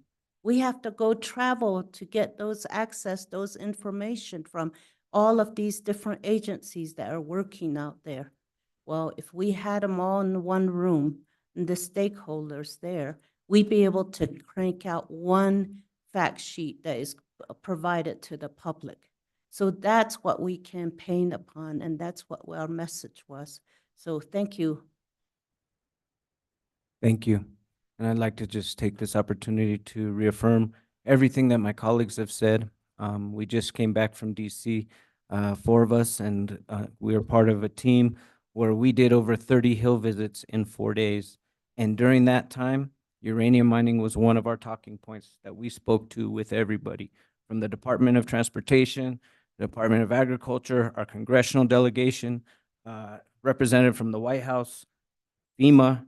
We spoke with everybody, and to let them know, one, our opposition, and two, trying to figure out what were some avenues that we can push, that we can use our platform as county supervisors to discuss this issue and get it on the national discussion, because something has to change.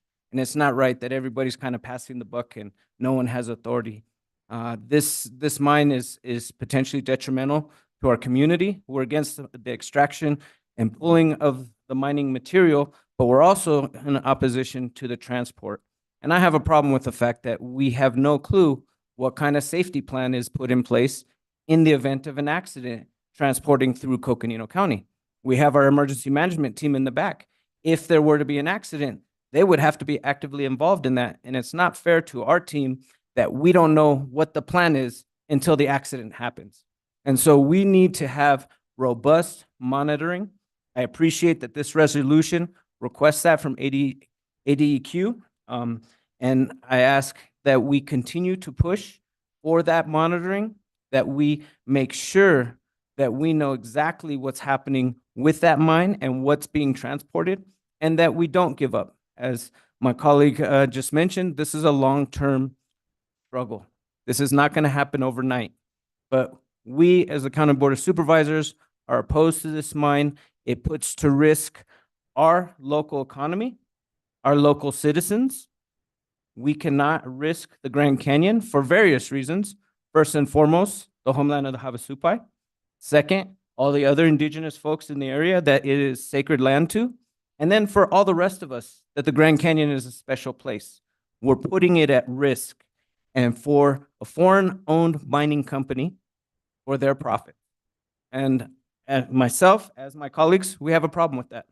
And so we will continue to take a hard stand against uranium mining. We will continue to advocate and use our platform to discuss why this is a risk for our economic development of our county and our citizens, and why we do not want to see mining happen, uranium mining happening, or transport through our communities. And if you think about the haul route, it goes through the Flagstaff route.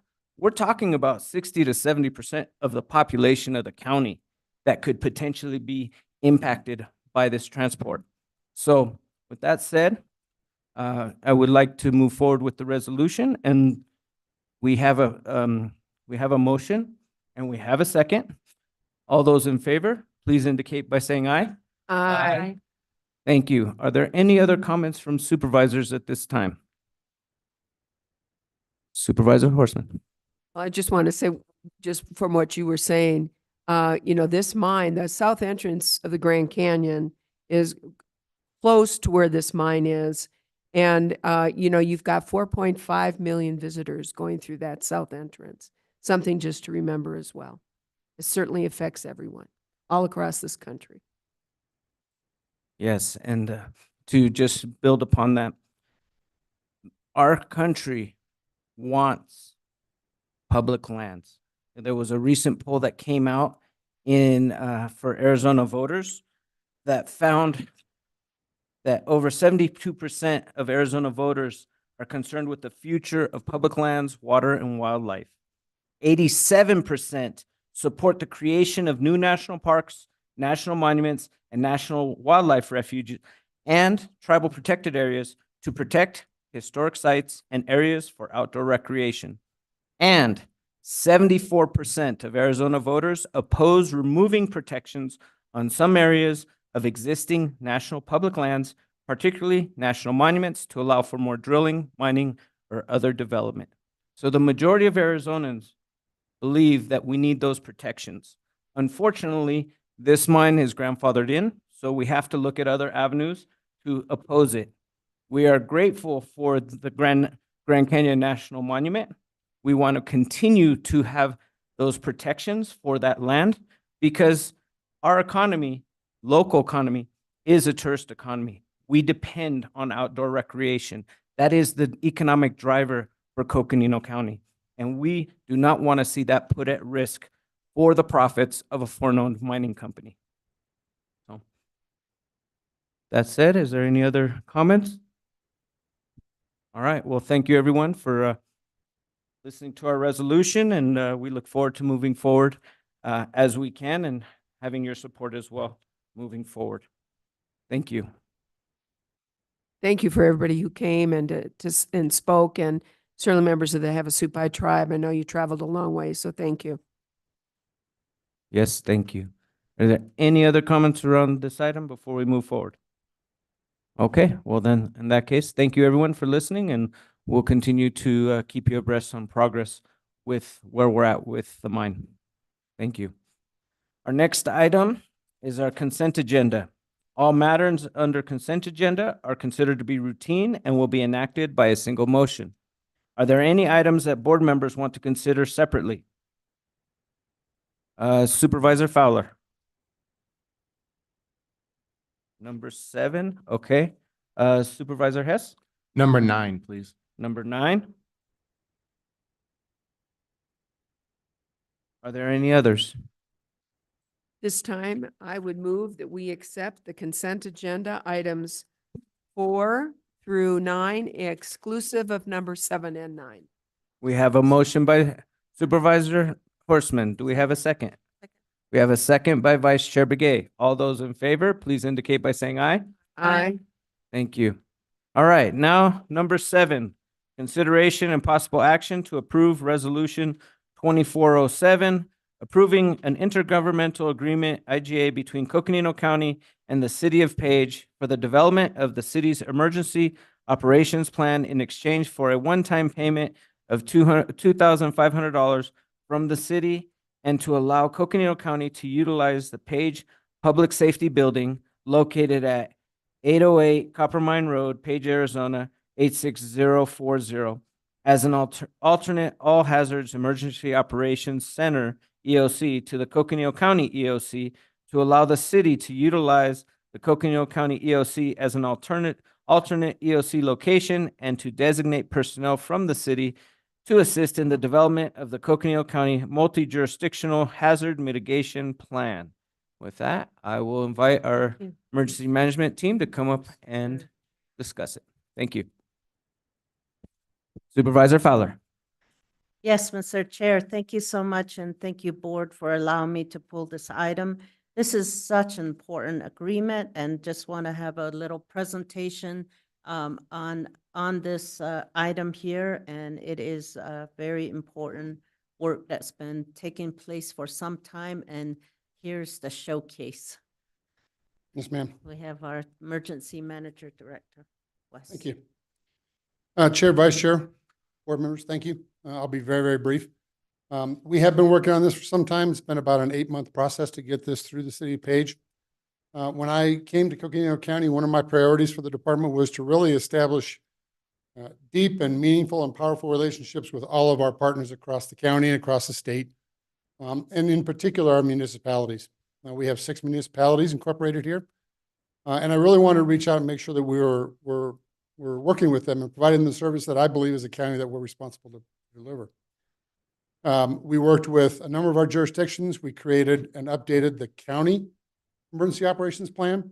And then as a natural follow-on to that, the city of Flagstaff created their first ever emergency operations plan. And the city of Page also worked with our office to create their first ever plan. The really key piece here is that when things don't go the way we plan them to go, as they often don't in our county, unfortunately, who is responsible for what and what roles and responsibilities are terribly important. In working with conversations with County Manager Peru, Deputy County Manager Bertelson, and the city manager up there, Mr. Caldwell, we really felt that an emergency operations plan was necessary for the city of Page. Taking lessons learned from the plans that we had written for both our county and for the city and for actually the state, we decided to initiate that effort. I'm going to bring Chance up. Chance will provide you an overview here very quickly of how the plan developed and what's in it. It's very important that we get this done. We will be going to resolution with City Page here in the next couple of weeks to finalize that. And I think it's a really good final piece on the planning that's necessary around emergency response and public safety. So I'm going to go ahead and turn it over to Chance and let him give you the details. He's kind of our subject matter expert, and I'll give him the plug. He wrote this plan. He is very in tune with what's going on. He worked very closely with the city officials, and I'm pretty proud of what he produced. So I'll turn it over to Chance if that's okay with you, sir. Alrighty, thank you. Thank you, Chair, Vice Chair, Supervisors. Wes did a really good job of giving most of my presentation. So you guys have had a long day and you've got more to come. So I'll just keep it short and sweet and go over kind of the brass tacks about the City of Page Emergency Operations Plan and the state of emergency management planning throughout the county. And hopefully work through the 2 professional hecklers I have behind me in the form of Wes Deason and Tim Carter. So it's great to be back here before you again. The last time I was here last year, you adopted Resolution 2023-27, which was the county's emergency operations plan. And that really served, as Wes was saying, as a springboard to continue to develop all of these plans and work towards developing a robust emergency management structure throughout the county. So you've seen this graphic before. We presented this for the 2023-27 resolution, and we have an important addition here. The City of Page has now joined our planning universe, and they're represented on here. And you can see we're trying to bring all of our municipalities into alignment and eventually onto a planning universe with the development of emergency operations plans.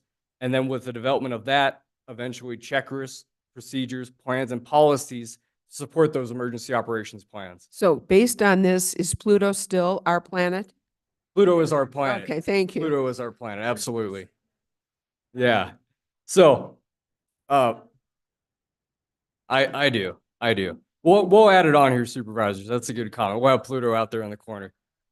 Yeah, out past FEMA. Yeah, everything past FEMA. So, absolutely. So we're working to bring all these planets into alignment. Hence where we say where plans align. So really, the crux of this effort is to develop all these plans, emergency operations plans, in line with one another and building off of the same common framework. And we're starting to accomplish that here.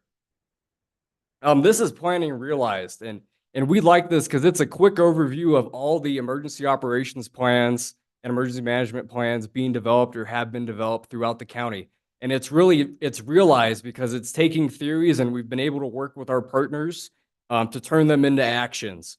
So you can see, the city of Page is represented on there, and most of these have happened just within the past few years. Sedona has developed their evacuation plan, and the city of Flagstaff, as Director Deason said, has developed their emergency operations plan. So these are really all starting to come together, and this is a quick way to visualize all that development throughout the county. So guidance is really important when we're developing these emergency operations plans, where we draw our fundamentals from.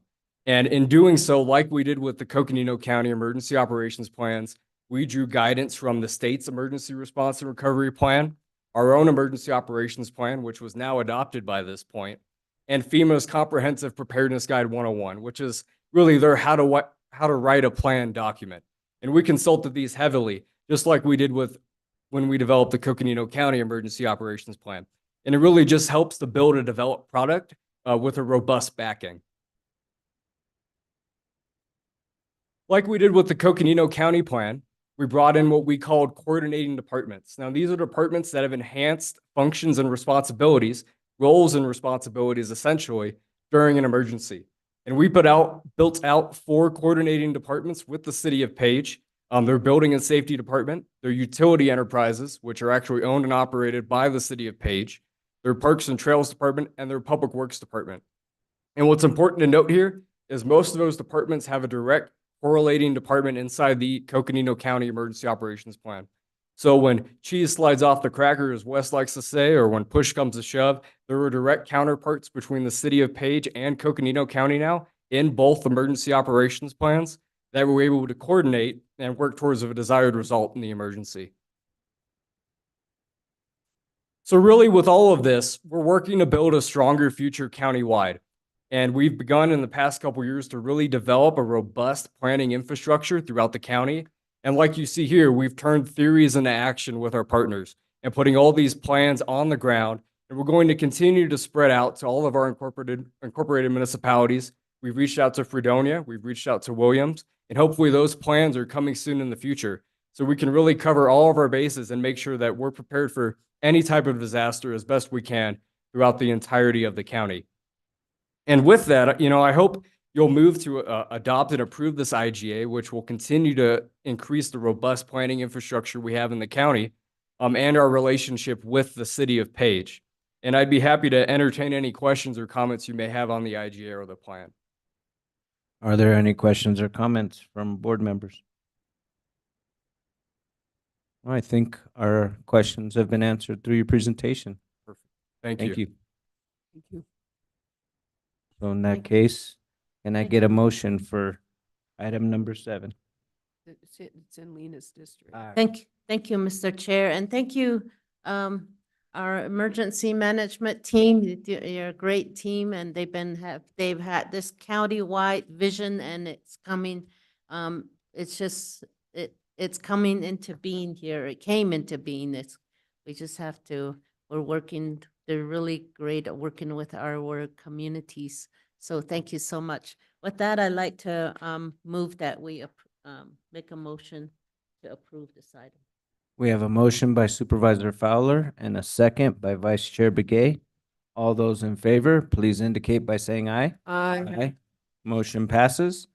Now, item number 9, consideration and possible action to approve an increase to the county match funds on the Perkinsville Road Reconstruction Federal Land Access Program grant project from $3,210,000 to $9,125,000, and issue authority to the Public Works Director to sign the modified project funding and scoping agreements.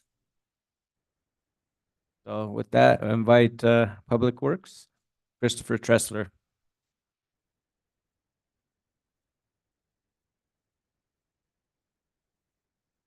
Supervisor Hess. Yes, I pulled this because if anyone's been down that road and understands that it needs to be a little bit safer, it needs to be worked, and it's getting more and more traffic.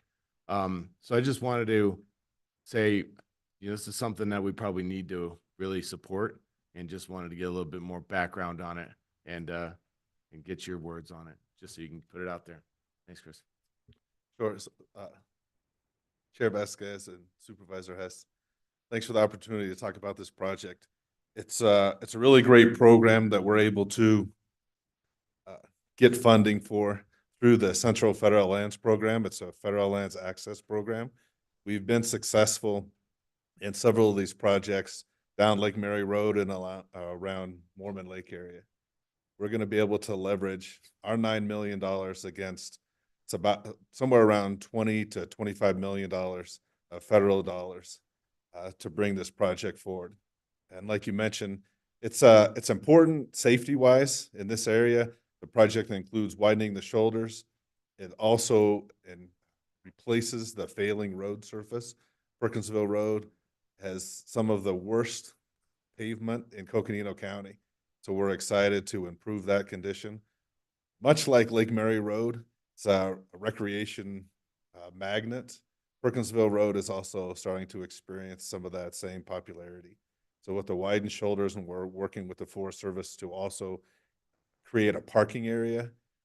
Initially, we aim to have the road connected to the town of Williams, but due to some constraints, cultural sites and other things, we're unable to do that. But this project continues to be really successful. While the budget has grown, we've expected and anticipated that it might grow, and we've budgeted for this and anticipated it. Supervisor Horstman. Well, then if it was budgeted and planned for, I hope so, because this is $6 million difference.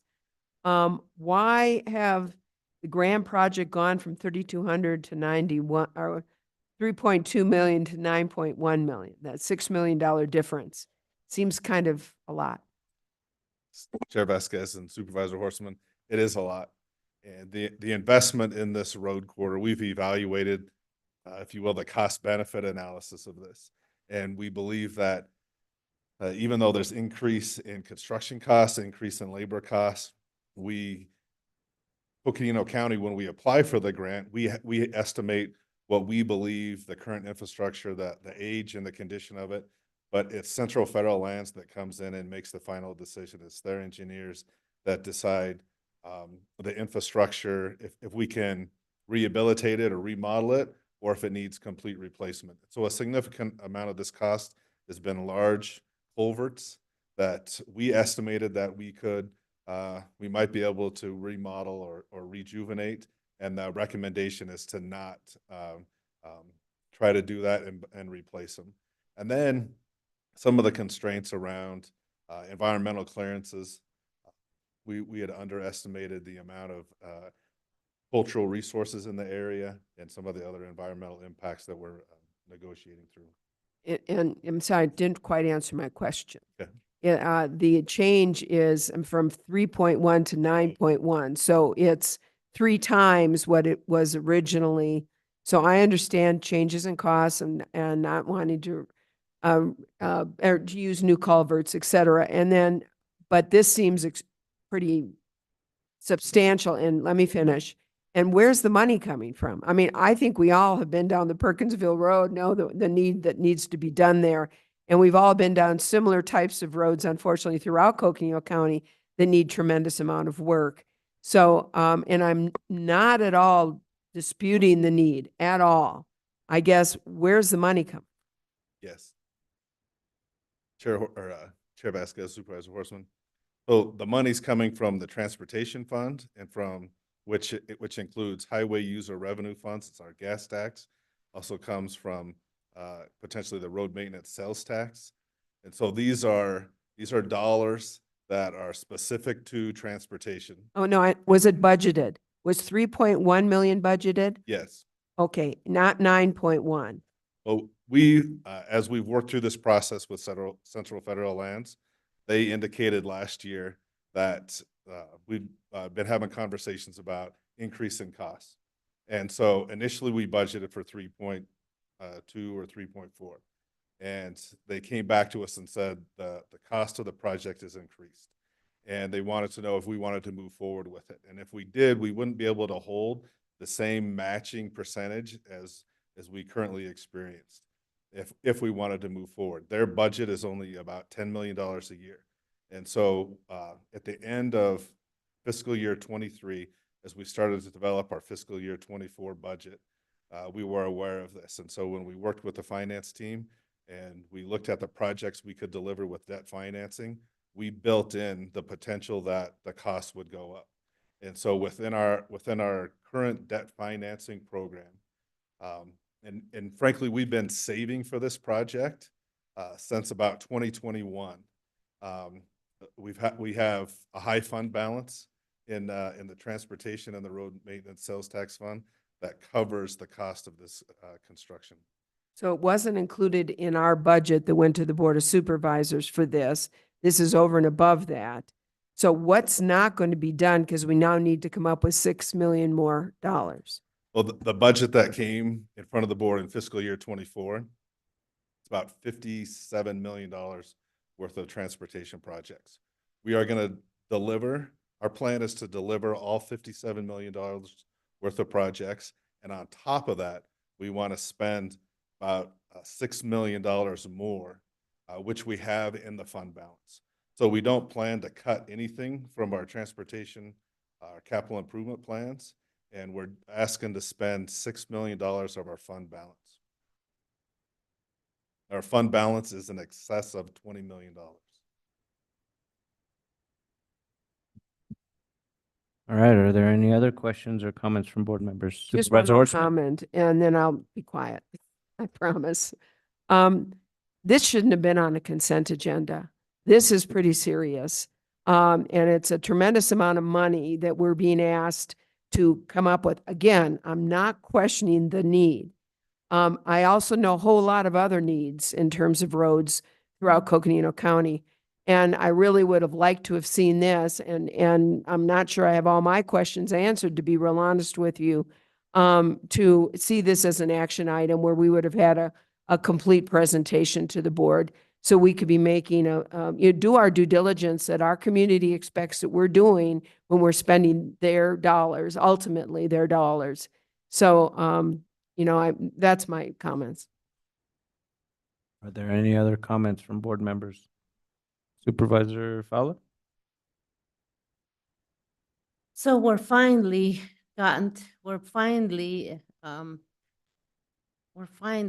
are at, I guess Perkinsville Road finally is at the top now.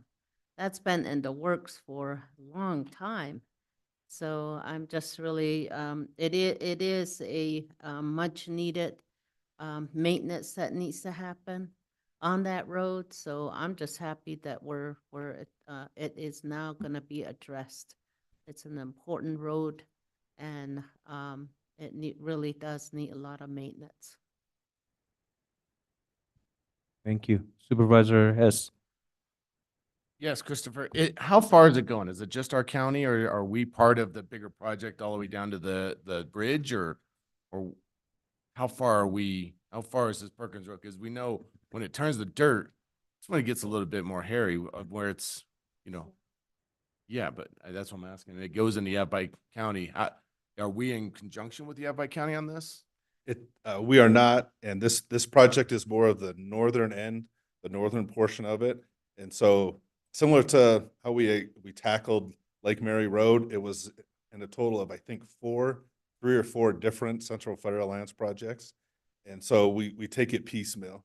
And so this one starts around the town of Williams boundary and heads south for a few miles. And our plan is to do that work. We're gonna jump and finish this last section of Lake Mary Road with Central Federal Lands if this program continues to be available. And then we'll likely jump back over. We'll rate it. And to Supervisor Horstman's point, we will bring to the Board of Supervisors the plan, the transportation plan, the 10-year plan as part of the budget cycle. That I appreciate the feedback, and we'll do a better job keeping everybody informed. Thank you. Vice Chair Begay. I'm trying to use my fingers to calculate here, but apparently we have over $50 million that are sitting there. And part of that is going to go to this construction that the $6 million that's needed. I was probably fairly new to the board when this whole thing came about, and I probably voted for it and stuff like that. But I think at the time that we voted, it was on the 3.2 million. And so now it's 3 times, and I'm just kind of wondering,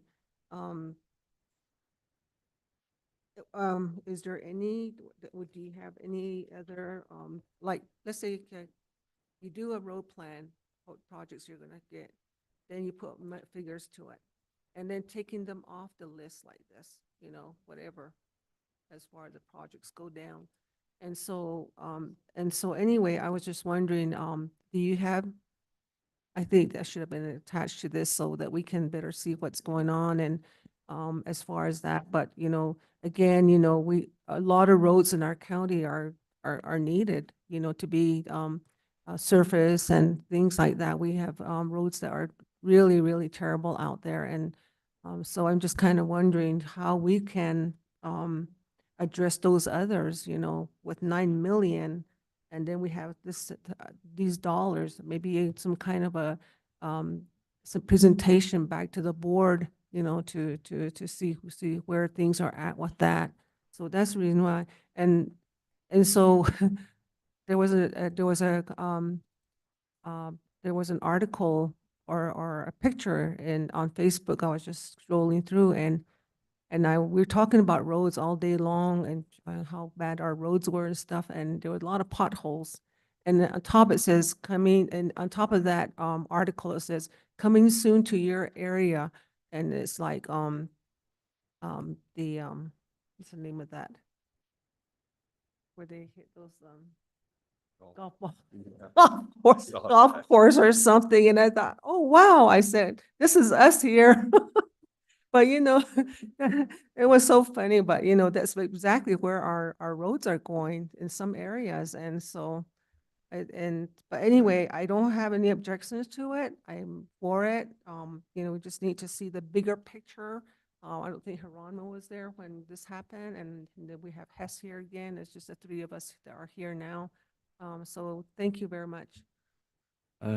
We'll have Deputy Manager Bertelson first. Thank you, Chair. Oh, sorry, Chair Vasquez, and I don't want to interrupt any board members. Just wanted to give a bit of historical context on this particular project. When we had originally learned about the Central Federal Lands Program through the Federal Lands Access Program for Lake Mary Road, we discovered a real opportunity. And that allowed us to widen the shoulders on Lake Mary Road and build some amenities that are now there. And we're going to expand upon those amenities, as we've heard from both our running communities and our cycling communities. So the fact that it's on consent, I'll take responsibility for that from the manager's office and putting that on consent. I can tell you $9 million for this particular roadway, and we've known this roadway has been hugely problematic for a long time, since the road maintenance sales tax was passed in 2014. This road has been on our radar. If it were just the county spending $9 million, that wouldn't, and I hate to say this because it is a lot of money, it would not get us very far on this road. It's in that bad a shape. And you throw in the amenities that we're adding, they're benefits to the community. And so talking to the cycling and the running community, they're very excited for this opportunity. Judge Crombie is very excited about the opportunity as an advocate cyclist, because it really speaks to both our evolving community and those recreational opportunities. This has been a ranch road too, historically. We all know the rancher that used to live at the end of this road. And as the community has evolved, these amenity needs, and Williams is changing a lot as well. to where you're getting a lot of outdoor recreational enthusiasts that are visiting Williams and want these amenities as well. So totally agree, 3.2 to 9 million, absolutely. That is a significant price difference. That said, we have right now, Christopher and Nate Reisner, Chad Ocker, and our Public Works team are delivering projects at a rate that I haven't seen in the county. And this is coming from someone that served as Public Works Director, and I'm a competitive person, so I'd love to be competitive with Christopher and say I was better. They're delivering projects at a rate that I haven't seen, aside from our flood control projects. And so now we're able to shift and focus on, we've developed a large fund balance in our road maintenance sales tax as well as HERF because we haven't been able to deliver the projects. We've been focused on emergencies in Coconino County, and now we're really shifting to be able to deliver. And to be able to leverage our funds with the federal funds is pretty significant. Our contribution's 9 million. I believe the federal fund contribution is what, 20 million, Christopher? So it's a significant match for us, but we're getting a pretty large scale project for us to deliver with that. So I just wanted to give some historical context because I do personally have some history with it. Thank you for that. Supervisor Horstman. You know, again, we all expect great things of Christopher Tressler. We expect great things of Christopher Tressler. And I certainly appreciate that. And I also would love to see our money being used for every dollar we get $5 back, right? So we have a situation here where we can leverage federal dollars to get something done that I think universally up here, we all know needs to get done. I think it would have been a lot better for all of us to have a much better understanding of this and where the money is coming from because of the dollar amount we're talking about. We aren't talking about, you know, $1 million. We aren't talking about a few $100,000. You know, we're talking about $9 million, and we're talking about something that's 3 times what came to this board. You're right, when we were newly on this board. So, you know, I think that had we had all the information, and even in our packets, all we have is a workup. We don't have any of the background information. I have no idea how much money you've got left for roads. I have no idea how this affects our other road priorities. I know this is one of the top priorities, but I don't know what's, you know, spending 3 times the amount, $6 million additional dollars. What does that effectively do with regards to these other road priorities? So, I mean, I think those are things that we, the board, you know, really need to have in order to do our due diligence and to show the community that, you know, we are handling their money and handling the projects appropriately. So I have a question. Is this time sensitive? Chair Vasquez, Supervisor Horstman. Not exactly. If you would like, we could return with a 10-year plan and we could show the capital improvement projects that are expected this construction season and how it trickles out. You know, and again, I have nothing against this. I think this should be something that is prioritized, but I think it would be appropriate for us to have more information, and I would love to get the 10-year plan. If it is not time sensitive, I don't want to lose out an opportunity to get the federal funding either. County Manager Peru. Mr. Chair, members of the board, yeah, we will certainly follow the request. You know, the recommendation continues and will stand as it is, though the road does need to be repaired. But at the same time, we do take responsibility for providing the backup information. But I'm confident to say that with the information we will be presenting, that we will be able to quantify how this fits, but the road project does need to proceed. Supervisor Fowler. Yeah, this project has been in the on the road list for as long as I can remember. It's finally made it to the top, and now it's being effaced in portions. It's not that it's going to be the whole road is going to be repaired. It's all phased in now. So I think it's really important that we take action on the item, and we need to move forward on some of these items. These are critical federal dollars that are coming in. So I just want to, there's history here that's been here, and it's been part of the road list.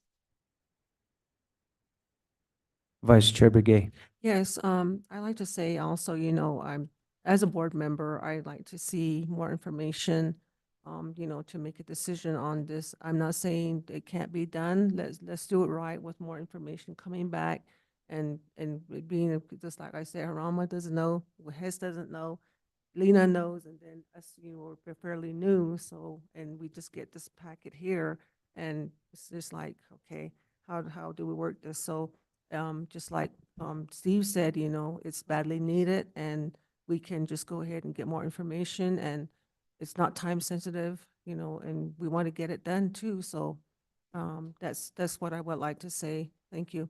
And then also, when you do present some things like this, I think it's really important to attach the listing itself and making sure that it's on the next one in line. And some of these projects that are moving up have been sitting there probably for years and years and years. We would like to get them addressed. So that's the other thing. Supervisor Horstman. Well, actually, you just said it all. But, I don't think anybody is trying to dispute the importance of this or trying to dispute the priority of this. I think that we're feeling that in order for us to do our due diligence, we need more information. So if it's not time sensitive, if we can even get it done For the next board meeting. Yeah, yeah. Put on. So and I want to leverage every dollar we can out of the federal government. So, I'd like to get this done.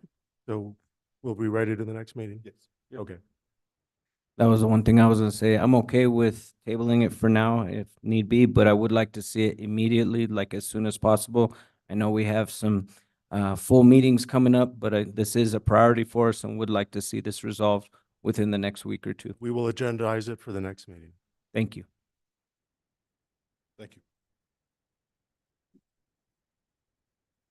All right, now may I have a motion to resolve as the Flood Control District Board of Directors? We have a motion by Vice Chair Begay. Do I have a second? Second. We have a second by Supervisor Hess. All those in favor, please indicate by saying aye. Aye. Okay, now may I have a motion to approve the Flood Control District consent agenda items 10 and 11, unless, of course, somebody would like to pull one of the items. I would like to pull item number 10, please. Okay, so we have item number 10, and would anybody else like to remove an item? Okay, in that case, can I have a motion to approve Flood Control District consent agenda item number 11? So moved. We have a motion by Supervisor Horstman, a second by Vice Chair Begay. All those in favor, please indicate by saying aye. Aye. Motion passes. If we could now come back to item number 10, consideration and possible action to provide the Flood Control District the authority to apply for FEMA grants in partnership with the town of Tucson in the amount of $750,000 to create a comprehensive drainage master plan and design concept report to identify drainage vulnerabilities and design concept solutions. The funding amount includes a district match of $187,500 if awarded. Supervisor Horstman. Yes, and I do see our flood control district director is up there. The reason I wanted to pull this, number one, good news, and I think she can provide more information, but we had an opportunity, Tucson, and I was able to also testify, and also Joe Leverage from the county with the Transportation Board on Arizona Smart Grant, and we're awarded $2.3 million from the State Transportation Board. So this is kind of a secondary step. We're hoping that the Arizona Smart Grant is going to help and hopefully cover all of this, but with that, it would be great, I think, for the full board to get the full picture on this, this item. And so I see that Lucinda Andriani is here. Yes, Lucinda. All right, thank you, Chair and Board of Directors. As was noted by Director Horstman, we worked with Town of Tucson, and they invested in hiring a grant writer and did an excellent job taking the information from the flood study that the district had completed and prepared a very strong application to the Department of Transportation, State Department of Transportation, Arizona Smart Grant, AZ Smart Grant, and was awarded last Friday. And that's really a tribute to Director Horstman's work with the community post the event that occurred last August in particular, that really validated and highlighted the level of threat to the Tucson area, flood threat to that area. That also, of course, affects the whole entire state economy, given that is the primary entrance to the Grand Canyon National Park. So we're electing to go ahead and continue to apply for these two potential FEMA grants. I will be honest, it is very rarely are you selected for a grant the first time that you apply to FEMA. It's very that it's just extremely competitive. This is a nationally competitive grant. If we are successful in actually securing the grant, then we would take the funding that we've identified and we would identify additional work that could be done to contribute to the planning process. One of the reasons to continue to apply to FEMA is that if you've secured a planning grant through FEMA, it positions you for potential construction grants in the future.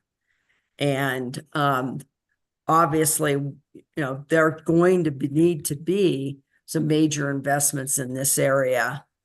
The positive dynamic that's now taking place with the town of Tucson has created the opportunity to really work together to identify grant match, both with the town itself as well as with the sanitary district, who is at serious threat from flooding. And so, if in fact, we won't even find out we're awarded probably at the earliest next fall. And if we were actually to secure the funding, it would be quite a ways down the road. So we will be able to have the opportunity to determine, can we develop a plan for meeting the grant match? How would we utilize those funds? But with the potential opportunity to get, I'll say, in line for future construction grants, I think it's still of value to us to apply for this funding. So, and we have the grants, they are largely ready to go. They're due by the end of the month, and that would be the intent. But again, it's a very slow process through FEMA, as we well know. Thank you. Thank you. Are there any other comments or questions?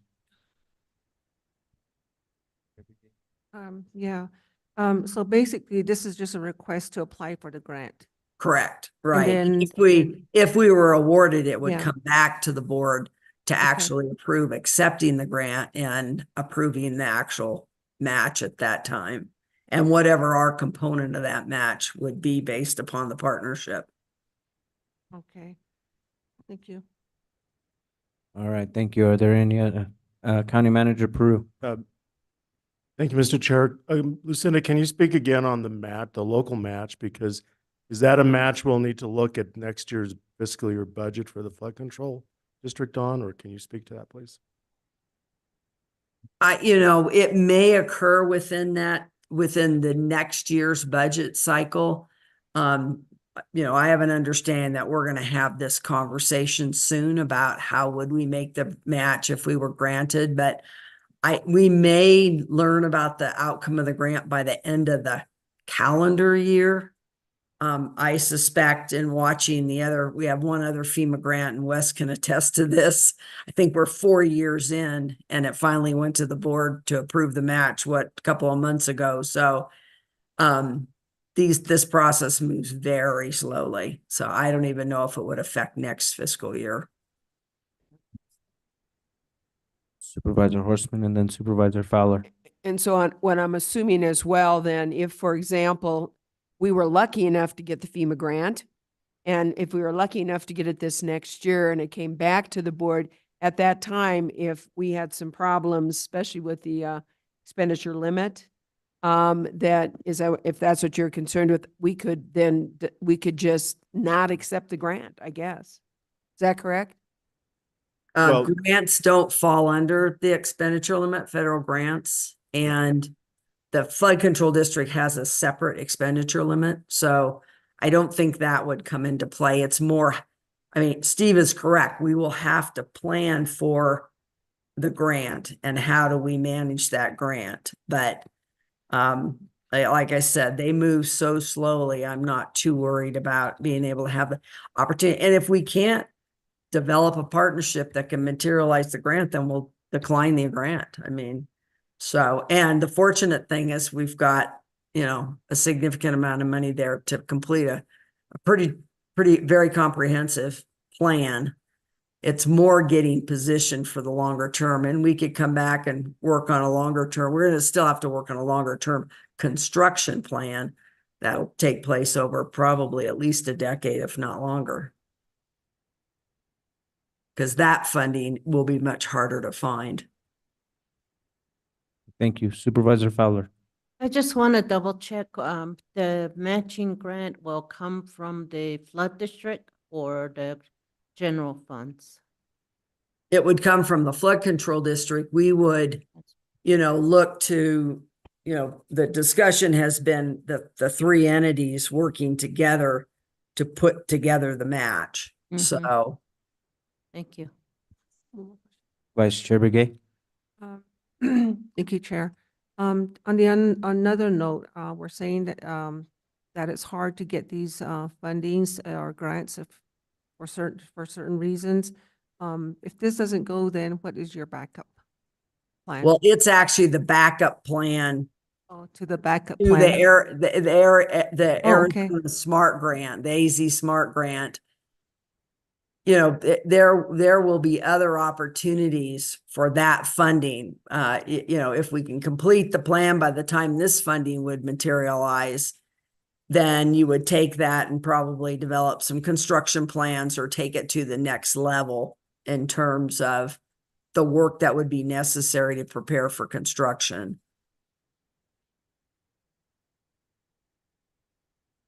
All right. Supervisor Horstman.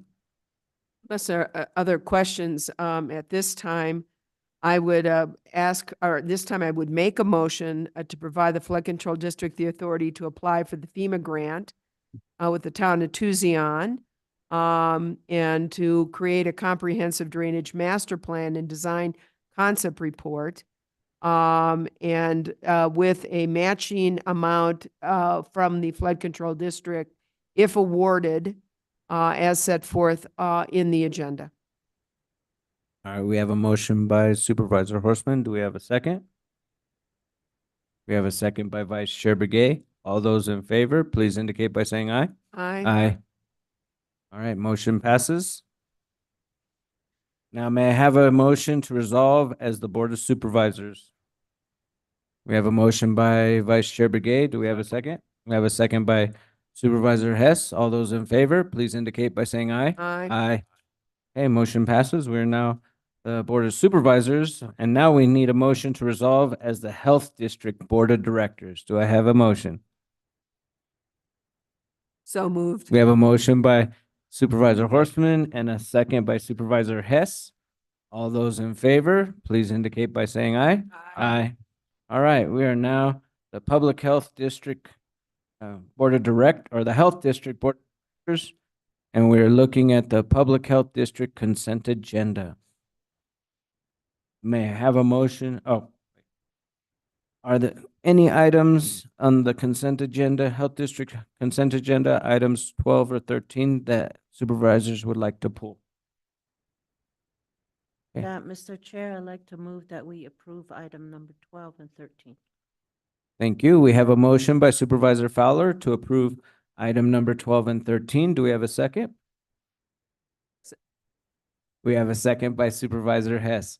All those in favor, please indicate by saying aye. Aye. Okay, motion passes. Next, may I have a motion to resolve as the Board of Supervisors? We have a motion by Supervisor Fowler and a second by Vice Chair Begay. All those in favor, please indicate by saying aye. Aye. Thank you. We are now the Board of Supervisors. May I have a motion to resolve as the Library District Board of Directors? So moved. We have a motion by Supervisor Hess and a second by Vice Chair Begay. All those in favor, please indicate by saying aye. Aye. All right. We are now looking at the Library District Consent Agenda. And may I have a motion to approve the Library Consent Agenda, item number 14, unless one of the supervisors would like to pull the item for further discussion. Okay, and that we have a motion by Vice Chair Begay. Can I get a second? Second by Supervisor Hess, the consideration and possible action to approve the intergovernmental agreement, IGA, between the City of Flagstaff and the Coconino County Free Library District for the allocation of funding for the City County Free Library District effective July 1, 2023 through June 30th, 2025, and ratify the contract and all work completed from July 1, 2023. With that said, we have a motion and a second. All those in favor, please indicate by saying aye. Aye. Motion passes. Thank you. Now, may I have a motion to resolve as the Board of Supervisors? We have a motion by Vice Chair Begay. May I have a second? Second. We have a second by Supervisor Fowler. All those in favor, please indicate by saying aye. Aye. We have now the Board of Supervisors again, and I feel like I can finally stop my auctioneer voice. We're cheering you on. Okay, so the next item is a public hearing. Before we begin, is there a desire to have a break, 10-minute break? Yes, Okay, please. we'll come back at 7:40. Okay? Yes. Thank you. Good. Thank you.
Ooh.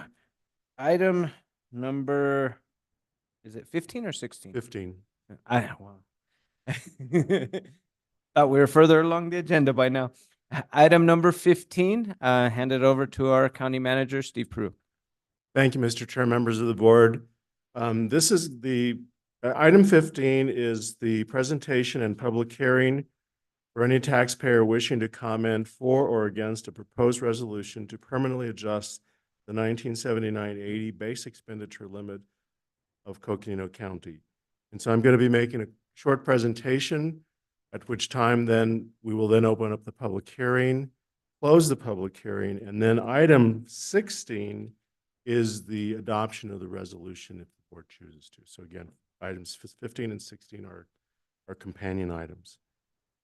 So with that, I'll go ahead and do the presentation. So again, this is information that we presented in the past at the first public hearing and to the Board of Supervisors as well. So again, just an overview, the expenditure limit is the total amount of local revenue that a county may spend each year regardless, emphasis on regardless of how much local revenue is received.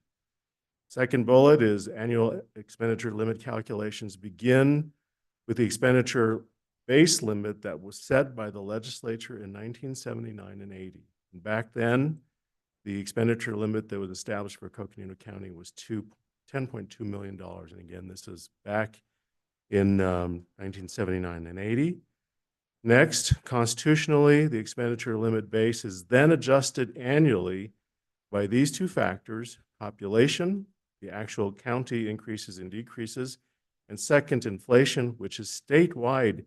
The inflation statewide is an amount that is used, not the Coconino County inflationary rate. So again, those are two important drivers in which the rate is adjusted annually.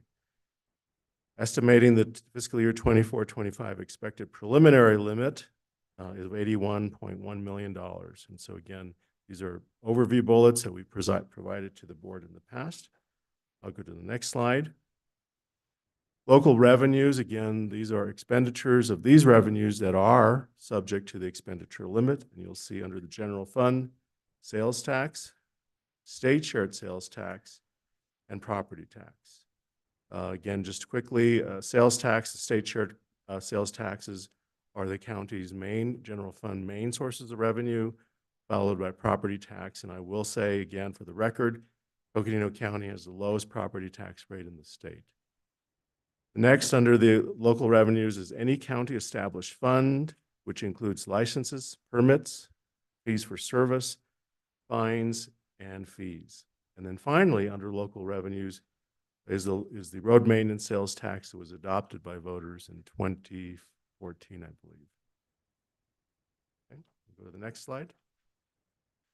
So again, we've created an FAQ, frequently asked questions, and again, to reiterate, what is the expenditure limitation? And that is the expenditure limitation is the maximum amount that the county may spend each year, even if it has more money available to spend. Why is there a limitation? In 1980, Arizona voters approved an amendment to the Arizona Constitution, which set an annual expenditure limitation for all cities, counties, towns, and community college districts. The purpose of the expenditure limit is to limit spending. Next question, how is the expenditure limit calculated? And again, the formula for calculating the expenditure limitation is found in the Arizona Constitution, Article 9, Section 20, and we just covered how the limitation was calculated and the drivers that took place then. Has the county changed its expenditure limitation in the past? No. Coconino County has had the same limit since 1979 and 80. So this is the first time since this constitutional amendment was established in 1979 that the county is seeking voter approval for an adjustment. Last bullet, has the county ever been penalized for exceeding the limit? No, Coconino County has never been penalized for exceeding their expenditure limitation. Permanent base adjustment information. Key information, counties may ask voters for a permanent adjustment to the 79-80 base limit. A permanent base adjustment modifies the expenditure limit base limit only, amount only. Adjustments based on population and inflation are still made each year And again, this is not a tax increase. Next bullet, a base limit adjustment recognizes changes to the county's economy since 1979-80, including an exponential increase in tourism, vital business expansion, and critical cost inflation across the region. And I just want to rewind from earlier this afternoon when we talked about the fact that our county, even though our population has 145,000, we do have a significant visitor population that comes to and through our county every year. We also looked at other counties, and so permanent base adjustment county history, Apache County saw an increase in 1984 of 55%.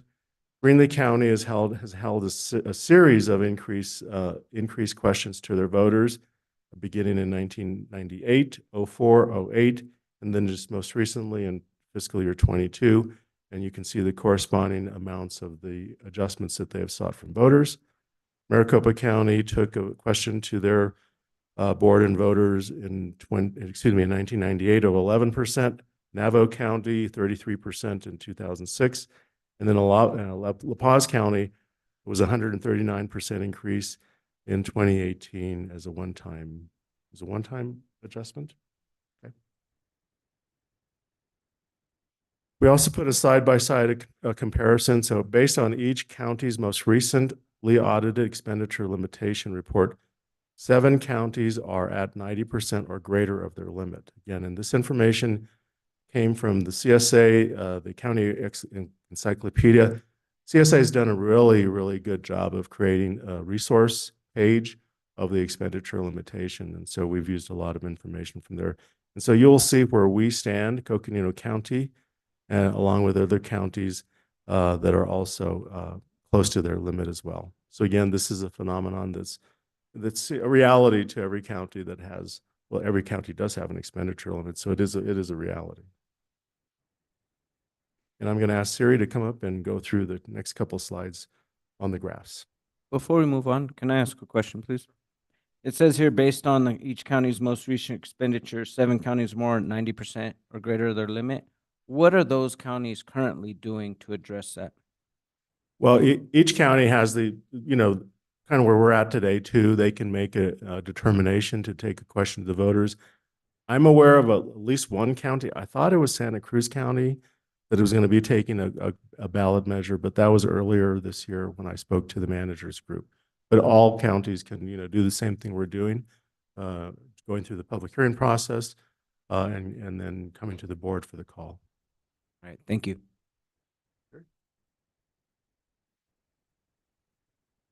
Thank you, Chair and members of the board. So the next slide is a graph of our history, just to show that this is not new for us, but we have had some changes that have made it kind of come to the forefront more recently. And it also will help as we go into the discussion of if we were to do a limit adjustment, what should that look like? So as we look at our history, the black line is the expenditure limit, and then the little dots are the actual expenditures that would be subject to the limit had we not used carry forward to bring them down or cover that difference. I mean, it's important to note this does not mean anywhere that where the dots are above the line, we did not exceed our expenditure limitation. We have never been penalized for exceeding our limitation. And again, as a reminder, I'm happy to say as of today, all of our reports through 2022 have been published on the Auditor General's website. So these are all final numbers. But what we do see in the trends here is the county's history of pay-as-you-go financing kind of coming into play during some of the years on this graph. So as we look at, for example, 2017 and 2019, we can see those numbers being really high above what our expenditure limit would normally be. And those were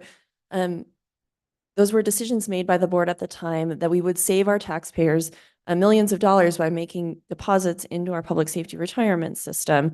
So it was a great financial decision for the county. But for expenditure limit purposes, in order to be able to do that in a way that still manages to our limit, we had to pull from available carry forward and apply it, which means it's not available to sort of keep on that strategy of hugging that line a little bit more as we move into the future. And that's something that's just really important to note as we're talking about the expenditure limitation. If we do a base reset or a base limit adjustment, we're still looking at we would still have an expenditure limit. So we still have to balance, the combination of strategies, pay as you go versus any kind of debt financing or different strategies, and figure out what works best for us, because we are no longer in the position of having carry forward to apply against that. And so we need to be looking at what level of expenditures we can have, including, expending any fund balance from prior years on those kind of pay as you go larger initiatives. I have a question. So why are the dots in 2000 from 2016 to about 2020 so much higher than the expenditure limit line? Yes, thank you, Chair. So in particular, the two highest dots that we see, 17 and 19, each represent a significant deposit into the pension system. By doing that, the rate of return in the pension system is much higher than we're able to, because we are statutorily limited in our investment portfolio, but whereas pension systems are not. So by taking cash on hand and giving it to the pension system for our unfunded liability, we were able to realize greater returns and therefore help solve some of the unfunded pension liability that our county faced, that pretty much any organization that has public safety employees was facing at the time. And so that's really what those mean. Those are higher than usual, really large initiatives. I wasn't here in 16 to say what those two dots are, but very similarly, we know in our history we've really had a philosophy of trying to be debt avoidant whenever possible. And so when we had larger initiatives, maybe we had an accumulation of capital items. It could be that's the year where we had a lot of carryover projects of a capital nature, for example, transportation projects that were actually expended that year. So there can be a variety of reasons, but usually it represents a large capital initiative that was funded by cash on hand or fund balance rather than debt. Okay, but we weren't penalized for being over our expenditure limit, because based on this graph, it would look like we were over our expenditure limit multiple times. Correct. Thank you, Chair. So this is the expenditures that were subject to the limit, excluding carry forward applied against them. So if we were to look at all of those years, our audited reports show we brought it down and we were just at our limit. So no, we have never exceeded our limit and we've never been penalized for exceeding our limit. Great, thank you. So the next graph, this is our revenue outlook, and this one is really intended to further the conversation about what is an appropriate amount to ask for a base limit adjustment. So just to orient you, this is a new presentation of this information, although it's similar information to what you've seen in the past. That bottom red line, those are the expenditure, that's our current expenditure limit, and that's what we would expect our expenditure limit to be in the future without any other type of change to the limit.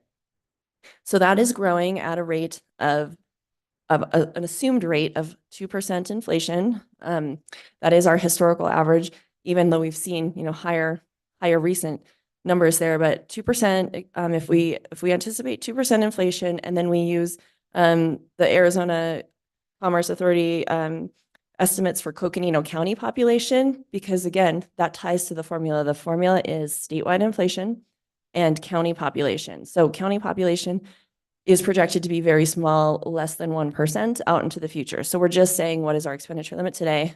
And we're anticipating that into the future. Then you can see where we are, where we anticipate being in fiscal year 2026. So that's what the next series of dots are. They all start kind of similarly in 2026. So you can see we have a gap in terms of the revenue. So this is a revenue slide. This is not an expenditure slide. So we're collecting more than we have the authority to spend. Okay. And then the outlook for that is we go out and you can see there's three different kind of trajectories of this line. We expect our revenue to fluctuate, to go up some years, to maybe be a little more stagnant other years, just depending on economic cycles. But we also expect that our actual revenues that would be subject to the limit would fall somewhere on this graph, somewhere between the high end and the low end. And the way we're coming up with that is explained in the chart below. So you can see the annual average revenue growth. If we were to look at the 20-year average, both our county and state shared sales tax has grown at a rate of about 3.1%.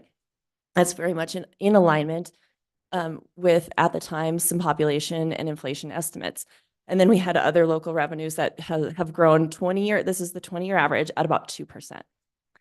But if we look more recently, we've seen some exponential growth in our revenues above that. So As Steve mentioned, county sales tax and state shared sales tax, those are our two largest revenue sources that are subject to the expenditure limitation.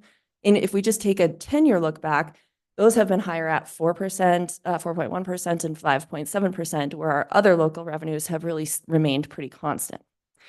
So the information we're giving you is a variety. So you can see the lowest line that's closest to that solid red line. That would be if our revenues were to grow at an estimated rate of 2.5% annually, then that's where they would be at the end of 20 years. If we wanted to live within sort of an anticipated growth rate of 2.5%, if you will, we would need to ask the voters for a $3 million base adjustment to assume that we would have a 20-year solution. Then that middle line is if our revenue were to, if the revenue that was subject to the limit were to grow at an average of 3.5%. That one is a little bit more in alignment. As you can see from the chart at the bottom, you can kind of tie that a little closer to the 20-year average rate of growth in our revenues. So, we have a higher confidence that we would fall a little bit closer to that line. So if that were the case, then that would be a $6.2 million base adjustment. And then the last line, before I get to that one, I want to point out, none of these assume any new revenue sources. This is all existing county revenues, okay?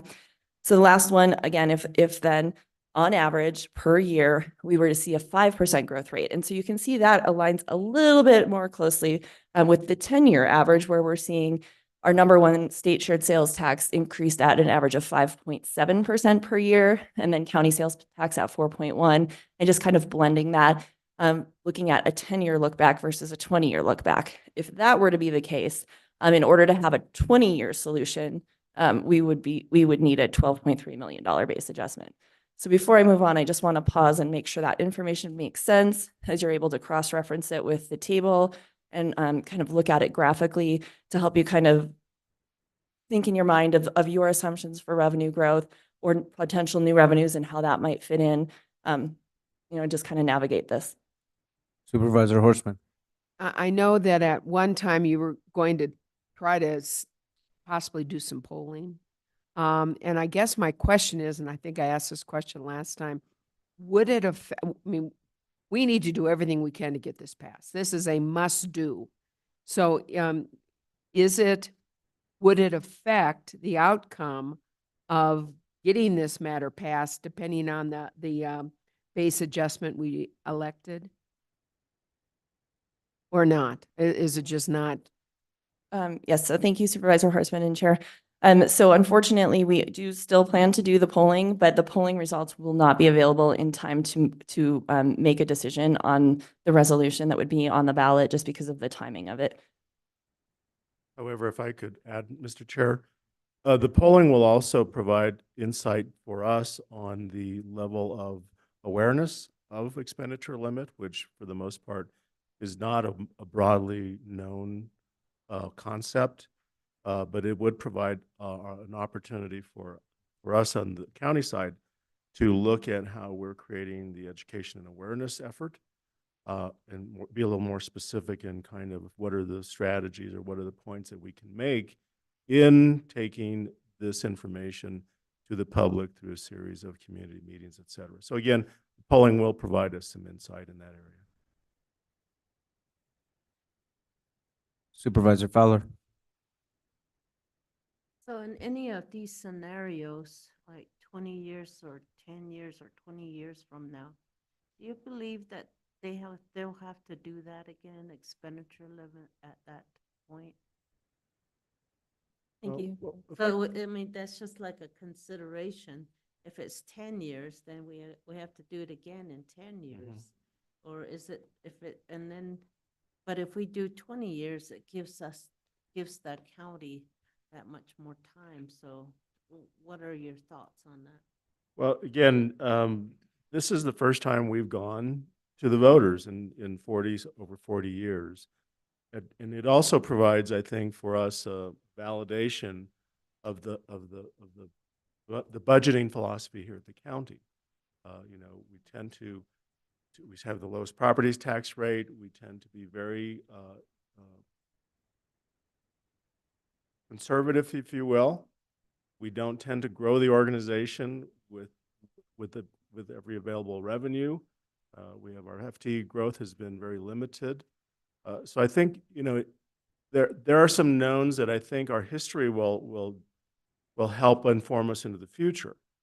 However, as we indicated, the unknowns are going to be a new revenue source. So if we do identify the opportunity to go to the legislature and get a new revenue source, more than likely that would be considered a local revenue, and therefore we would need capacity. The worst thing we could do is go to the legislature, create a new revenue source, and not have the expenditure limit high enough so we can spend within that authority.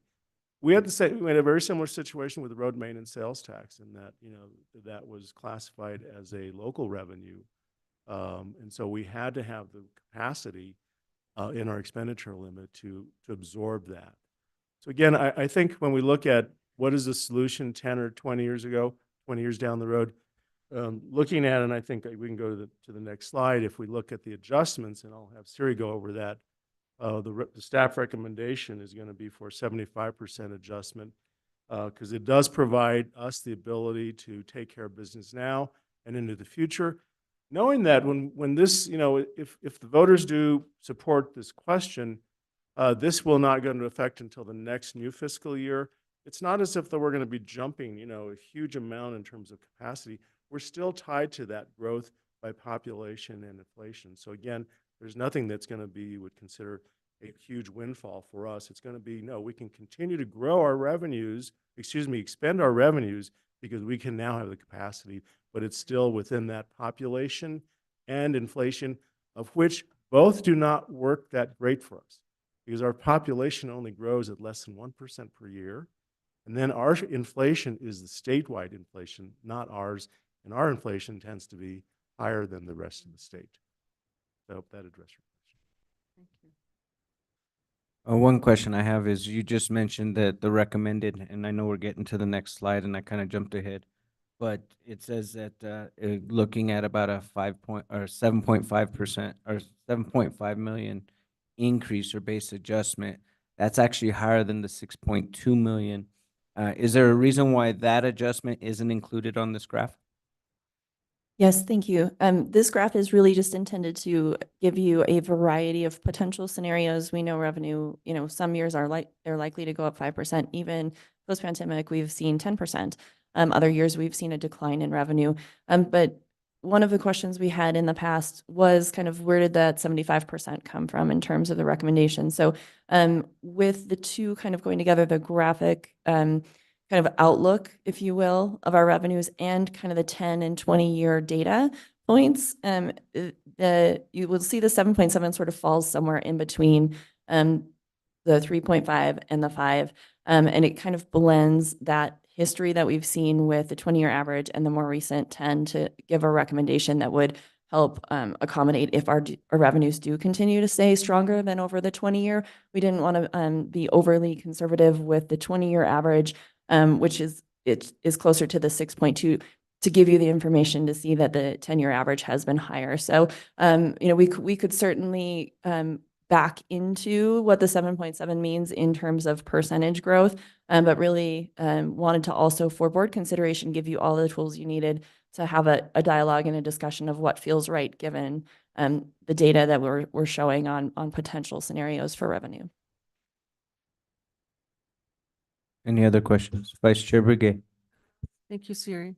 Knowing all the factors that you're sharing with us, and you being responsible for the finance department, what do you see is the most feasible, that knowing all the factors that you were just talking about, what would you recommend to the board if you were to, for us to consider that, taking everything into account? Thank you, Chair and Vice Chair. We do have the recommendation on the next slide highlighted, the 75% adjustment, and I'll just kind of visually show you. Oh, you're not seeing my screen. So where that would fall sort of in terms of revenue growth is between 3.5% and 5% average annual revenue growth.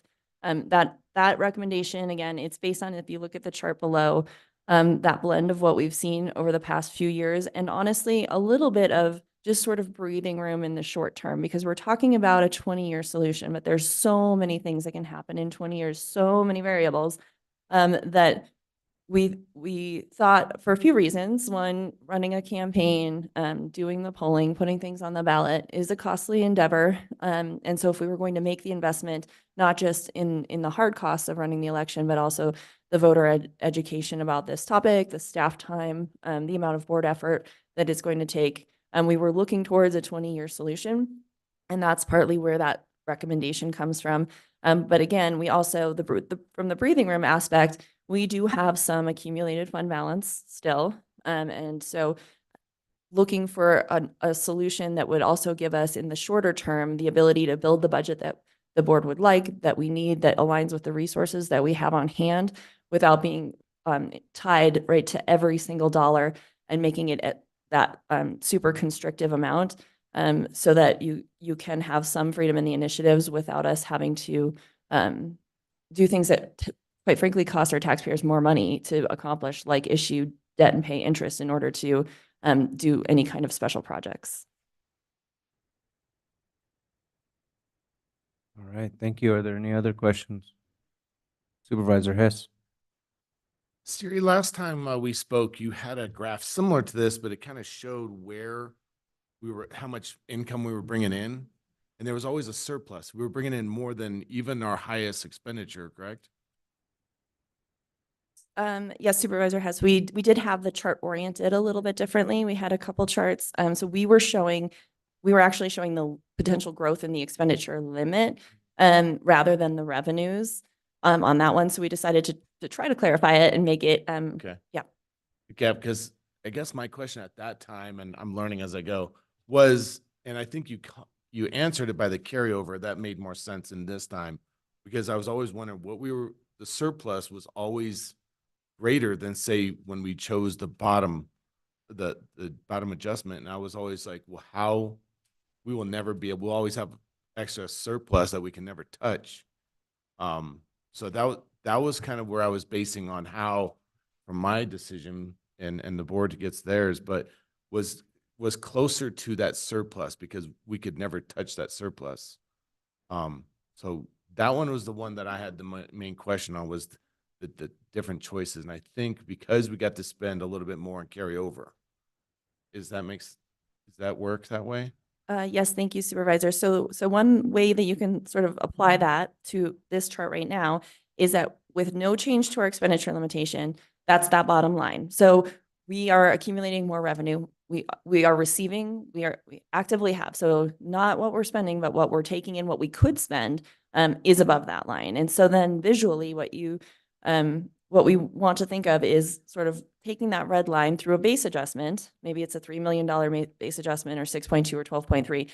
And that essentially would become our expenditure limitation at that point. And it would marry to those resources depending on the growth rate, which is just, a range. Yeah. Thank you. That makes more sense, because I was a little scared on that last one because we had crossed over the expenditure line, and we had a real big surplus, and then we crossed over. And so I was just wondering how we would utilize the funds we would have. And as Supervisor Horstman said, we have to adjust it because everything's gotten more expensive. But then the where and the how, I guess, and this makes sense. I appreciate this, trying to put it together with what you briefed us last time. So thank you. Supervisor Horstman. And thanks, Siri, and appreciate all your hard work on this. And, one of the things we don't want to lose sight of is the fact that this expenditure limit is not working. It's not just for Coconino County. It's not working in the state of Arizona. It's 1979, 1980 is a long time ago. I still remember it, but it is a long time ago. And, certainly for the reasons that I think the county manager did a very good job of underscoring, it just doesn't fit in our world today. And it is interfering with our ability to provide services, needed services that we have the revenue to our communities. So hopefully one of the things we don't want to lose sight of is we need to continue to work with the legislature for changes on this expenditure limit formula. So, having said that, if you are making a recommendation, which I don't see that in the resolution per se, I see it as a range. And I guess it'd be good for us to know, are you asking for a specific dollar amount? Or do you want that range, moving forward for us? Yes, thank you Supervisor Horstman and Chair and members of the board. So today we are making the recommendation on this slide. We have it in green. And when we move to the resolution, we wanted to provide, again, so what does 50% look like? What does 75% look like in terms of numbers? But truly it is the board's decision, and we do need to, if we are going to adopt a resolution today, we need to finalize that number. And some of these numbers are a little ugly, right? 5,064. You can round, it's okay. So, we did this calculation for you, to show you, but ultimately when you make the motion on the resolution, there is not a number included right now, and the board would be asked to have discussion to come up with that. So we don't need that 64 cents there. We'll let it go. We'll find it. Are there any other comments by board members? I guess my comment would be that why are we looking at the 75% adjustment as opposed to the 100% adjustment? The Yes. upper limit. Yep. Thank you, Chair. And it very much goes to one of the questions that was asked earlier about voter tolerance. Is there, what will the voters tolerate? Although the ballot question itself asks, shall the expenditure limit be adjusted by, and it gives the dollar amount. And so 7 million versus 12 million, I don't know how voters might feel, about that range of numbers. But we did feel strongly that we were trying to build that 20-year solution on our current revenues at the 75%, because of, just trying to keep in mind kind of the whole range and what voters might, consider reasonable, I suppose. So as we look at this, we have this chart, we have a whole range of just different scenarios and what they represent. There's two to the very right, that as we were having our discussions preparing for today, we kind of threw those out completely, but we wanted to put them on there just so you have it for, again, as you're kind of thinking about, well, maybe I don't exactly like 75%, but maybe this feels a little more comfortable. You can kind of orient it to the other numbers. So on the very right, 2.5% average annual growth. The reason this one doesn't make sense is as we go back to this chart, we haven't had a year where we've had 2.5% annual growth. So that would be artificially limiting us. It would not be a 20-year solution. The new revenue one is just sort of for your context, because keeping in mind 1970, 1980, we did not have county sales tax as a revenue source, and we didn't have road maintenance sales tax as a revenue source. So if we were only to recommend an adjustment to pick up those new revenues, we would be looking at 4.5 million.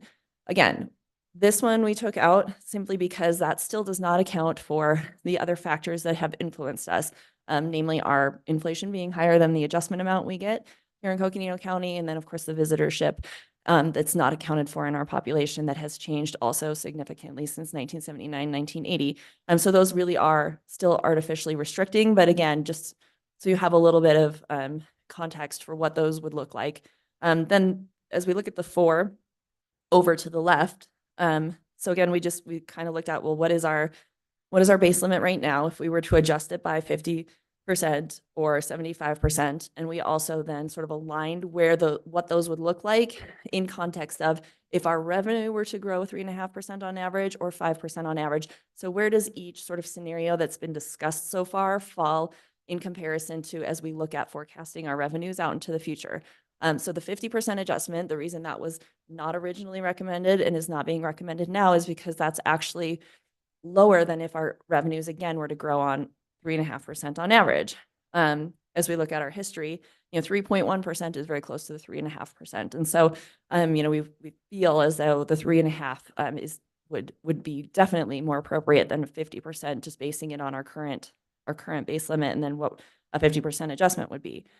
And then again, the 75% really falls more in line with that combination of the 20-year revenue growth average and our more recent 10-year revenue growth average, whereas the 12.3 really goes for it. And it just says, now is the new reality in our revenue, and we're only going to grow from here at the same rate that we've grown in the past, 5%. If that were to be true and we wanted to expend all of that money on an annual basis, we would need an adjustment of $12.3 million. Got you. Thank you for that explanation. County Manager Peru. And if I could also comment that when we look at questions in case we've taken the jail district to the voters a couple of times and we've looked at extensions, we've looked at it in terms of a 20 to 25 year future. And so we're looking at this similarly. We think that, you know, it is important for voters to come back and revisit items periodically. And so I think it would align if we looked at a 20 to 25 year future. Provides the opportunity to, you know, with the exception of Andy and Esther, most of us may not be in our seats, but, you know, they may still be here.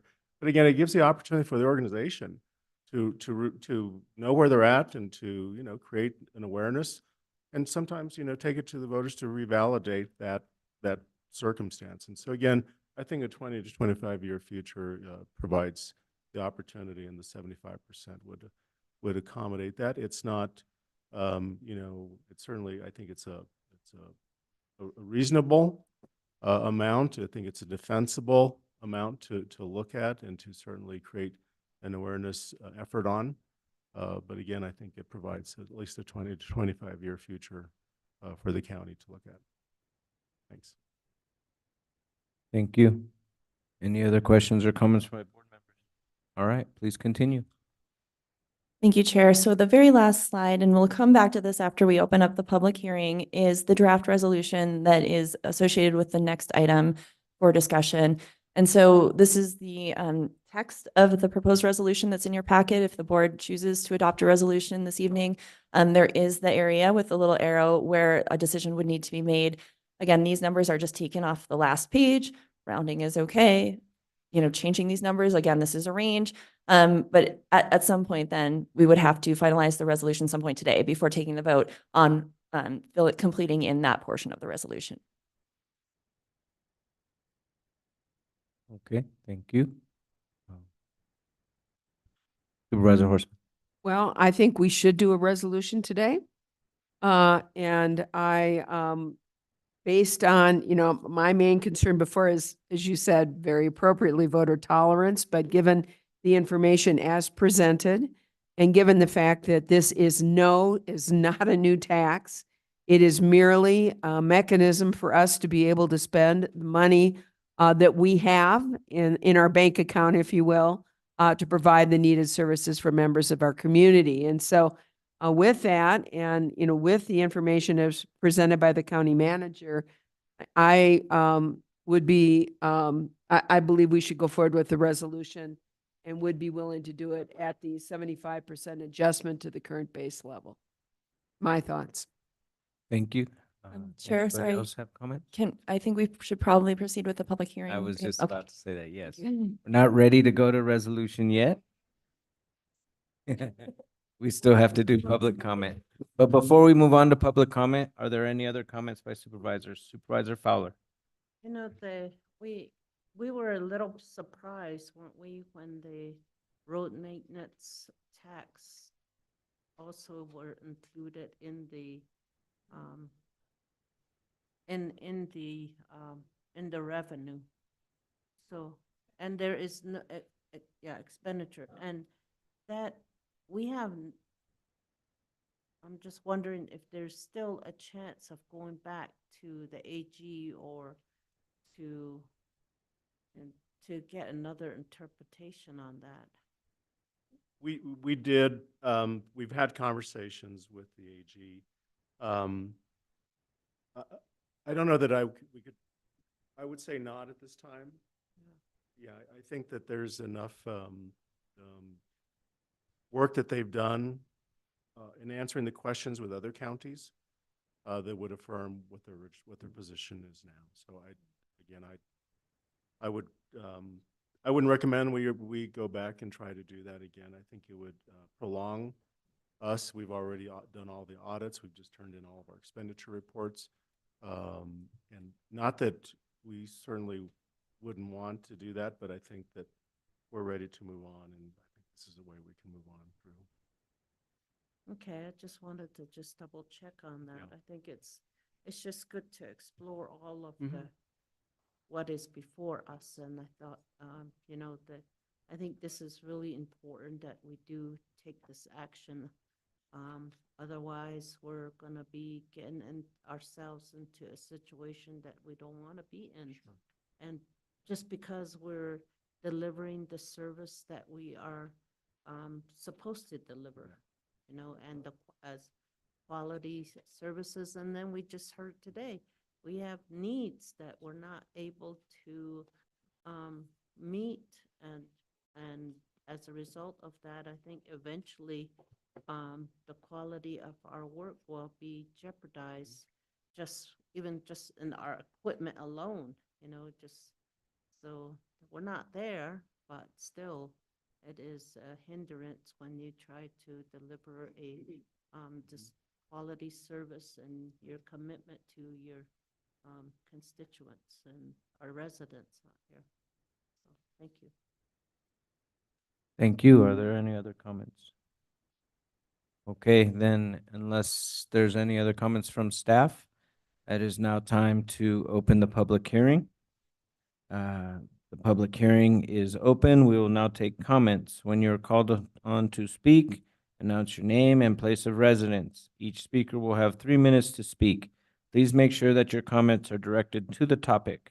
Clerk Daly, please explain how those here in person and those present virtually can provide public comment. Thank you, Chair Vasquez. At this time, if there's anyone in the room that would like to make a public comment regarding this item, you can make your way up to the podium. If you've joined us virtually, you can hit the raise hand icon that appears if you hover towards the bottom of your screen. It looks like a hand. You click on that, that will raise your hand and notify us you'd like to speak. If you've joined us by telephone, you can hit *9, and that will raise your hand and notify us that you would like to speak.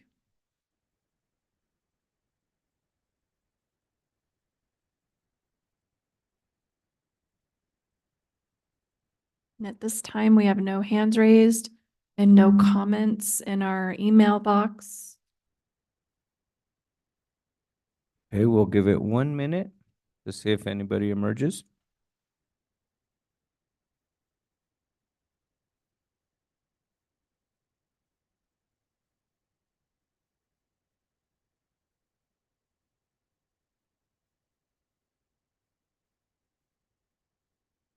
There are no hands raised, Chair Vasquez. Okay, at this time, I am now closing the public hearing. Supervisors, are there any questions or comments at this time? Okay, at this time, there's not motion or action needed for this item. However, we will move to item 16 for action.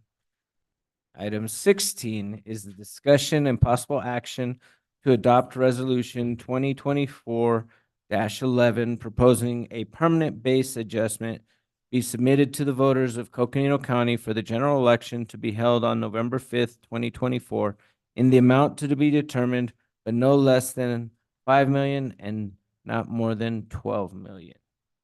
So I will hand it over again to County Manager Peru to present.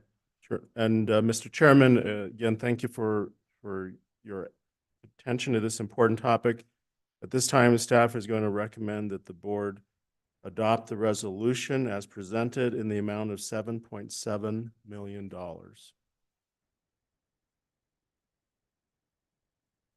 Okay, thank you.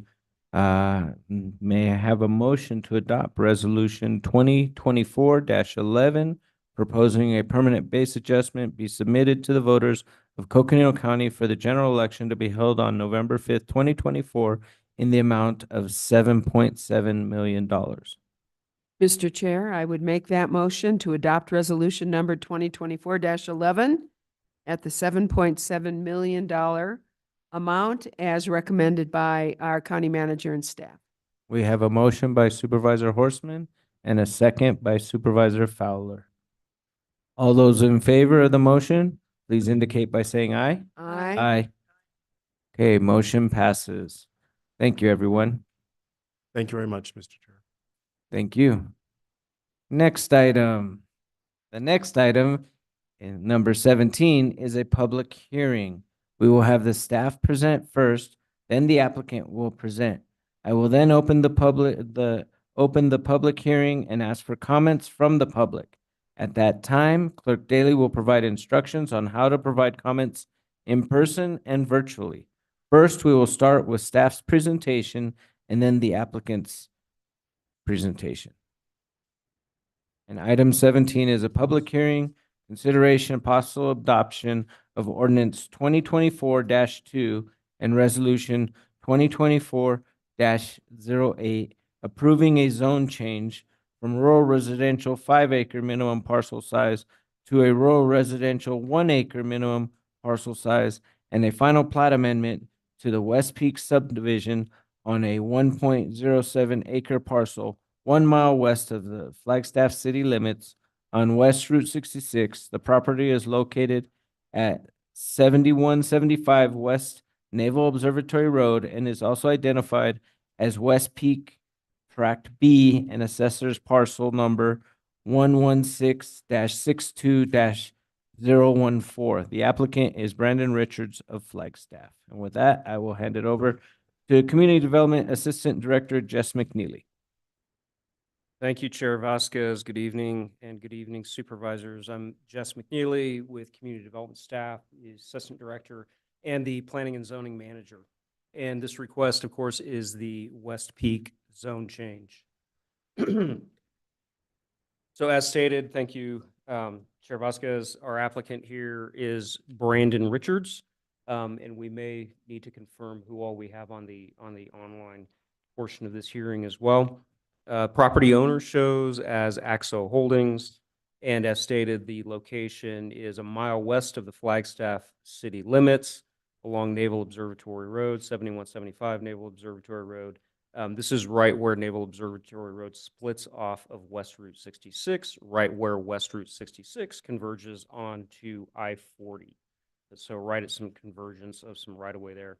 And of course, the lot size is 1.07 acres. The existing zoning is RR5, rural residential 5-acre minimum. Hence the zone change request in front of you for changing from RR5 to the RR1 1-acre minimum zone change for the purpose of developing a single-family home.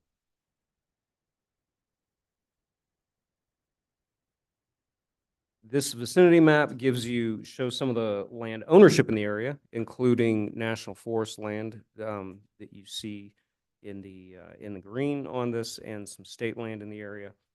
You can see where the subject property, very small here, and I'll see if I can get my cursor over to it, is right this triangle north of I-40, north of a big chunk of I-40 right-of-way.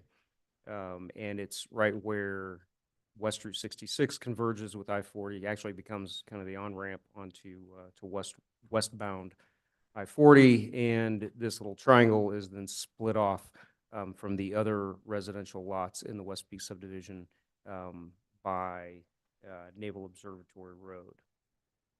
And in this image as well, you do see kind of the West Flagstaff area here. So you see the variety of lot sizes from inside the city to out in the county. So you see what the variety of lot sizes looks like on this parcel map. Everything from in the city, well below an acre, to acre lots, to 5-acre lots. We even have some 10s and 20s that you can see on this parcel map here.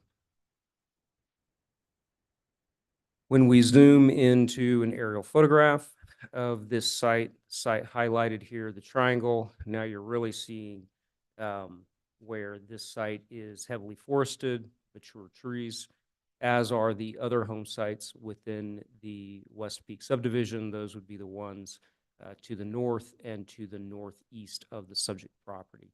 So clearly you can see here where the subject property is southwest of Naval Observatory Road, split off from the rest of the subdivision, separated from the rest of the subdivision by Naval Observatory Road. See where you have West Route 66 right-of-way to south of it. It's a very wide right-of-way for West Route 66 there. And you see where you have national forest land that this property borders right to the west of it. And in this image, you can see the rooftops of the nearby developed properties, the 5-acre properties to the north and east. And you see where these rooftops are also nestled into some mature ponderosa pine forest.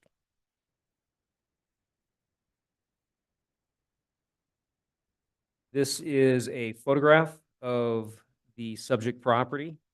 Subject property is to the left in this photograph.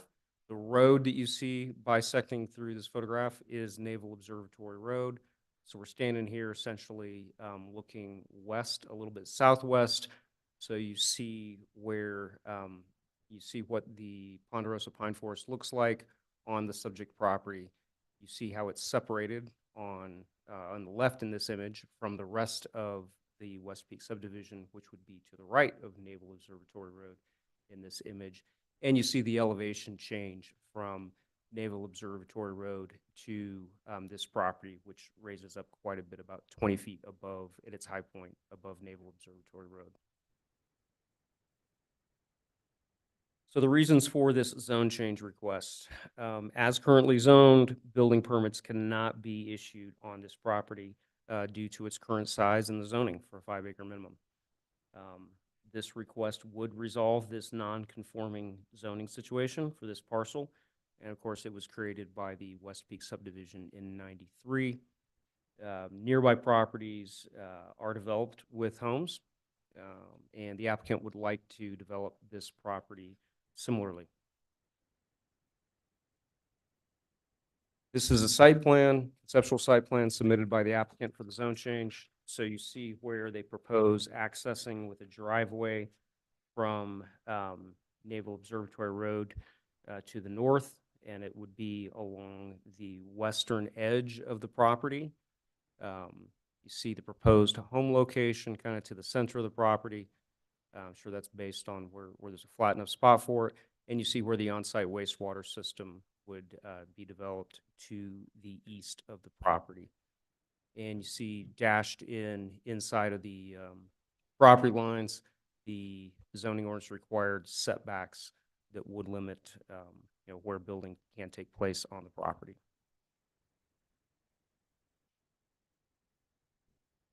So when we consider the origin of this parcel, this parcel tract B was created with a West Peak subdivision. That was with a zone change approval and subdivision preliminary plat, both approved in '93. As you've seen, the tract was physically separated from the rest of the 66-acre parcel that created the rest of the 12 lots within the West Peak subdivision. This tract, per the original preliminary plat and then final plat, had no purpose or designation on the plat. However, the board zone change and the zone change conditions that were approved by the board back in '93 do suggest that this tract could be developed with a home with issuance of a variance for the lot size, hence the request in front of you today. So this is the historic original subdivision plat for the entire West Peak subdivision. And you see where the subject property, little triangle in the southwest corner, is separated off from the rest of the subdivision, which is all contiguous, the rest of the balance of the 66 acres together.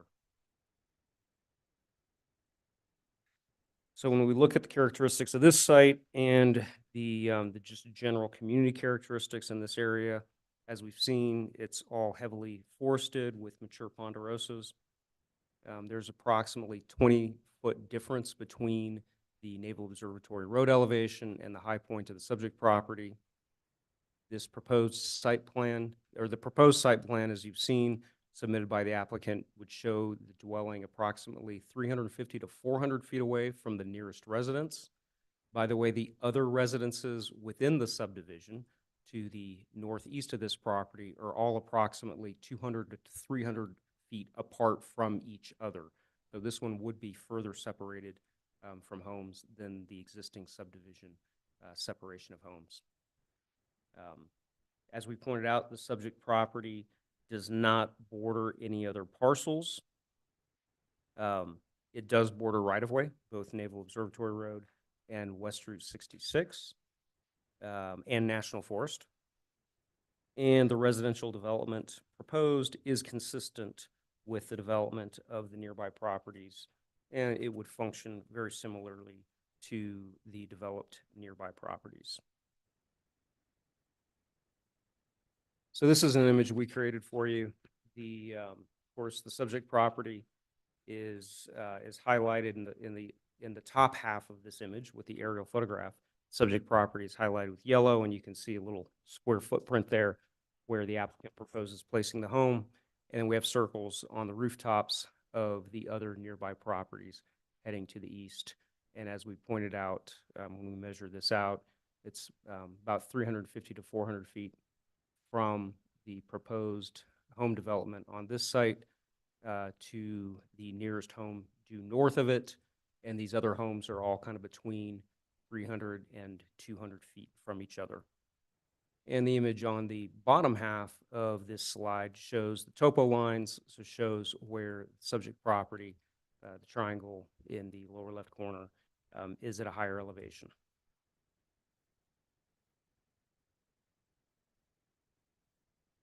So there's required public participation in all zone change requests that go to public hearing.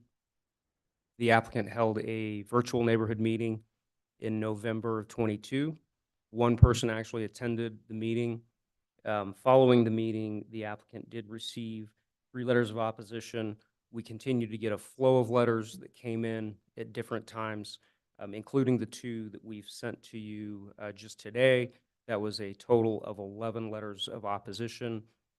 Ultimately, 5 total property owners of the existing 12 lots in the subdivision have submitted some form of opposition to this zone change request.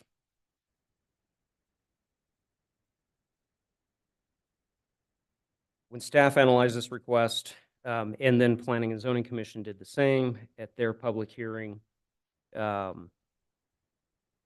was noted that the proposed development would not create significant noise, traffic, visual impacts, or any other impacts any differently than the existing homes within this subdivision. The zone change request is consistent with the comprehensive plan, the goals and policies of the comprehensive plan, and the Flagstaff Regional Plan. This site does fall within the Flagstaff Regional Plan area, and with the county's zoning ordinance. So approval of the zone change would eliminate the non-conforming situation, which is a goal of the comprehensive plan and of the zoning ordinance. The request would enable rural residential zoning just with a 1 acre rather than a 5 acre minimum parcel size to be retained on this property. So it would have the same allowable uses and performance standards as the other properties in the immediate area. And as we've noted in your report, the conditions of approval for the zone change back in '93 did indicate that the parcel could be developed for residential use. It anticipated development of residential use if there was some form of dealing variance or zone change with the zoning on the property. And as we pointed out, the original plat did not have a designated use for this parcel, but the conditions of the zone change did anticipate future residential use if the zoning size was dealt with. So when we look at the findings for a zone change, these are the findings out of the zoning ordinance, and they actually are consistent with state statute, findings that are required for approval of a zone change. The first one is that the change is consistent with the goals, objectives, and policies of the comprehensive plan and this ordinance, meaning the zoning ordinance. What the Planning and Zoning Commission found when they analyzed this finding was that this proposed zone change is consistent with the goals, objectives, and policies of the county's comprehensive plan and the zoning ordinance, in that they support a variety of housing types and the reduction of non-conforming situations. The request is consistent with the Flagstaff Regional Plan, which is an amendment to the county's comprehensive plan, as this request meets the rural land use designation of 1 dwelling per acre. So rural, as designated under the Flagstaff Regional Plan, goes down to a 1 acre minimum parcel size to meet the rural definition in that plan.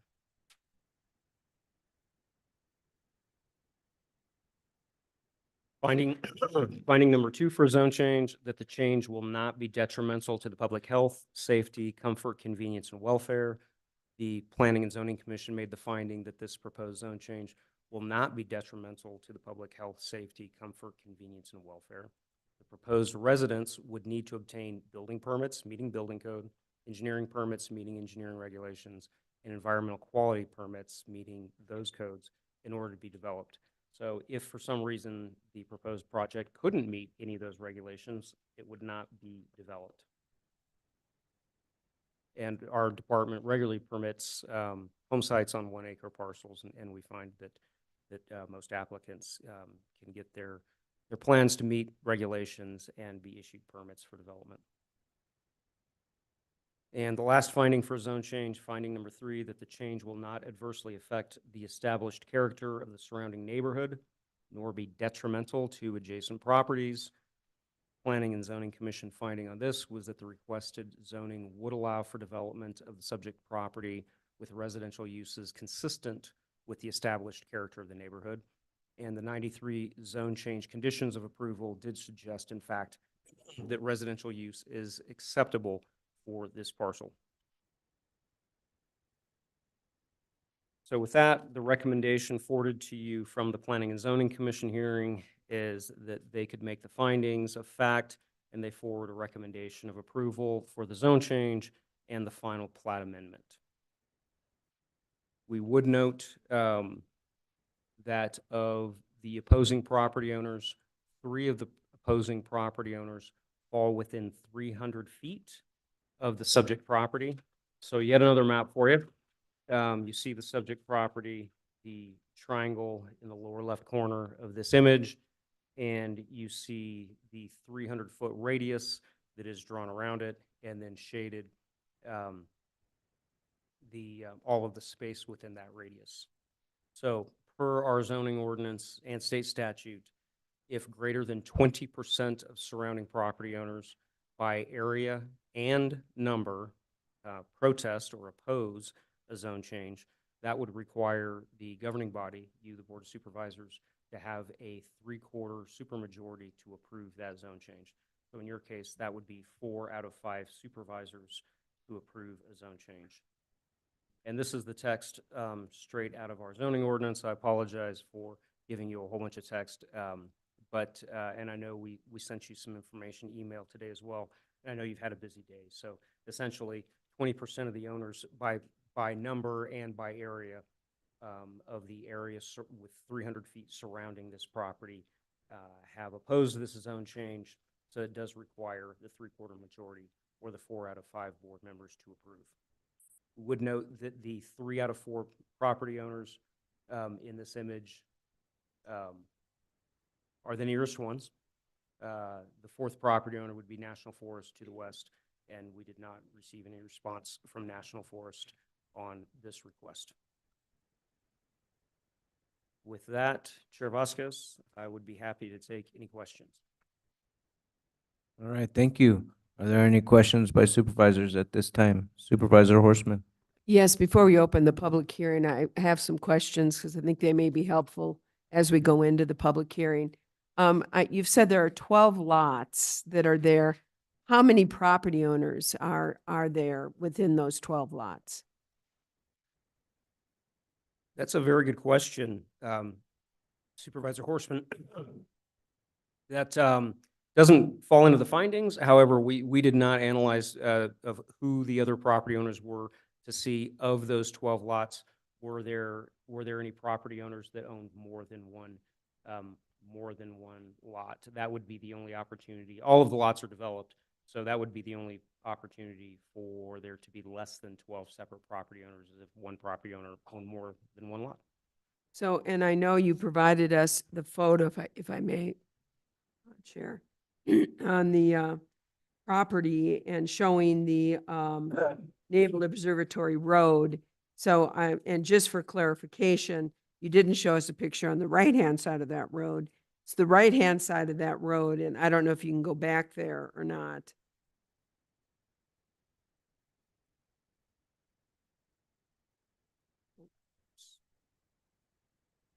On the wrong way. There it is. On the right-hand side are those 12 lots that we're talking about. So is that correct? Correct, Supervisor. On the left side is the non-conforming parcel. And correct me if I'm wrong, because this is important. The board, received a number of emails, letters from some of those from the 12 other lots.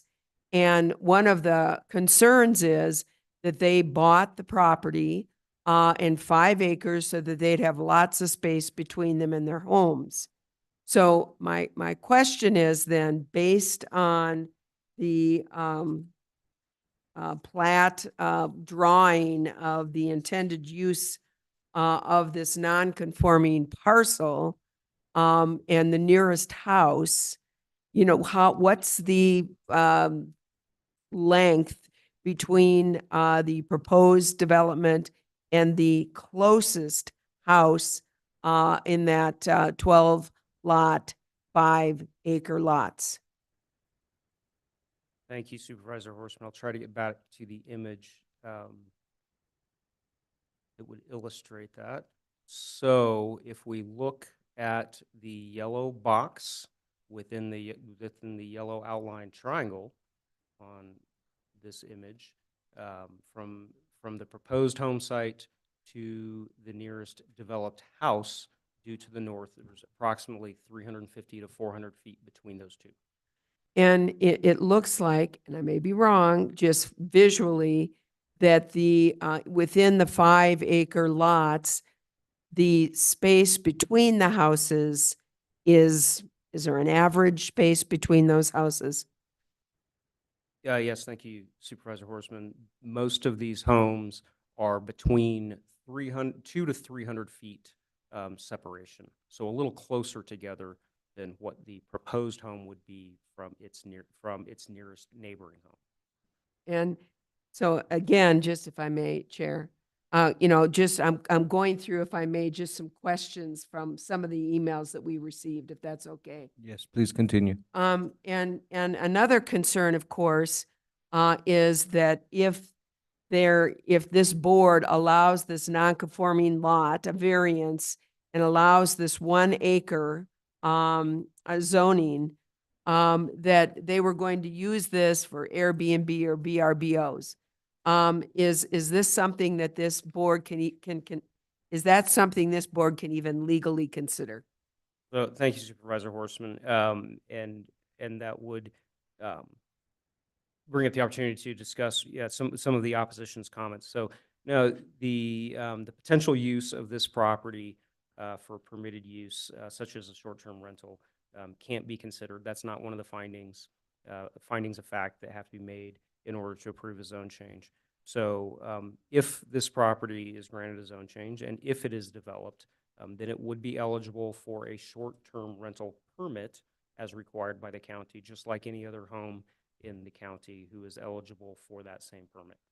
And so that's not something we can consider when we make a decision here on zoning change. Is that correct? That is correct. And also, this is under an HOA, correct? Mm-hmm.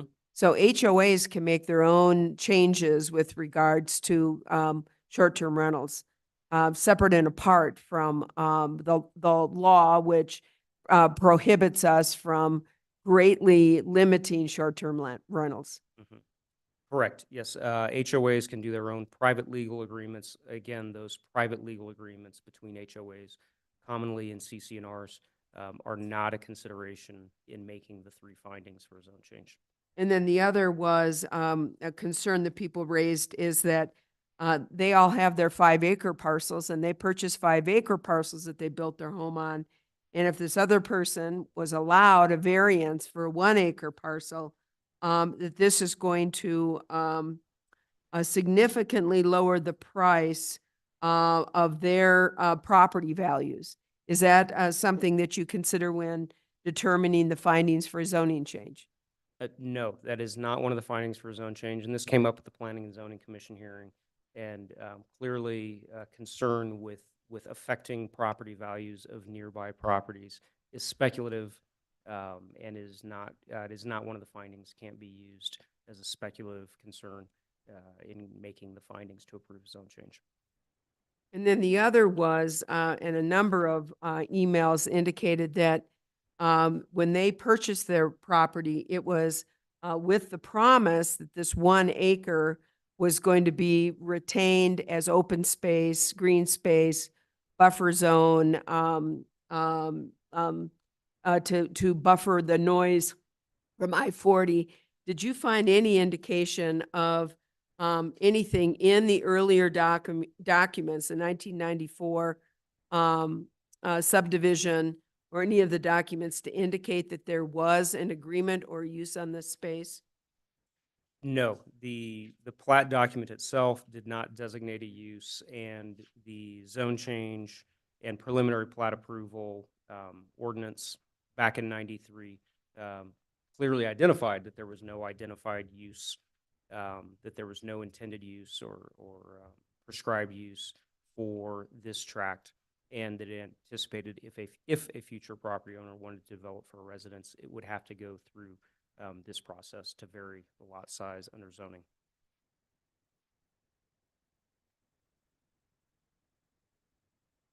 Those are my questions. All right, thank you. Are there any other questions by board members at this time?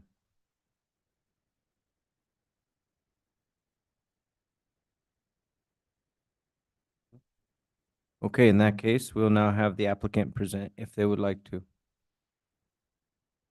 Yeah, I can present. My name is Brandon Richards. Can you guys hear Welcome. me? The floor is yours. Yeah. I was going to go over a few things in regards to the comprehensive plan and the 3 findings, but I may touch on them just here briefly. But a lot of you weren't in the pre-app meeting, but as discussed in the pre-app meeting with the county, there is at least a half dozen or more non-conforming parcels with similar situations that have been approved in the past that are less than 1 mile apart, or 1 mile a radius from this property, namely the south side of the 40, further down Neighborhood Observatory, as well as east towards Flag Ranch. And I have found that the zone change is in line with not only the county's comprehensive plan established in 2015, but it also meets the city's regional growth plan in regards to the rural overlay for this property. In the Coconino County Comprehensive Plan, under the Land Use and Growth section under Policy 8, it states, to eliminate land use or zoning conflicts, transition non-conforming uses to a conforming use, and work to alleviate the negative impacts of non-conforming uses over time. When amendments to the zone changing ordinance are updated, though thought should be given as to whether existing uses should be considered non-conforming or granted legal status. And I did want to, I'll just touch on it just to make sure everybody got it. But I wanted to reiterate some of the findings of fact that were from the county, as mentioned before, that this change is consistent with the goals and objectives and policies of the comprehensive plan and this ordinance. The proposed zone change is consistent with the goals, objectives, and policies of the county comprehensive plan and the zoning ordinances that support a variety of housing types and the reduction of non-conforming situations, such as this parcel here. That the change is in the interest of or with further the public health, safety, comfort, convenience, and welfare. The proposed zone change will not be detrimental to public health. Clearly, it's just a single family home. The safety is just a family of ours, and comfort, convenience, and welfare. As far as comfort and convenience, as stated before by Jesse, that parcel where our proposed home is going to be is 350 feet away or more compared to the neighboring parcels that are 150 to 200 feet away. Anyway, so the proposed residence that we would do would clearly need to obtain building permits, just as normal engineering and environmental quality permits, and all of the types of permitting to allow for that development. And third finding is that the change will not adversely affect the established character of the surrounding neighborhood, nor be detrimental to the adjacent properties. Again, we're too far away to be detrimental at all. The requested zoning would allow for development of the subject properties with residential uses consistent with the established character of the neighborhood. the conditions of approval suggested that residential use was acceptable for this parcel. I did also obtain a service subscription from the Ponderosa Fire Department. I have that for file, and that's been submitted with all the permitting. And as it pertains to the building plans, we do plan to build a house that is around 2,000 to 2,500 square feet. I have no intentions of building anything large. I've got a family. There's just four of us, me, my wife, and two kids. And actually, my two kids are about to move out, so I don't need a big house. And this square foot is consistent with the development in the area, and we plan on using neutral natural colors on the exterior. I understand there has been concern of additional draw on the neighborhood well. Our intentions is to install an on-site cistern system to be more self-reliant. We also be doing everything within our power to limit the amount of trees removed from the property. So when we have the surveyor back out to place the home pad, we're going to situate the parcel or the house on the parcel in a fashion that would limit the amount of trees removed. The same thing for the driveway. We'll weave around it. We moved the Flagstaff for the trees, to be in the trees, to be in nature. And so we're going to do everything in our power to do so. I have notes here of talking about the distance between the houses. Just for an example, 350 feet in my neighborhood of Mountain Air, that's a 7 property or 7 house separation. Whereas we've got the utility easement, the road, another utility easement, and 2 berms on both sides as buffers and distance barriers. What else I got here? That's pretty much it. I did want to bring up something. It's clearly, just because it was brought up before in regards to an Airbnb. We have no intention of doing that. That's going to be our homestead there. But just to have it on record, the neighbor that is opposing this, Patrick Birch, just reached out to the landowner, Axo, in regards to allowing him to do a short-term rental. So I feel like it's a little contradictory there to bring that up. Aside from that, that's all I've got, and I appreciate your time. Thank you. Are there any questions from supervisors for the presenter?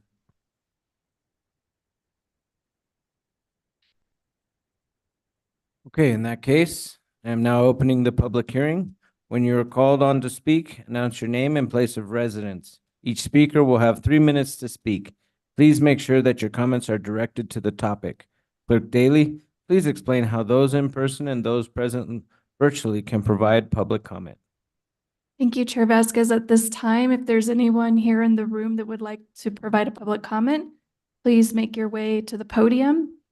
If you've joined us virtually and would like to provide a comment, please hit the raise hand icon that will appear if you hover towards the bottom of your screen. It looks like a hand. If you click on that, that will notify us that you would like to speak. If you've joined by telephone, you can hit *9, and that will raise your hand and notify us that you would like to speak.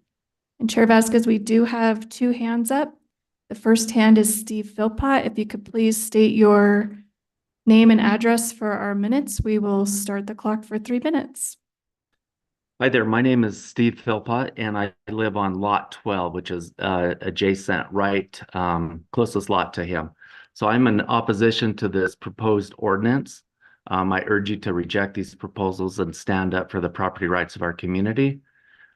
Zoning regulations are meant to ensure that our neighborhoods remain beautiful, functional, high quality. However, this proposed zone change misses the mark and would negatively impact owners of our subdivision. County records show that the most recent lot, which is lot 2 of our subdivision, the last bona fide lot, sold for $500,000. This one under consideration has already been deemed unsuitable by the original developer and civil engineers, sold at a far less value, approximately $100,000. In the Arizona subdivision public report, it indicates in that report that this was never intended to be built on because it wasn't suitable. Couple of things that I wanted to bring to your attention as a county had mentioned that if it doesn't meet the standards, it won't be built. However, if you approve this, what's going to happen is they can go ahead and sell it. And now the next buyers are going to think that this is suitable. There's too many factors that make this not suitable. For example, the county planner said this is 20 feet above the road. International zoning codes generally call for a maximum of 20% slope for driveways. So it's going to be a huge driveway. In fact, these guys, when they had to get a backhoe up there to dig some holes, you can't access it. So they had to drive across the forest. They drove down the road about half a mile, and then cut their backhoe across forest so they could access this lot. So they may not even be able to get a driveway on there that meets codes. Another thing is we question the request for this. He doesn't own the property, and so we wonder how he can request this change when he doesn't even own it. That's another thing that we wondered about. Another thing on his site plan, he shows a 25-foot setback. If you guys approve this and this becomes lot 13 of this subdivision, it's actually 40 feet according to the deed restriction. So his site plan's not accurate. So if you approve this, it's going to have the appearance of a legitimate lot. He'd be able to sell it to the public probably tomorrow for $250,000. And it still wouldn't be a legitimate lot. More likely than not that you can't build on it. That's really all I have to say. Thank you for your comments. Next comment, please. Thank you, Chair Vasquez. We have Paul. Paul, I'm going to go ahead and allow you to speak. If you can please state your name and address for our minutes. We'll set the clock for 3 minutes.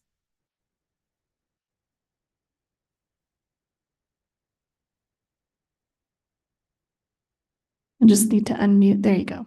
There you go. Hey, my name's Paul F. Tang. I'm on lot 10, 6900 West Naval Observatory Road, the other neighbor immediately adjacent. My concerns about changing this zoning are multifold. One, I've spoken to pretty much all of the neighbors here, and when we've all bought our houses, we were all told that lot would never be developed, and it was supposed to remain as green space.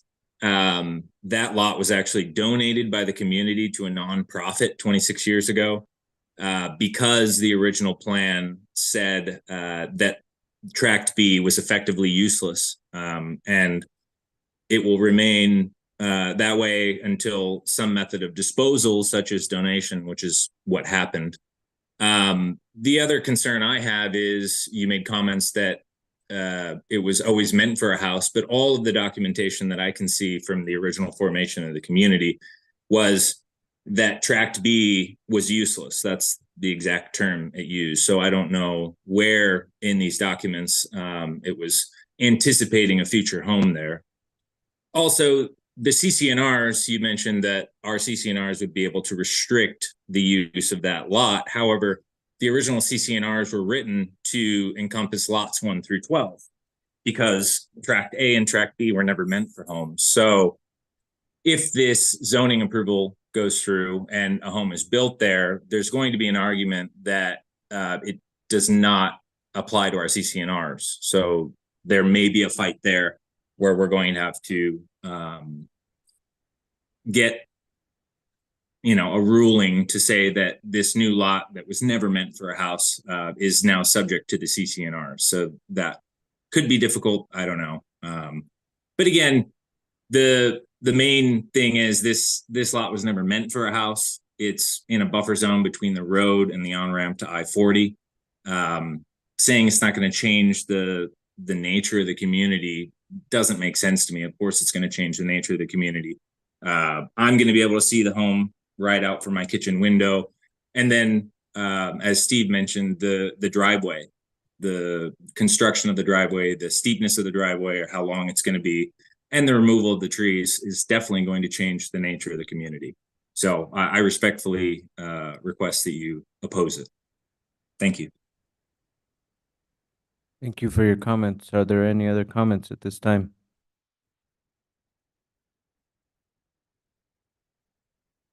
At this time, Chair Vasquez, there are no hands raised. Again, if anyone would like to provide a comment, you can hit the raise hand icon at the bottom of your screen. Or if you've joined by phone, you can hit *9.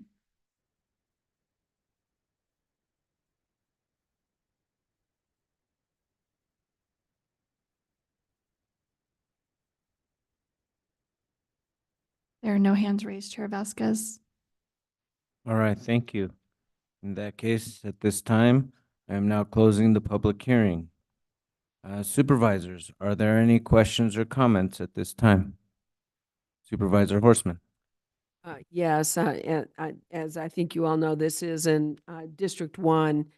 I did drive out there, drove all around out there to take a look at this, and your photo looks very similar to what I saw out there, except there wasn't any snow when I was out there. But other than that, it looks very similar. Really nice neighborhoods, nice homes out in that area. I really have taken a look at this. I really look very closely when there are requests for zone changes.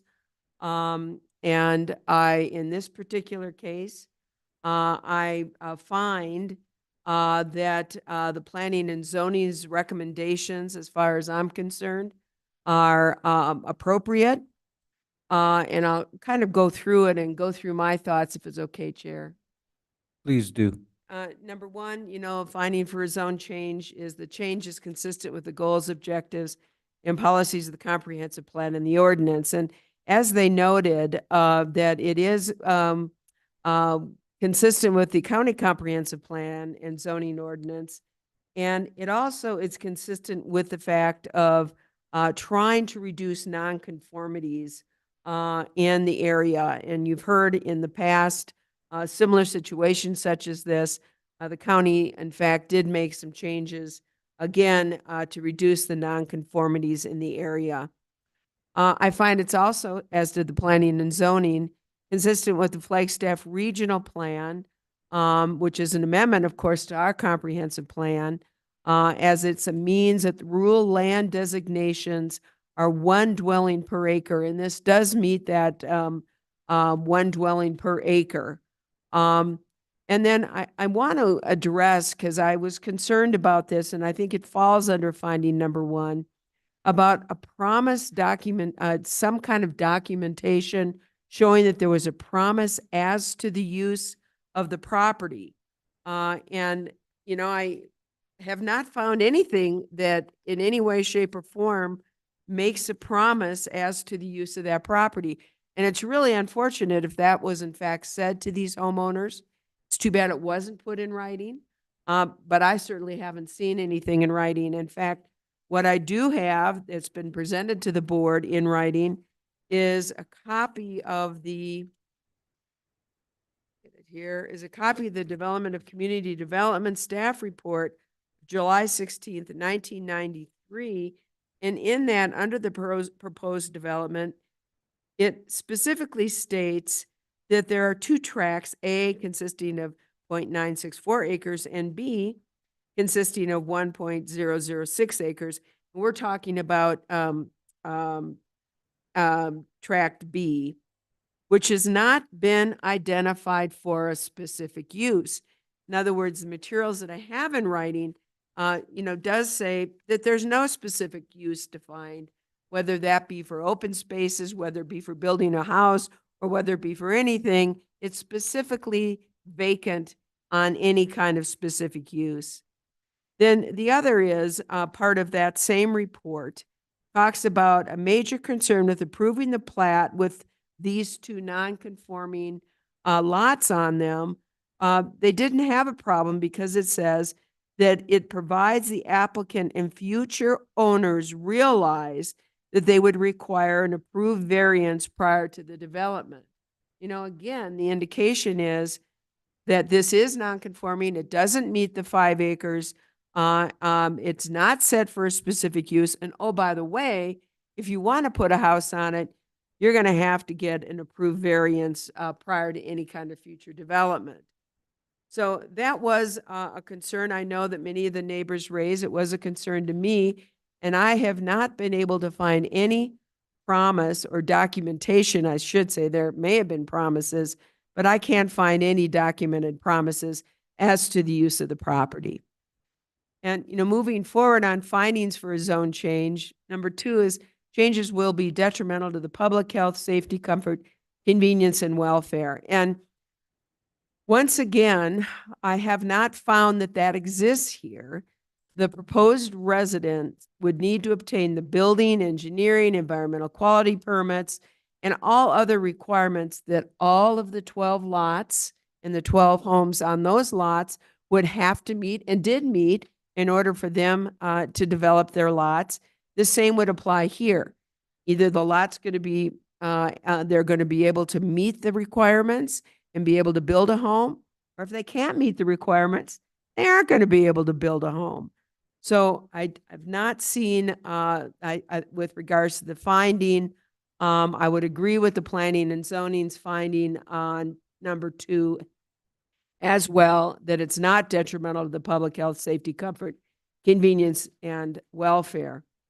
And number 3, and this is probably the most problematic, and that is the change would not adversely affect the established character of the surrounding neighborhood, nor be detrimental to adjacent properties. And I know we've heard from the closest property owners, and their concerns and belief that, we're on our 5 acres, and we do not want our property and our quiet neighborhood to be changed in any way, shape, or form, especially not allowing a variance on, 1 acre parcel. And I get that. I really do. I hear what they're saying. And I understand that they've lived there and they probably do feel they put their house on 5 acres. They purchased 5 acres for their house. Why should somebody else be able to come in and build a similar type of house on 1 acre? Because it's not going to cost them nearly as much money as they've invested. But I'm going to say that this is a heavily wooded area. We saw the pictures. The distance between the house on the non-conforming acre would be approximately the same or even farther away than the homes within the 5 acres, the 12 lots on the 5 acre parcels. It's located across the street. It's away from the rest of the development. In fact, some who may not even know it's part of that development, to be honest with you. And it's up an embankment. And again, I look at these zoning changes with a pretty strict eye. And looking at this, I could not find any adverse effect for this zoning change. It may not be something that the neighbors want. I get that. But I do not see an adverse effect on the established character of the surrounding neighborhoods. So I agree also with planning and zoning on that finding as well. Quite frankly, at this point, I would agree with the recommendation of planning and zoning, and that would be to allow the variance and the zone change for 1 acre parcel for this particular parcel of land across the street on Observatory Road, Naval Observatory Road. And I know others may have comments they'd like to make, so I'll wait to make a motion to that effect until others have had an opportunity to speak. Great, thank you. Are there any other questions or comments from supervisors at this time?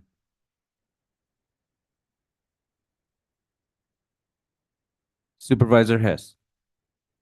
No, I would have to agree with Supervisor Horstman. I think she did her research and her knowledge, and I would agree that it's a shame that it's not the right size, but I think it won't negatively impact. I mean, the view of the road is still going to be a view of the road.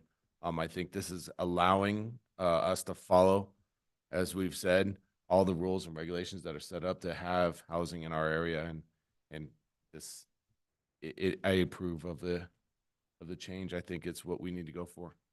Thank you. Thank you. Are there any other supervisors that would like to comment at this time? Okay, before we move forward with the motion, I did have two questions that I wanted to address based on some of the public comment. One of them, that the presenter doesn't own the property. Does that impact the ability to build the house on that property? If that is correct. Thank you, Chair Vasquez.